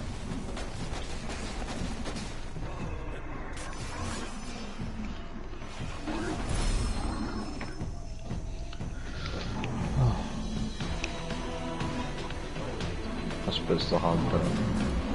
Yeah. And they're both going. Hit him with my sword when he lands.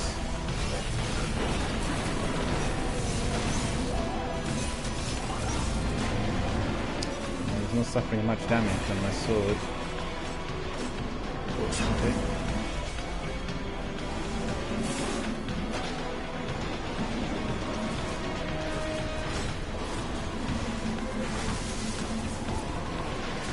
The guy's not shooting the orange guy.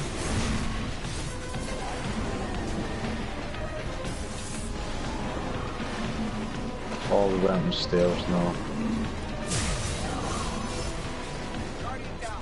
No, it was the ads. The ads kept on shooting me. Yeah. When I was trying to do the bullet shit, freaking the ads were just in the way. I thought I got away. Just fly. They can't shoot you in the fly. Too many ads in there. That guy got way lucky.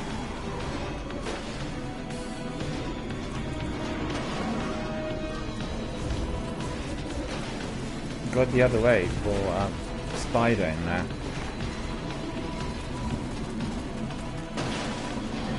That's it, yeah. Oh no, you got killed now. Too many enemies in there.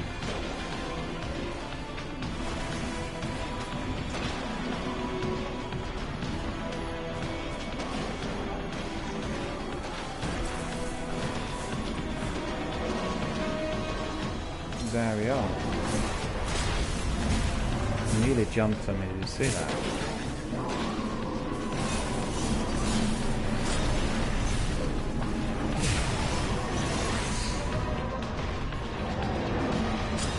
Ah, where did he come from? He literally flew. He's following you the whole time. He was following me, yeah. Oh yeah, this guy can do hee-haw, can't he?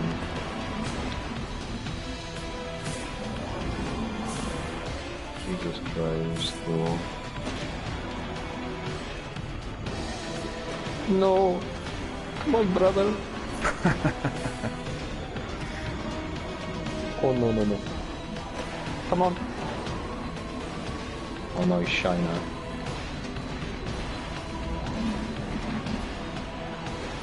I'm all alone in here. Fortunately. Fortunately.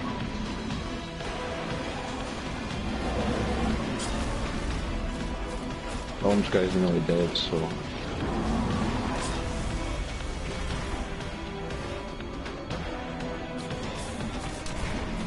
There we go.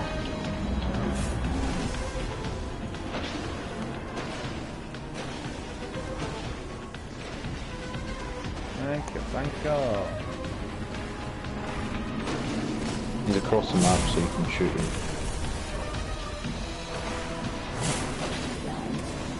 The other guy's dead, right? Yeah.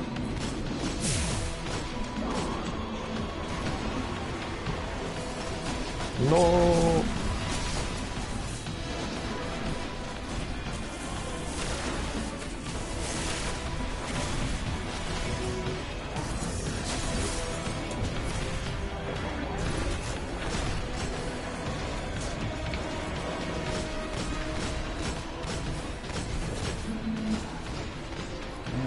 Tether didn't last very long, did it?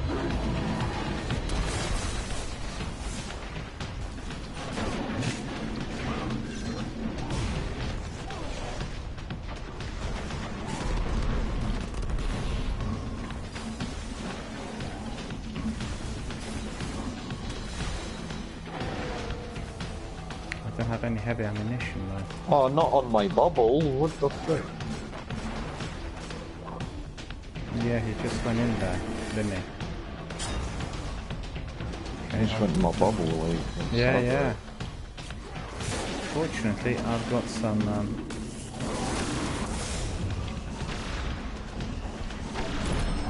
There, I got him with that fusion rifle at the end. They're finished.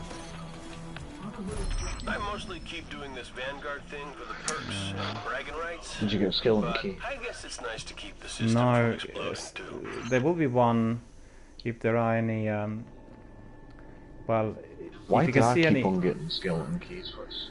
if you can see any engrams, then there usually is one engram with skeleton key in here on the Nightfall, but I didn't see any.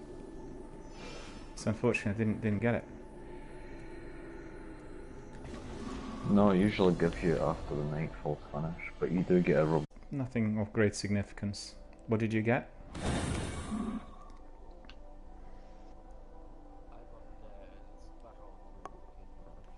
Yeah, that's pretty good.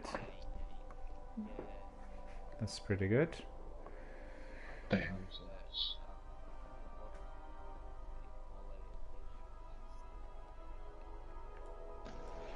So let me see what we got. You got Sparrow Toolkit, Vanguard Shell, and then Immolation Fist as well. Well, that would be pretty good for me because mine is the weakest bit of armor that I've got, you know, and that is basically 391, and you picked up this, which is 400. I think you do have rewards. I just think they're not showing up. Yeah, it's very likely. They'll be probably sent to the postmaster. I did, yeah. Yeah, it's my second Nightfall this week, so obviously my rewards are not going to be as big, as great.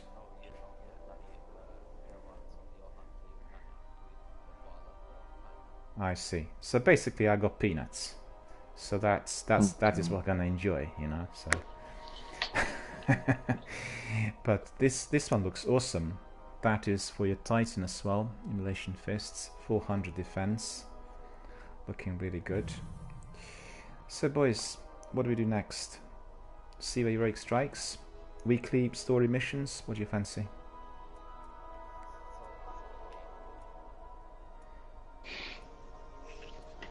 Anything you need to do, or anything which is your preference? I'm easy. Nothing I need to do really, no.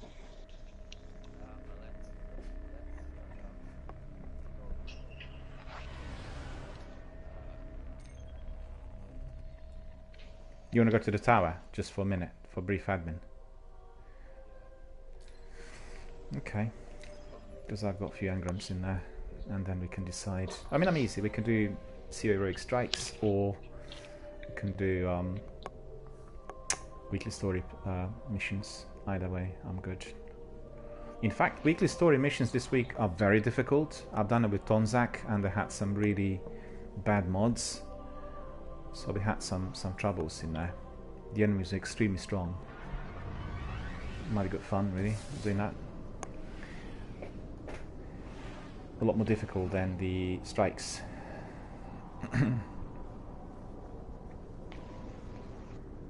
Well, the weird thing there was I wanted to use that Kreuter rocket launcher, and eventually I just ended up using my sword because of all these ads. And I didn't have, at the end, any heavy ammunition left. And therefore I didn't use any of it. I mean, I didn't use that Kreuter rocket launcher. But it doesn't really matter. We neutralized the brothers at the end, and that is all that counts. So let's see, what I get in here. Postmaster. Cloak of the Leopard. An encrypted engram. Right. Cloak of the Leopard, perhaps stronger than one I've got? I don't think so. The other one is 398. But you know what? I'm getting very rich. I only have 25,000 glimmer in here. Oh, interesting choice. And I can't even collect any more glimmer. That means I've topped it. Which is very annoying. Engine for flight. Wielded wisely. Yeah, I'm getting some weapons, but water flight. I hope you'll get some Nah, rest. nothing significant. Postmaster. Cloak of the Leopard. No.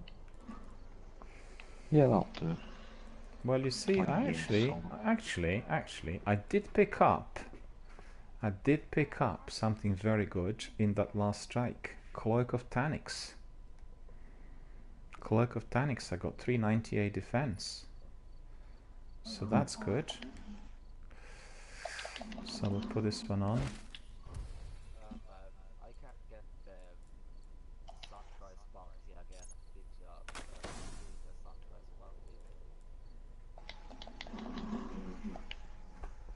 Oh, not sure. We'll have a look. I don't think I did it earlier in the week. Alright, let me just have a look whether... Let me just see whether I've got it equipped. Just one moment. Cloak of Tanix. I just want to see the perks as well. What the perks are? Vanguard Champion. Hand Cannon Focus. Well, that's very good. You see, Cloak of Tanix has got some extra strength for my Imago Loop. So increases the upgrade rate for the hand cannons. Increase intellect. So let me just very quickly do a bit of upgrading in here. And where is it?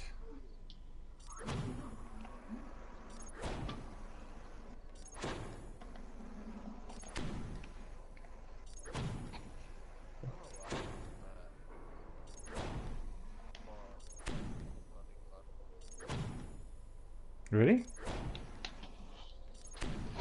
Well, you're collecting fantastic loot. Really?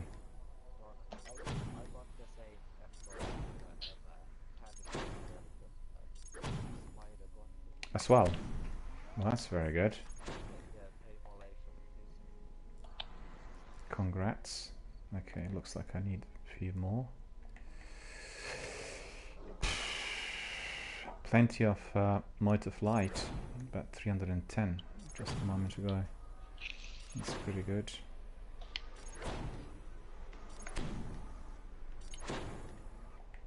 see the character. Yeah, it looks like that's all done now, hopefully. Ah! Well, that's annoying. Still need to be wasting more.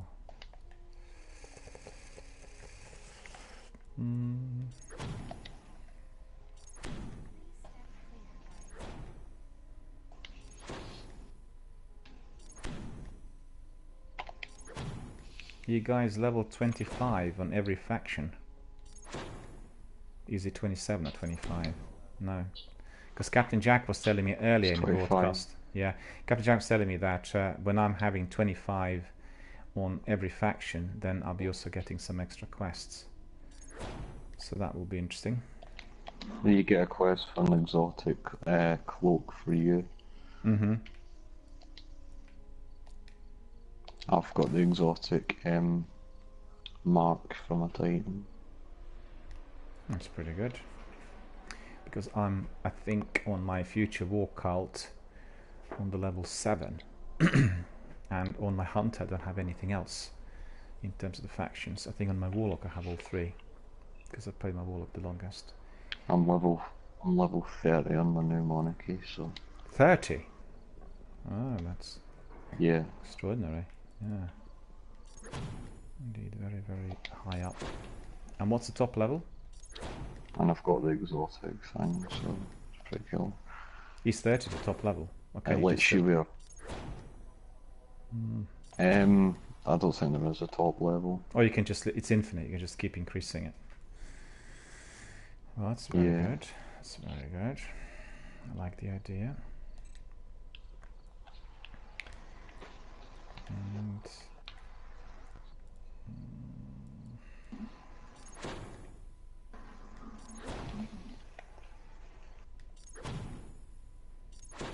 okay, hopefully that will do it.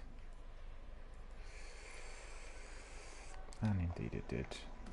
Also, that cloak looks pretty good. Quite like it. Look at that.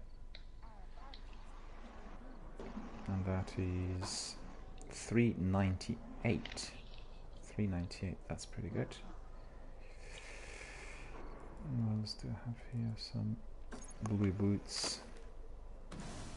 And those I do not need. And then I have... Yeah, you see, 391 Eon Tracer gloves are the best ones I got on my gauntlets. And I don't have anything else which is more powerful than that. Everything's like 390, 389, etc. And I need a better...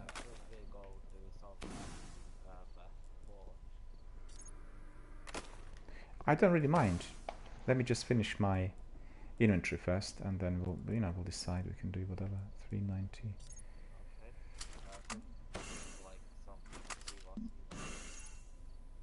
Yeah, I'm not bothered. So let me see. Hang on a minute.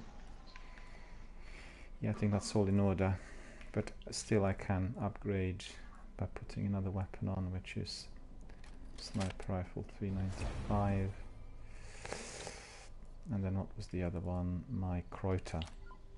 So principally my hunter is 396, 4 points short of 400. That's what it is. Quite like the outfit actually.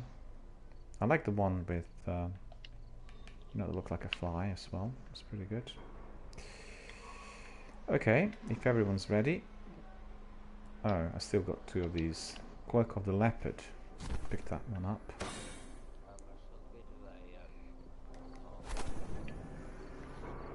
Sorry, my fault. My fault. Cloak of the Leopard. Let's see if that thing's working now.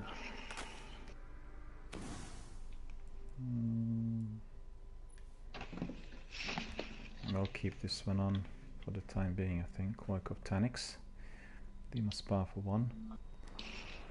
And then there was another engram in there. Service normal. Transferred. Goodbye. Well, actually, I did collect a lot of stuff, but My pleasure. not many of those bits were really useful. Fond of that one. Oh, another cloak. Oh, I got a reward. Alright. Might of Flight, another cloak, another engram. I keep collecting engrams all the time. I should get back to my studies.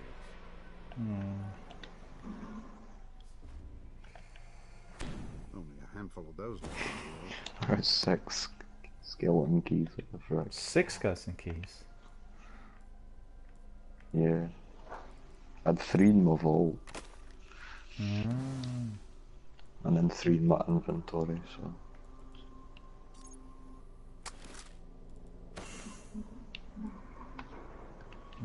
There we are. Let me see.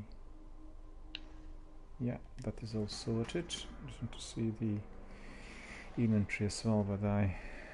Level 2 does not want to get to level 3. All you have to do is go to Savala, then go to the gunsmith, and then go back to Savala. Then you're level 3. That's how easy it is. Really? Just go do it. Like, yeah. Once you're level 2, finish the first mission, you speak to Zavala and Cade, I think it is. And no, it's Zavala and whoever your class person is. And then your class person will give you an armor piece, you put that on. Then you'll go to the gunsmith, he'll give you a gun, you put that on, and then you go back to Zavala and he'll give you a quest and then level you up, I think. Or no, you go and claim your ship and then go back for the 3rd time to Savala, and you'll level you up. I've just seen that I've gone up on my faction. So that is, I've gone up from 7 to 8. That's pretty good. Vanguard reputation is 15 and cryptoarchaeology is 13. So that's all looking good. And I'm just now collecting my bounties. So the ones which are completed, kill it with fire. Getting some Motor Flight and reputation. Armor breaker. Strange coin Motor Flight. Hive hunting. Just some weapon parts for that. Well, that's disappointing. So 1, 2, 3, 4, 5 bounty spaces. So what are we going to do next? Let's decide, because obviously I collect bounties accordingly.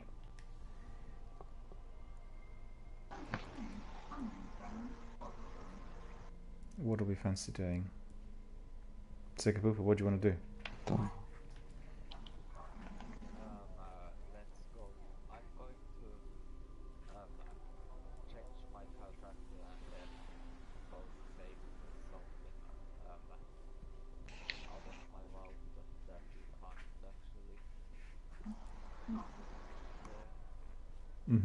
Okay. Looks like for myself, take this one, but don't seem to be having many bounties in here. I'll just see whether I can get anything from Zavala, but I doubt it.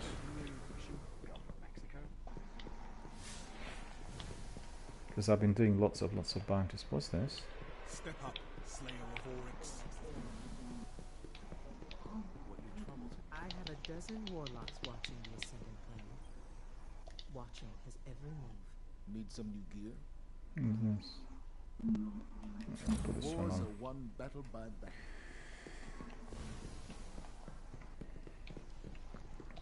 Okay.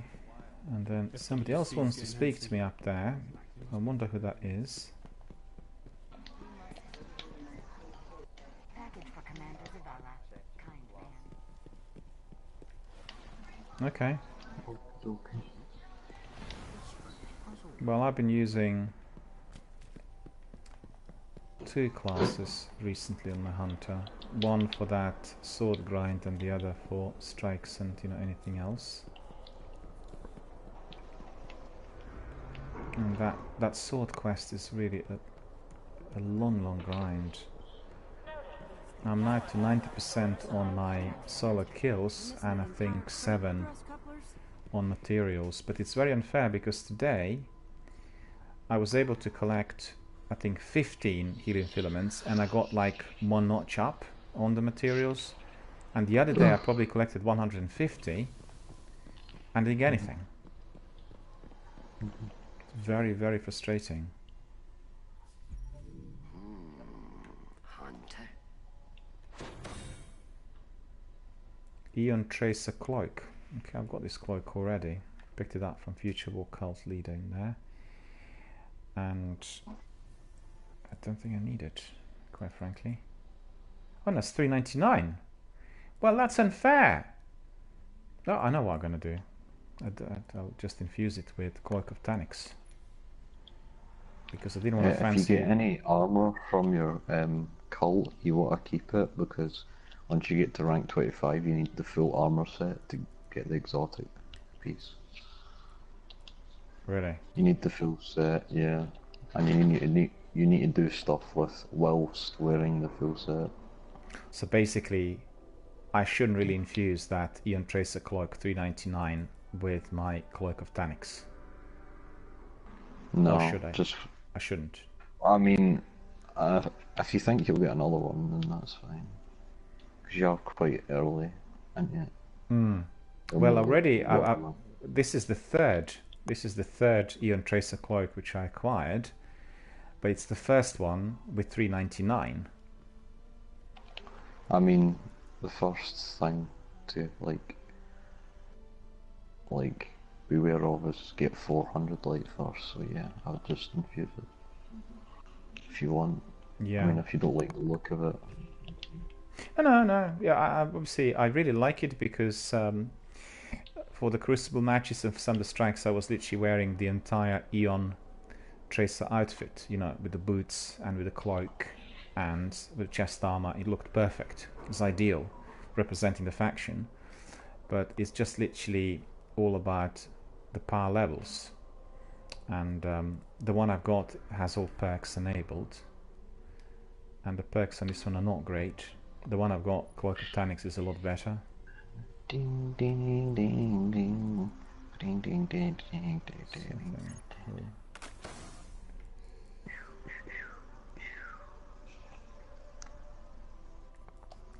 Let's see. I was literally with Future War Cult for 2 seconds for my warpath. I think it was on my warlock. Yeah, I just bought the warpath because I got told that I had really good perks that week, and I just grinded for it, and I got it. And then I switched back to Dead Over my warlock. Terrific. Just for a rocket launcher. Warpath Engram, Silver Dust, rank 3 future. So there's a different engrams one can get in here as well. Mine's got, because the rocket launcher I have has got cluster bomb, tripod, and it's got field scout as well, which is pretty good. Yeah, that's pretty good. So you get a lot of bullets. Definitely helps. Heard about you from your amazing rocket launcher, Hen. Yeah. Iki's here. Hello, Iki. How's it going? Good to see you. Thank you very much for coming in and joining. And thank you for watching our broadcast today on this wonderful summery Easter Monday. We have lots of people here today with a busy community morning. It has been. Iki's saying just having a quick look. Yeah, just to put you into perspective. Furry Spider, Sekapupa and myself are doing a variety of different kinds of activities here. We've done the Nightfall Strike, we've done some Siva Heroic Strikes, we're doing some bits on my sword quest, and kind of progressing further up the ladder bit by bit. And we'll carry on with still a few of those. It's been very good, very busy, and lots of firefights, lots of interesting action. The Nightfall Strike was quite difficult, and indeed some of the Heroic Strikes were quite tricky as well. Yeah, yeah. I swear, see if the Nightfall was any other strike, it would have been harder. That's right. I was just lucky there's so many glitches in that one. That's right, that's right. So plenty of challenges. Alright guys, I'm ready. So we can... I need to go. Are you? Okay, we'll wait for you. I'll just go to my favourite spot, which is outside. Look at the views, and you can all join me there once you're ready. funny enough, somebody else wants to talk to me now. I wonder why.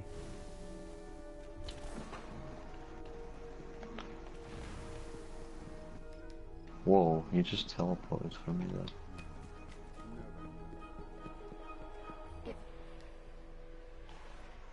Hi.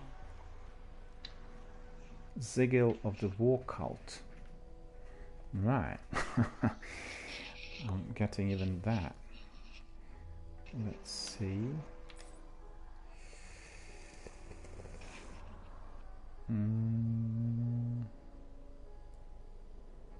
Swords of Dawn. Put this one in the vault. Replace it with the new one. The question is, do we have enough space in the vault for that one to be placed there? Yeah, we do. That's good. So that resolves the problem. Wonderful day, Guardian. Well, I need to go now, so I'll see you later. You've got to go? Yeah. Alright, no worries. Well, thanks very much for joining us and being here with us today on the channel. Thanks for all your help. Yeah, I'll be back on in about an hour and a half or something. I think I'll be then gone, because we'll do a few bits and pieces and then I'll be enjoying a few of my strolls, you know, around here, enjoying a bit of sunshine. A bit too hot for me earlier today, but getting a bit more pleasant, amicable. And well, we'll you know, we'll see you all perhaps next time. Right, see ya. Take care.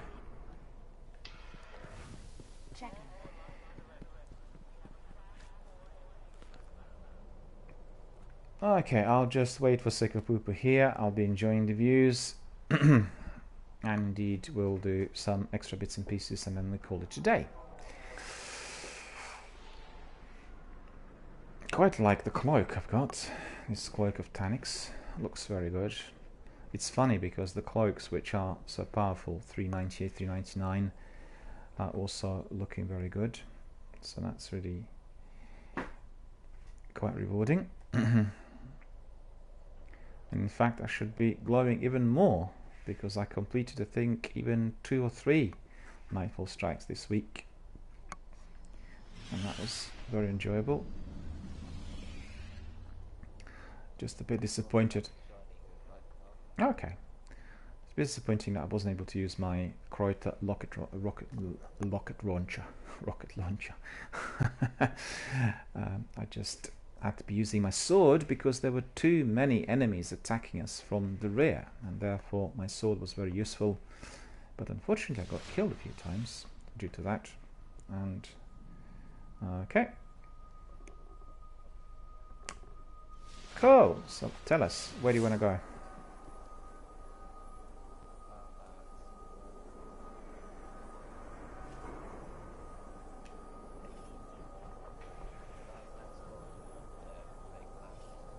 Okay. We'll go to the Plague Lands.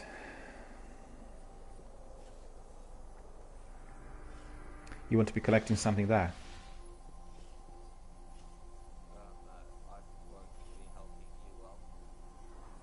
In the Plague Lands? What am I to do there?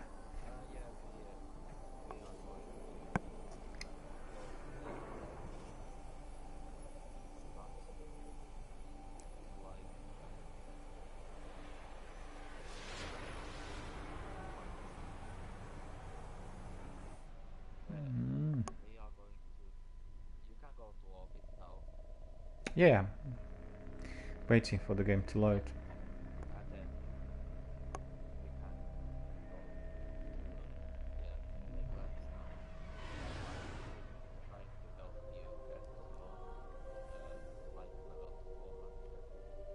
In the Plague Lands.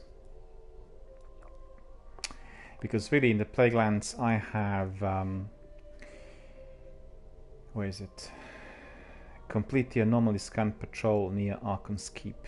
So that's one that I need to do. In fact, we will mark this one. Crucible bounties, complete energy burst patrols, that's not it. Noble deeds. So I performed 89. The noble deeds I need to complete in the Plague Lands. Form the ritual. So that's something else. Form the ritual. Is that something that we can do? But we didn't do really the King Falls raid, so I can't really do any of that. No. Patrols complete. Wrath of the Machine. Find and destroy the devil spices leading the fallen boy in the Plaguelands. Slay the Archpriest. Repair the siege engine and slay Axis. Can we do this? Because we were doing Wrath of the Machine the other day, but we did not complete it.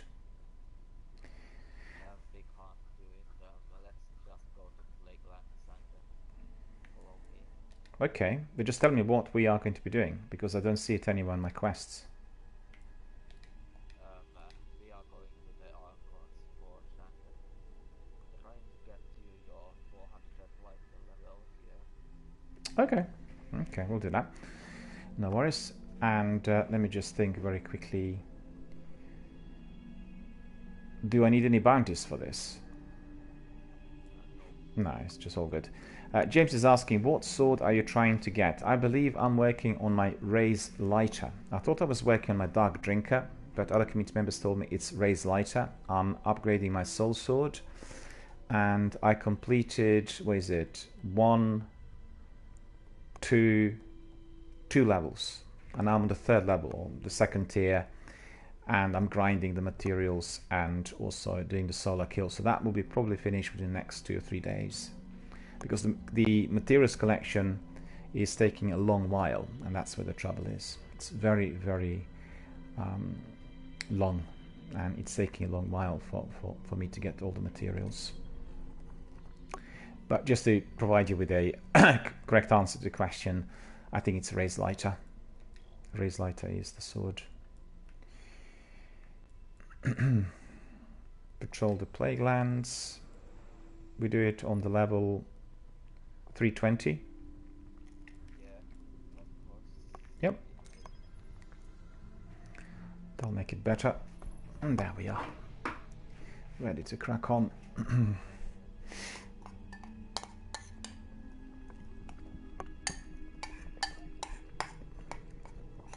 But I'm nearly there, you know, just 4 points short, 4 points short of 400.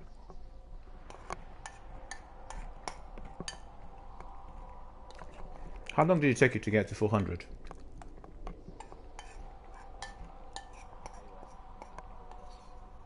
Mm-hmm.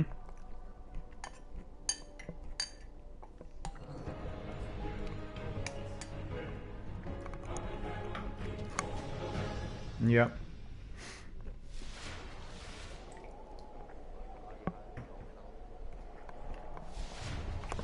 That's where the difference is. I keep saying this every single day to everyone. So hit the beacons and he'll point us toward any trouble.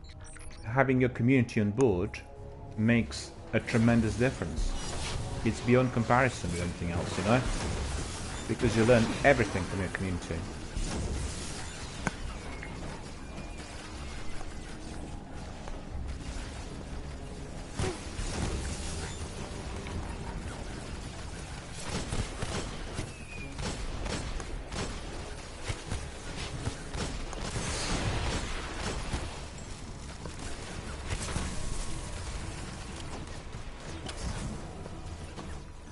Down. Yeah.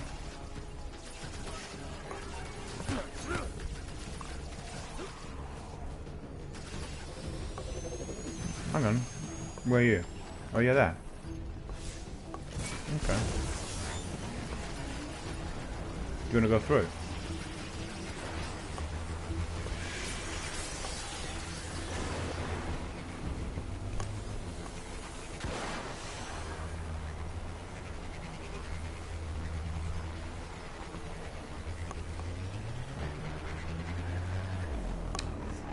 James is saying a tip for helium filaments is get a ghost from the tower that shows it, then when you spawn on the moon, zoom in with a sniper and it will show, or just use Keen Scout on your hunter.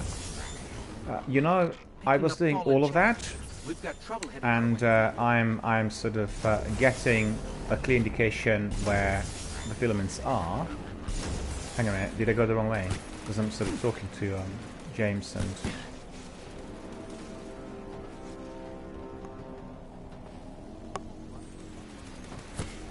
Now, just 1 second, let me just finish discussing this with James, because James has asked me about the perks. The trouble I'm having is not really by not knowing where the filaments are. I know where they are, but when you're doing them and collecting them, the trouble there is that they are sort of giving you the random score. So today, for instance, after collecting 15 helium filaments, I was able to get the rare material, and the other day I've collected 150 and I didn't get anything. So, you know, yeah. No, the filaments are there for my sword quest, which is what I'm doing, you know, on Sword Reforged. Oh no, sorry, I just jumped off without reason. And it's just taking a long while. It's a very long grind. And the solar kills are easier to get than the materials. They take a lot less time. But what I've done is I've timed it so that I can be doing it bit by bit every day. Otherwise it's very, very tedious for the viewers, you know, doing the same thing again and again.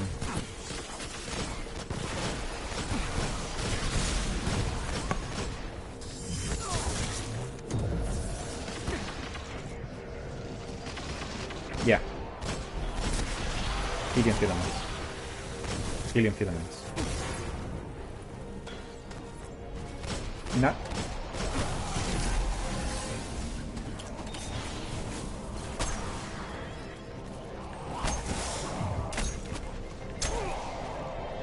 I'll show you in a second. Hold on.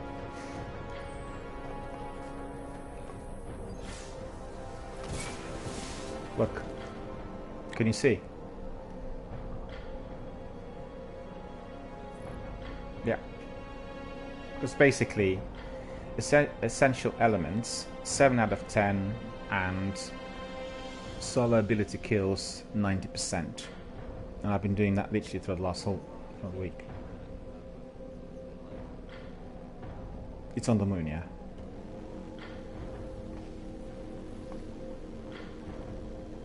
It just takes a long while.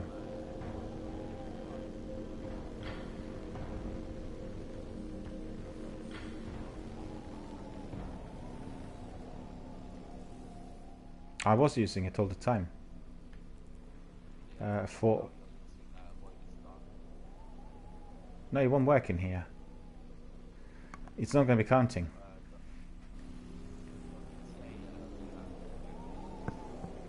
Yeah. Needs to be on the moon.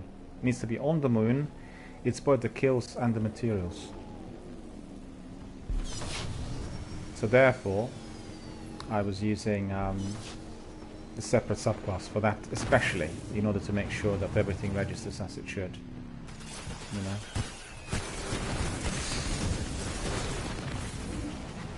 This is a very long grind, and then I do them, you know, bit by bit, because of the viewers. I don't want people to be bored by just watching the same repetitive action. And usually what I've done is I would have brought in either 1 or 2 other community members to talk, so it can become, you know, more enjoyable and more interesting. There we are. We go inside. Because I can see there are some other guys in there as well. Well, thanks very much, James, for your tips. Really appreciate it. And I don't think there's any other way through which we can accelerate the whole thing, you know. It's just a long grind. And Captain Jack was here with us earlier today, and he was telling us about some of the longer grinds in Destiny 2 as well. He said one of the hardest trophies to get was to get platinum on raids. And it's understandable that that's very difficult, because in order to complete platinum on raids, you'd have to be surviving. Apparently they don't like trespassers.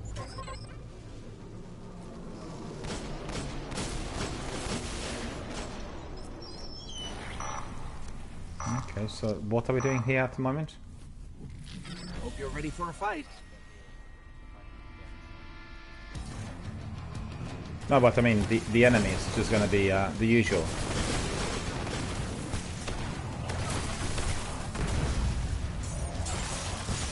Okay.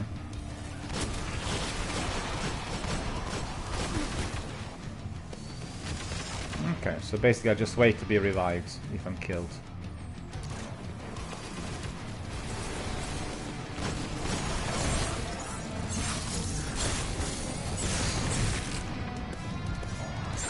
Well, there were 2 people waiting to come in, but it looks like they're not coming at the moment.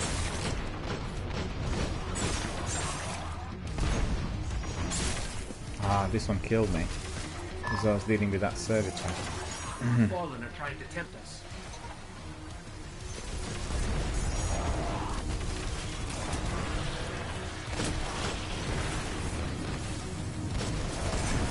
I mean, these events are quite difficult in here.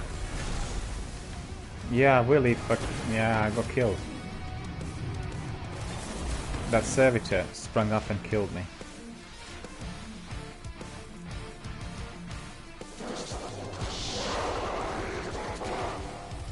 We'll get him next time.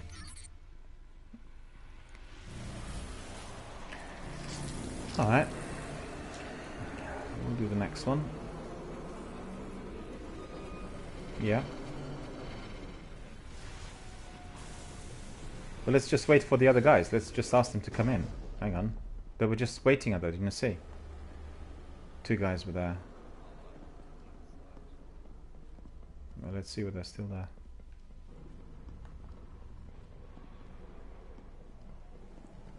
They've gone.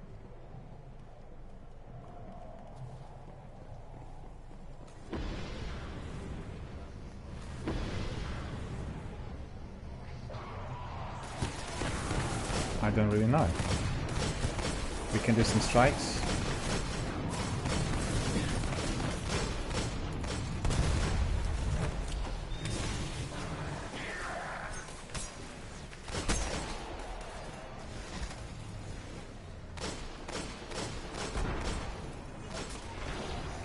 See you see these guys? They're going in.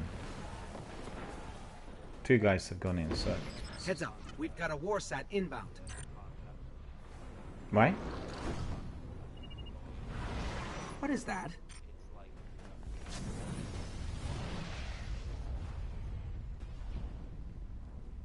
I see.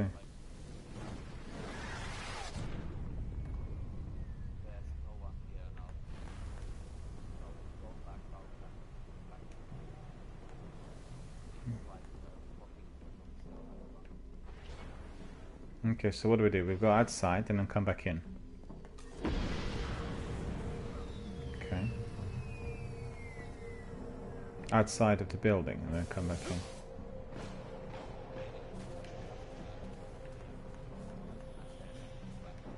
Okay.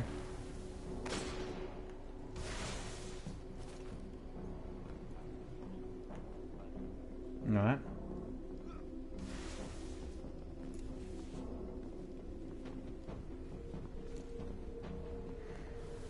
James is telling us a few things, but I'll respond to James in a moment. We are sort of in the thick of the action in here. I'll respond to you immediately. So you've gone in, yeah? Are you inside already? Are you inside? Have you gone in? I don't see you. Where are you? You are. Okay.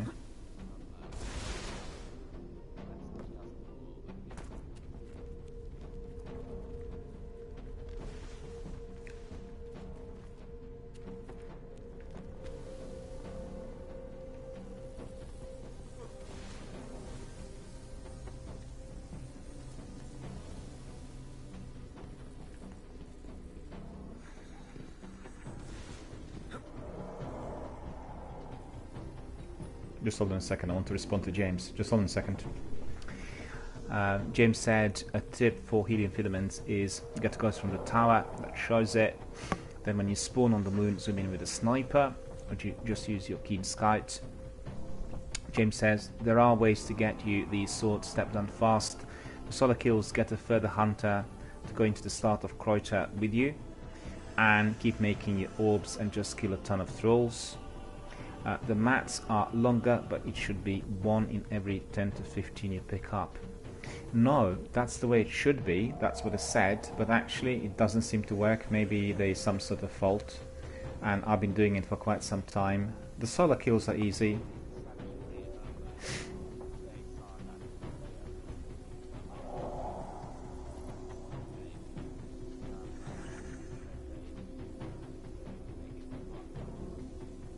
So it springs up. No, it springs up randomly. Yeah. Yeah, basically what it is like a random number. Could be 15, could be 70. So you can't predict what the number is going to be. You never know. That's what they've done. And other Destiny veterans told me this. So that's probably what it is. Because in the old days, it was a certain number of materials, but they changed this. And James says, Tether Hunter for continuous orbs. Yeah, that's right. I mean, I've been doing this, but the materials in that section became very, very tedious and lengthy. A lot more so than, I guess, what they used to be. You could. You know what? Let's just do something which is enjoyable, because I'll have to end my broadcast. I've been broadcasting for longer than expected today because it's Easter Monday. So I just like to do something which is funny, enjoyable, and fast, and then we'll wrap it up for the day. We'll carry on with the grinds and that tomorrow on another day. So just let me know what we can do, because I'll be quite happy to do maybe 1 or 2 strikes. I'll be quite happy to do some strikes, you know, and then we can wrap it up. So it's very enjoyable for people to watch. So if you're happy, we can, yeah? Yeah, we can do a strike, or we can do, you know, I don't mind, I'm easy. Either or is fine for me. Let's probably, if we do maybe some strikes, and then we can call it a day. And let's see, and obviously what you were describing we can do on another day with longer grinds and looking for different pieces and that, you know. It's just that I've had already well, I wanted the broadcast to be much shorter today to what it was, but I had quite a lot of community activity, people coming in, and I want to make sure that everybody was enjoying the activity and, you know, joined in. So that's the idea. So if we do, let's say, 2 strikes, will that be okay for you? In order to sort of polish it off, or just 1? What's better for you, 1 or 2?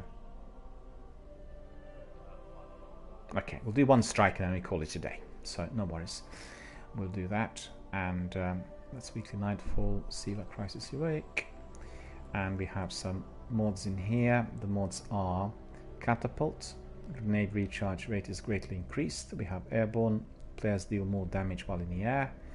Chaff, player radar is disabled. Heroic, enemies appear in greater numbers and are more aggressive. So let's crack on, and that's going to be our last Destiny 1 activity for today. Thank you very much, James, for all of your tips. Really appreciate it. Very helpful indeed. And I've done most of those things as I obviously pursue that quest, but it is taking, you know, longer than expected. And I've discussed also with my community Destiny veteran friends as to why the number of materials is so greatly randomized. And they said it's just the way they basically changed that section of the game a little while back, and that is exactly what we are getting. So in terms of the solo kills, that was quite nice and easy, but the materials were a real pain. Still are. Let's get to taking out their command one by one. Valis Arik. From what I can gather, he commands the siege dancers from an Imperial land tank outside of Rubicon.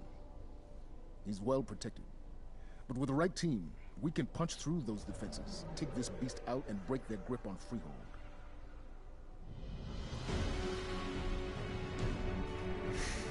There we are. Cracking on with our adventure. The last one for today. Rubicon Wastes. We are here. What's the cloak you're wearing?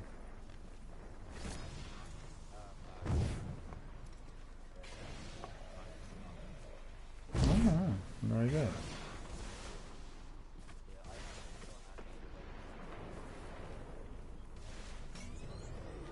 No raids with your hunter.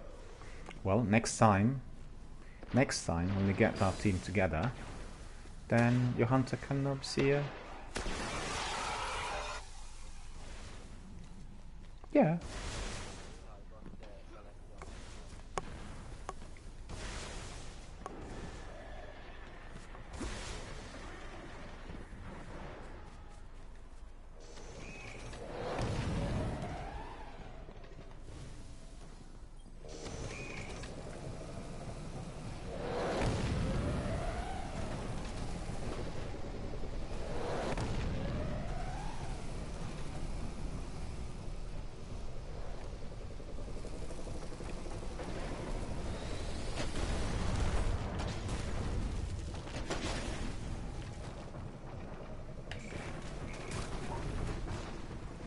It's a bit tricky, isn't it? With this beast going in there. Oh, that's ridiculous. I forgot. I thought I had my sword on. Let me put my sword on.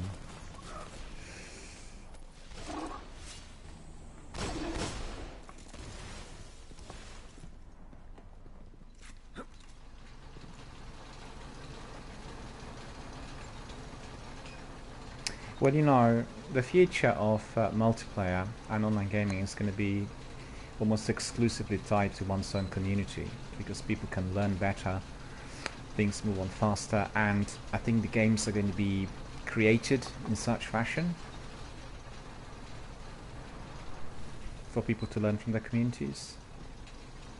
Where'd you go?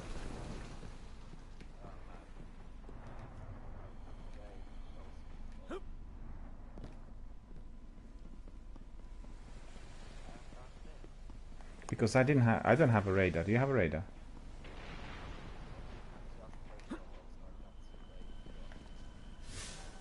Okay.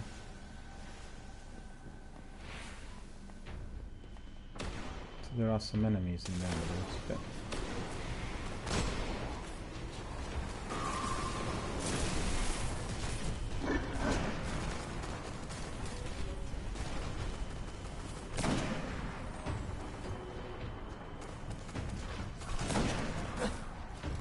The sniper is very deadly.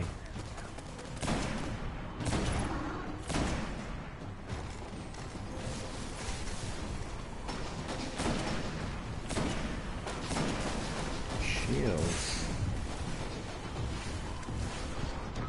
He's so strong. Guardian down. And I got killed as well.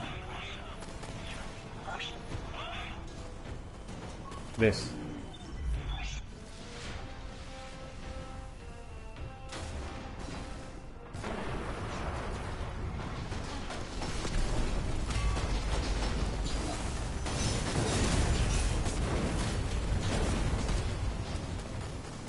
Some animal has a massive big rocket launcher in there, but I don't see what this animal is. No, there.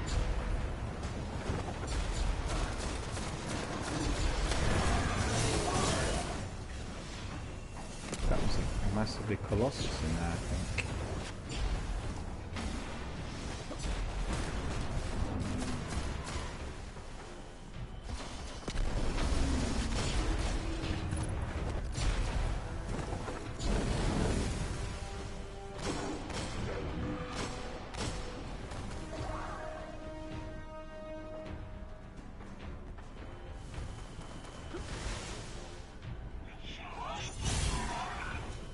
One of them, and another. Look at that. What a cheek. Sneaking in from behind.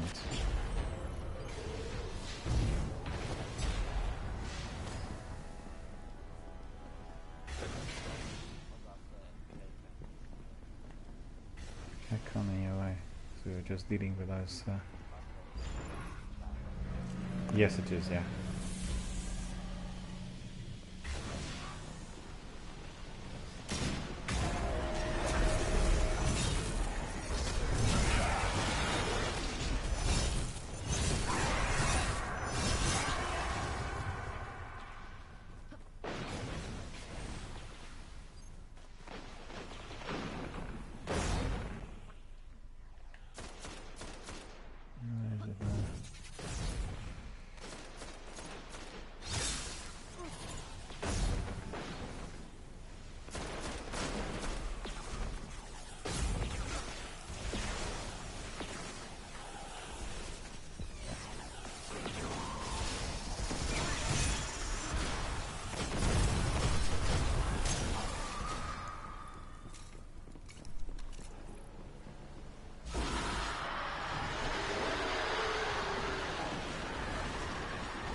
nearly got killed, you know. It's really...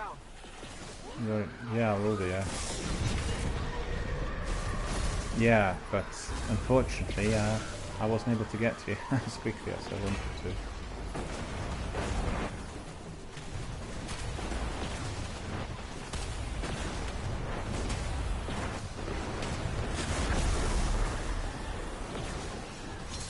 Thank you.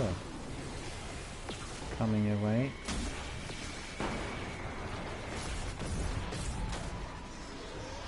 You did? Okay. Just coming your way to revive you there.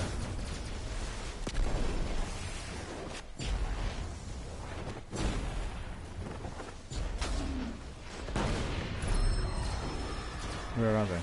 No. Down below. And there. Okay.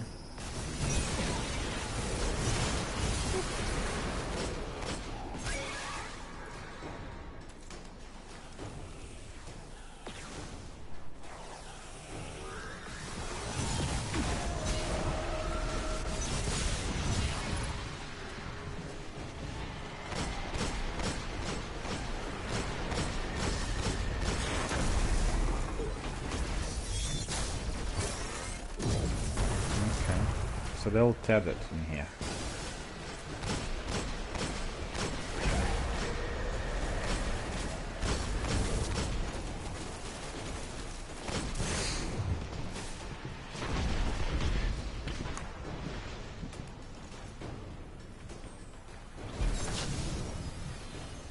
Somebody needs to be revived or not?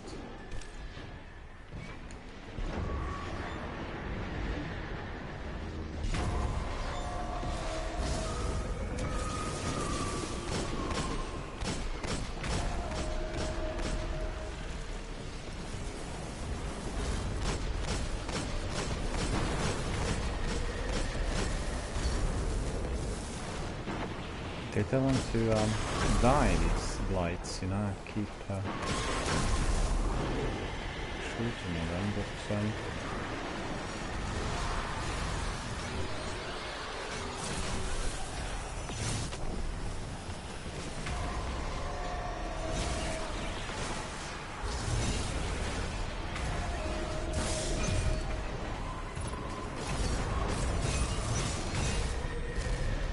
massive big champion is in here.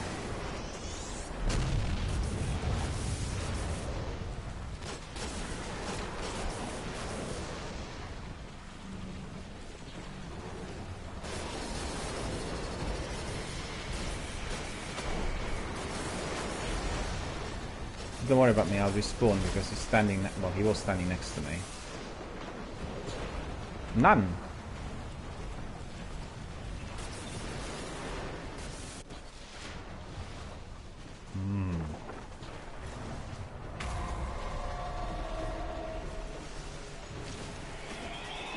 Guardian down.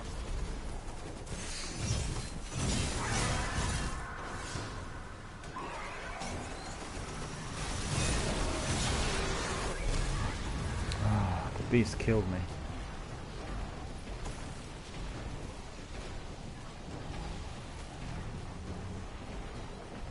Well, for that beast I'll need definitely that rocket launcher, but then on the other hand we have so many ads attacking us at all times.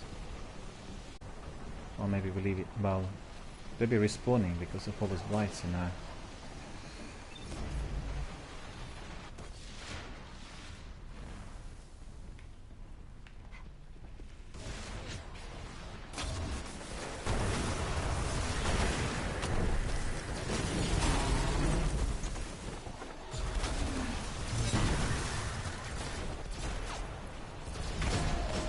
You know what, I'll tether him. Do you have your rocket launcher? Do you have any ammunition for a rocket launcher? Oh, he's dead already. Okay. You got him with your rocket launcher.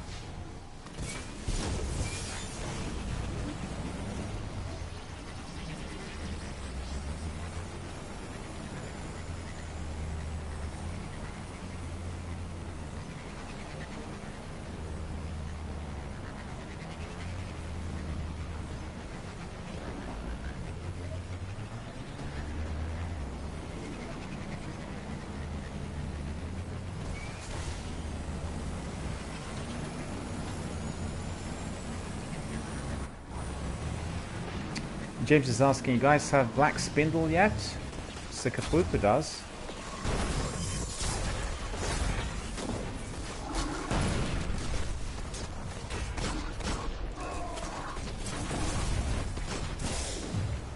I think this is a difficult strike, isn't it?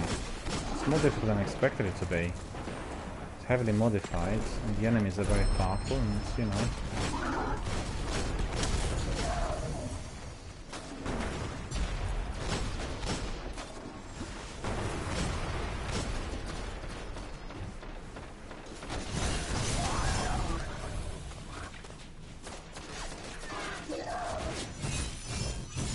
Okay.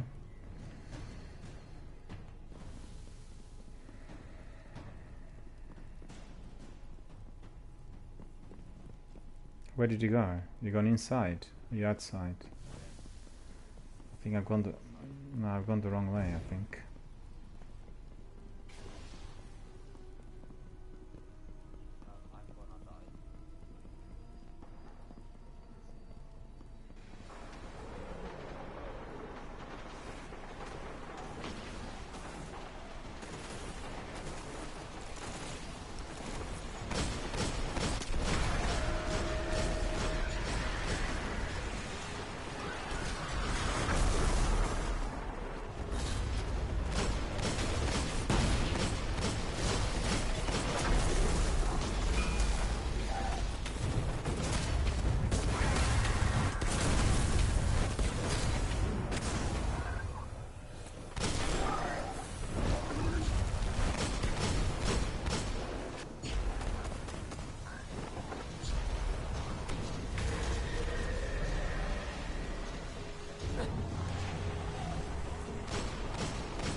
Okay.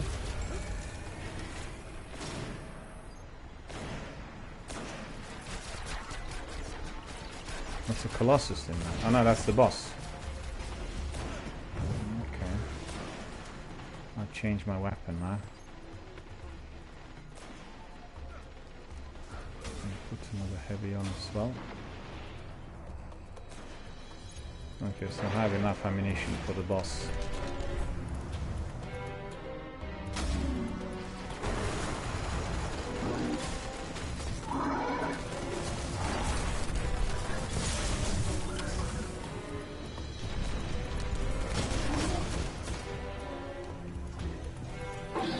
Where's he gone now?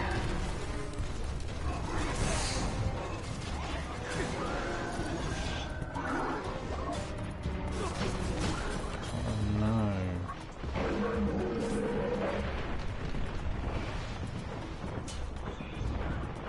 Astonishing that I survived.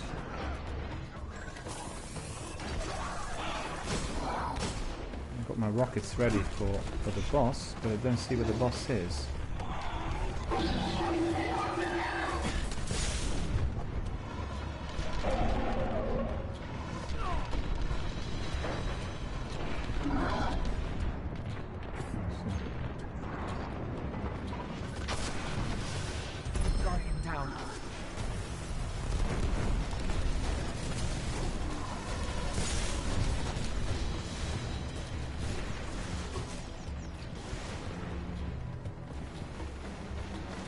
Tethering, and I'll fire off some rockets in him.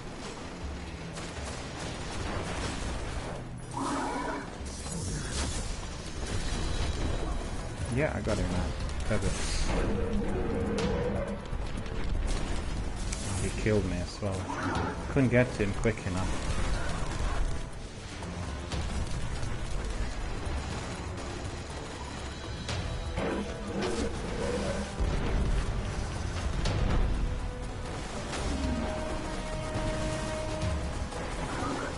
Two rockets went in, but I'm out of ammo on my rocket launcher. Got him. You got him, yeah? There's one less problem on Mars. Valis to Ark is I've got skeleton key as well. Command dealt great. But in the darkness rising, more fruits will come, and new leaders will rise. We must be ready to face them all. I've got it. Treads upon stars I got. Treads upon stars. And let's see how powerful this Tread Upon Stars is. 397. So 397 is, I think, the best. So that's good. So we'll have a look.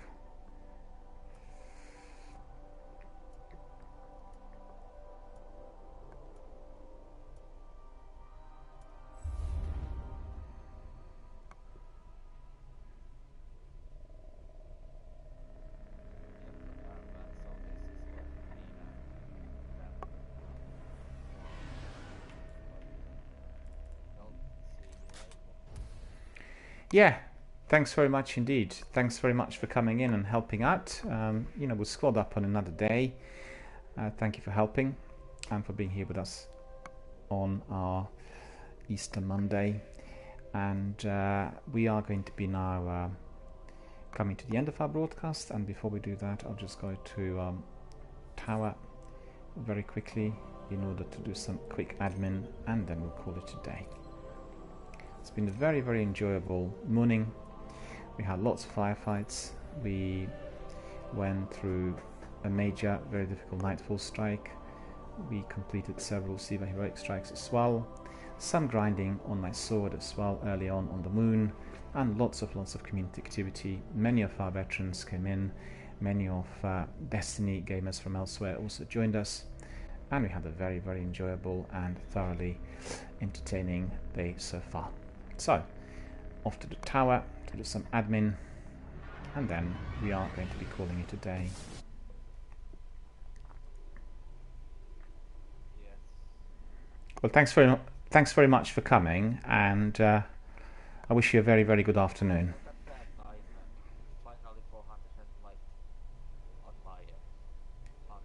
Oh, you are? So you must have picked up something which was really good in there.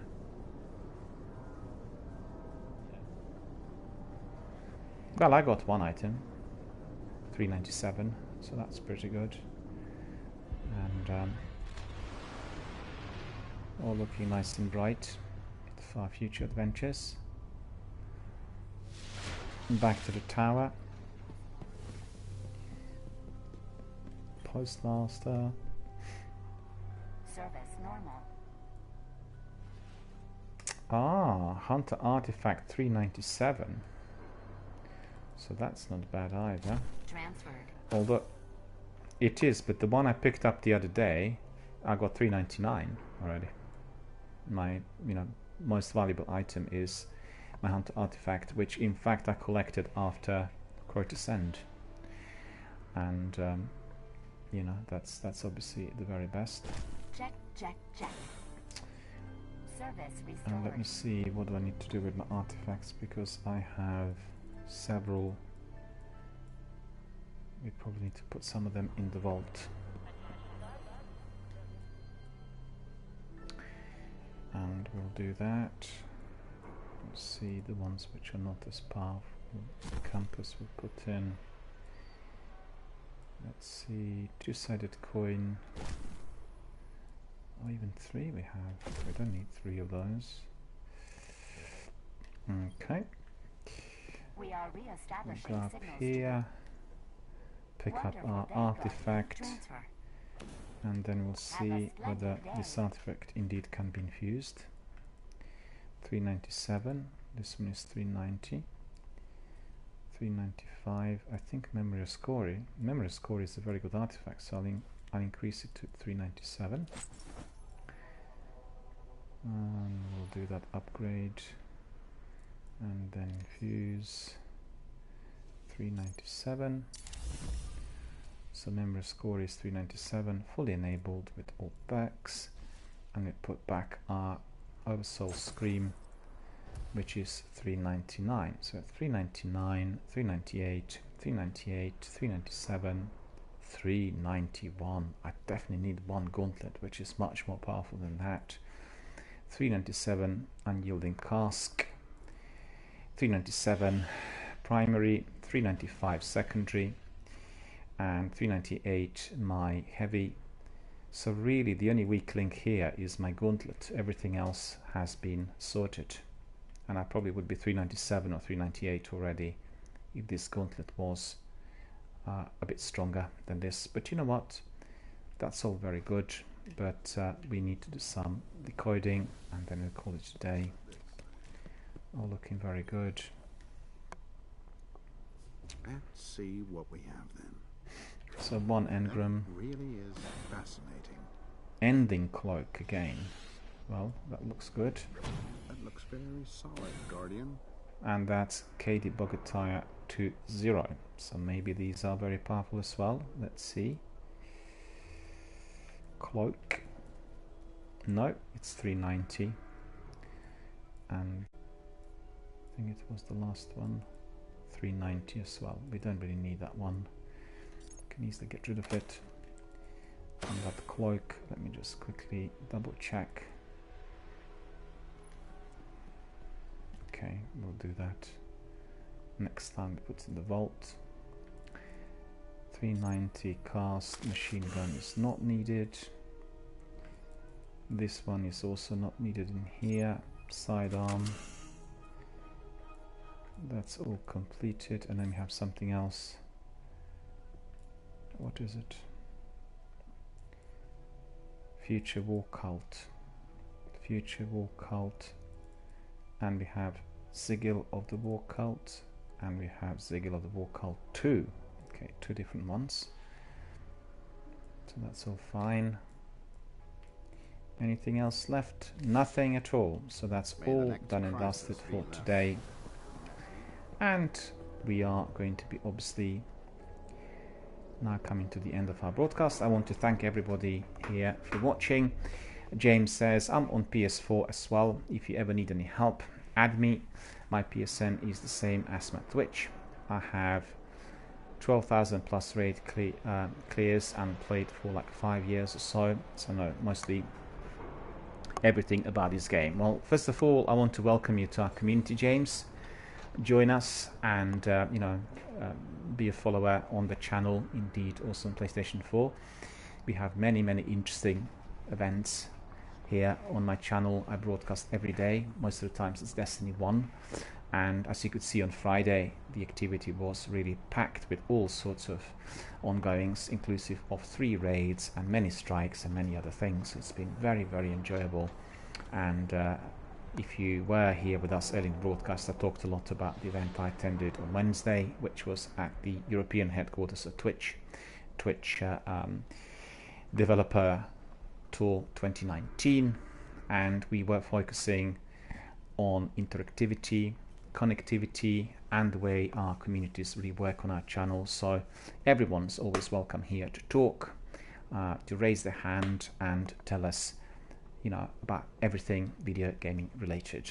So I've come to the end, and I want to thank Sekapupu for coming in. I want to thank James for participating together with all of our community members earlier in the broadcast, and I would like to wish you all a very good afternoon.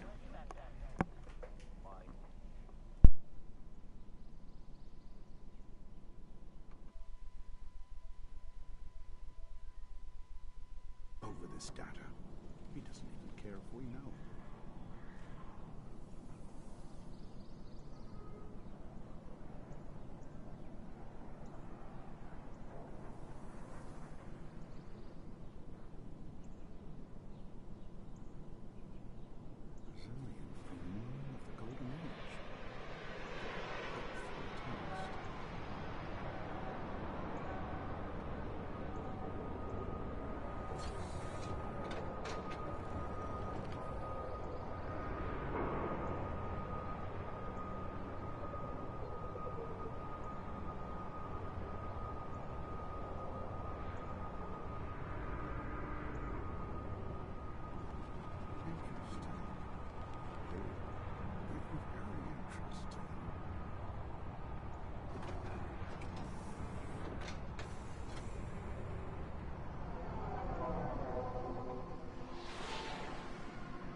signal.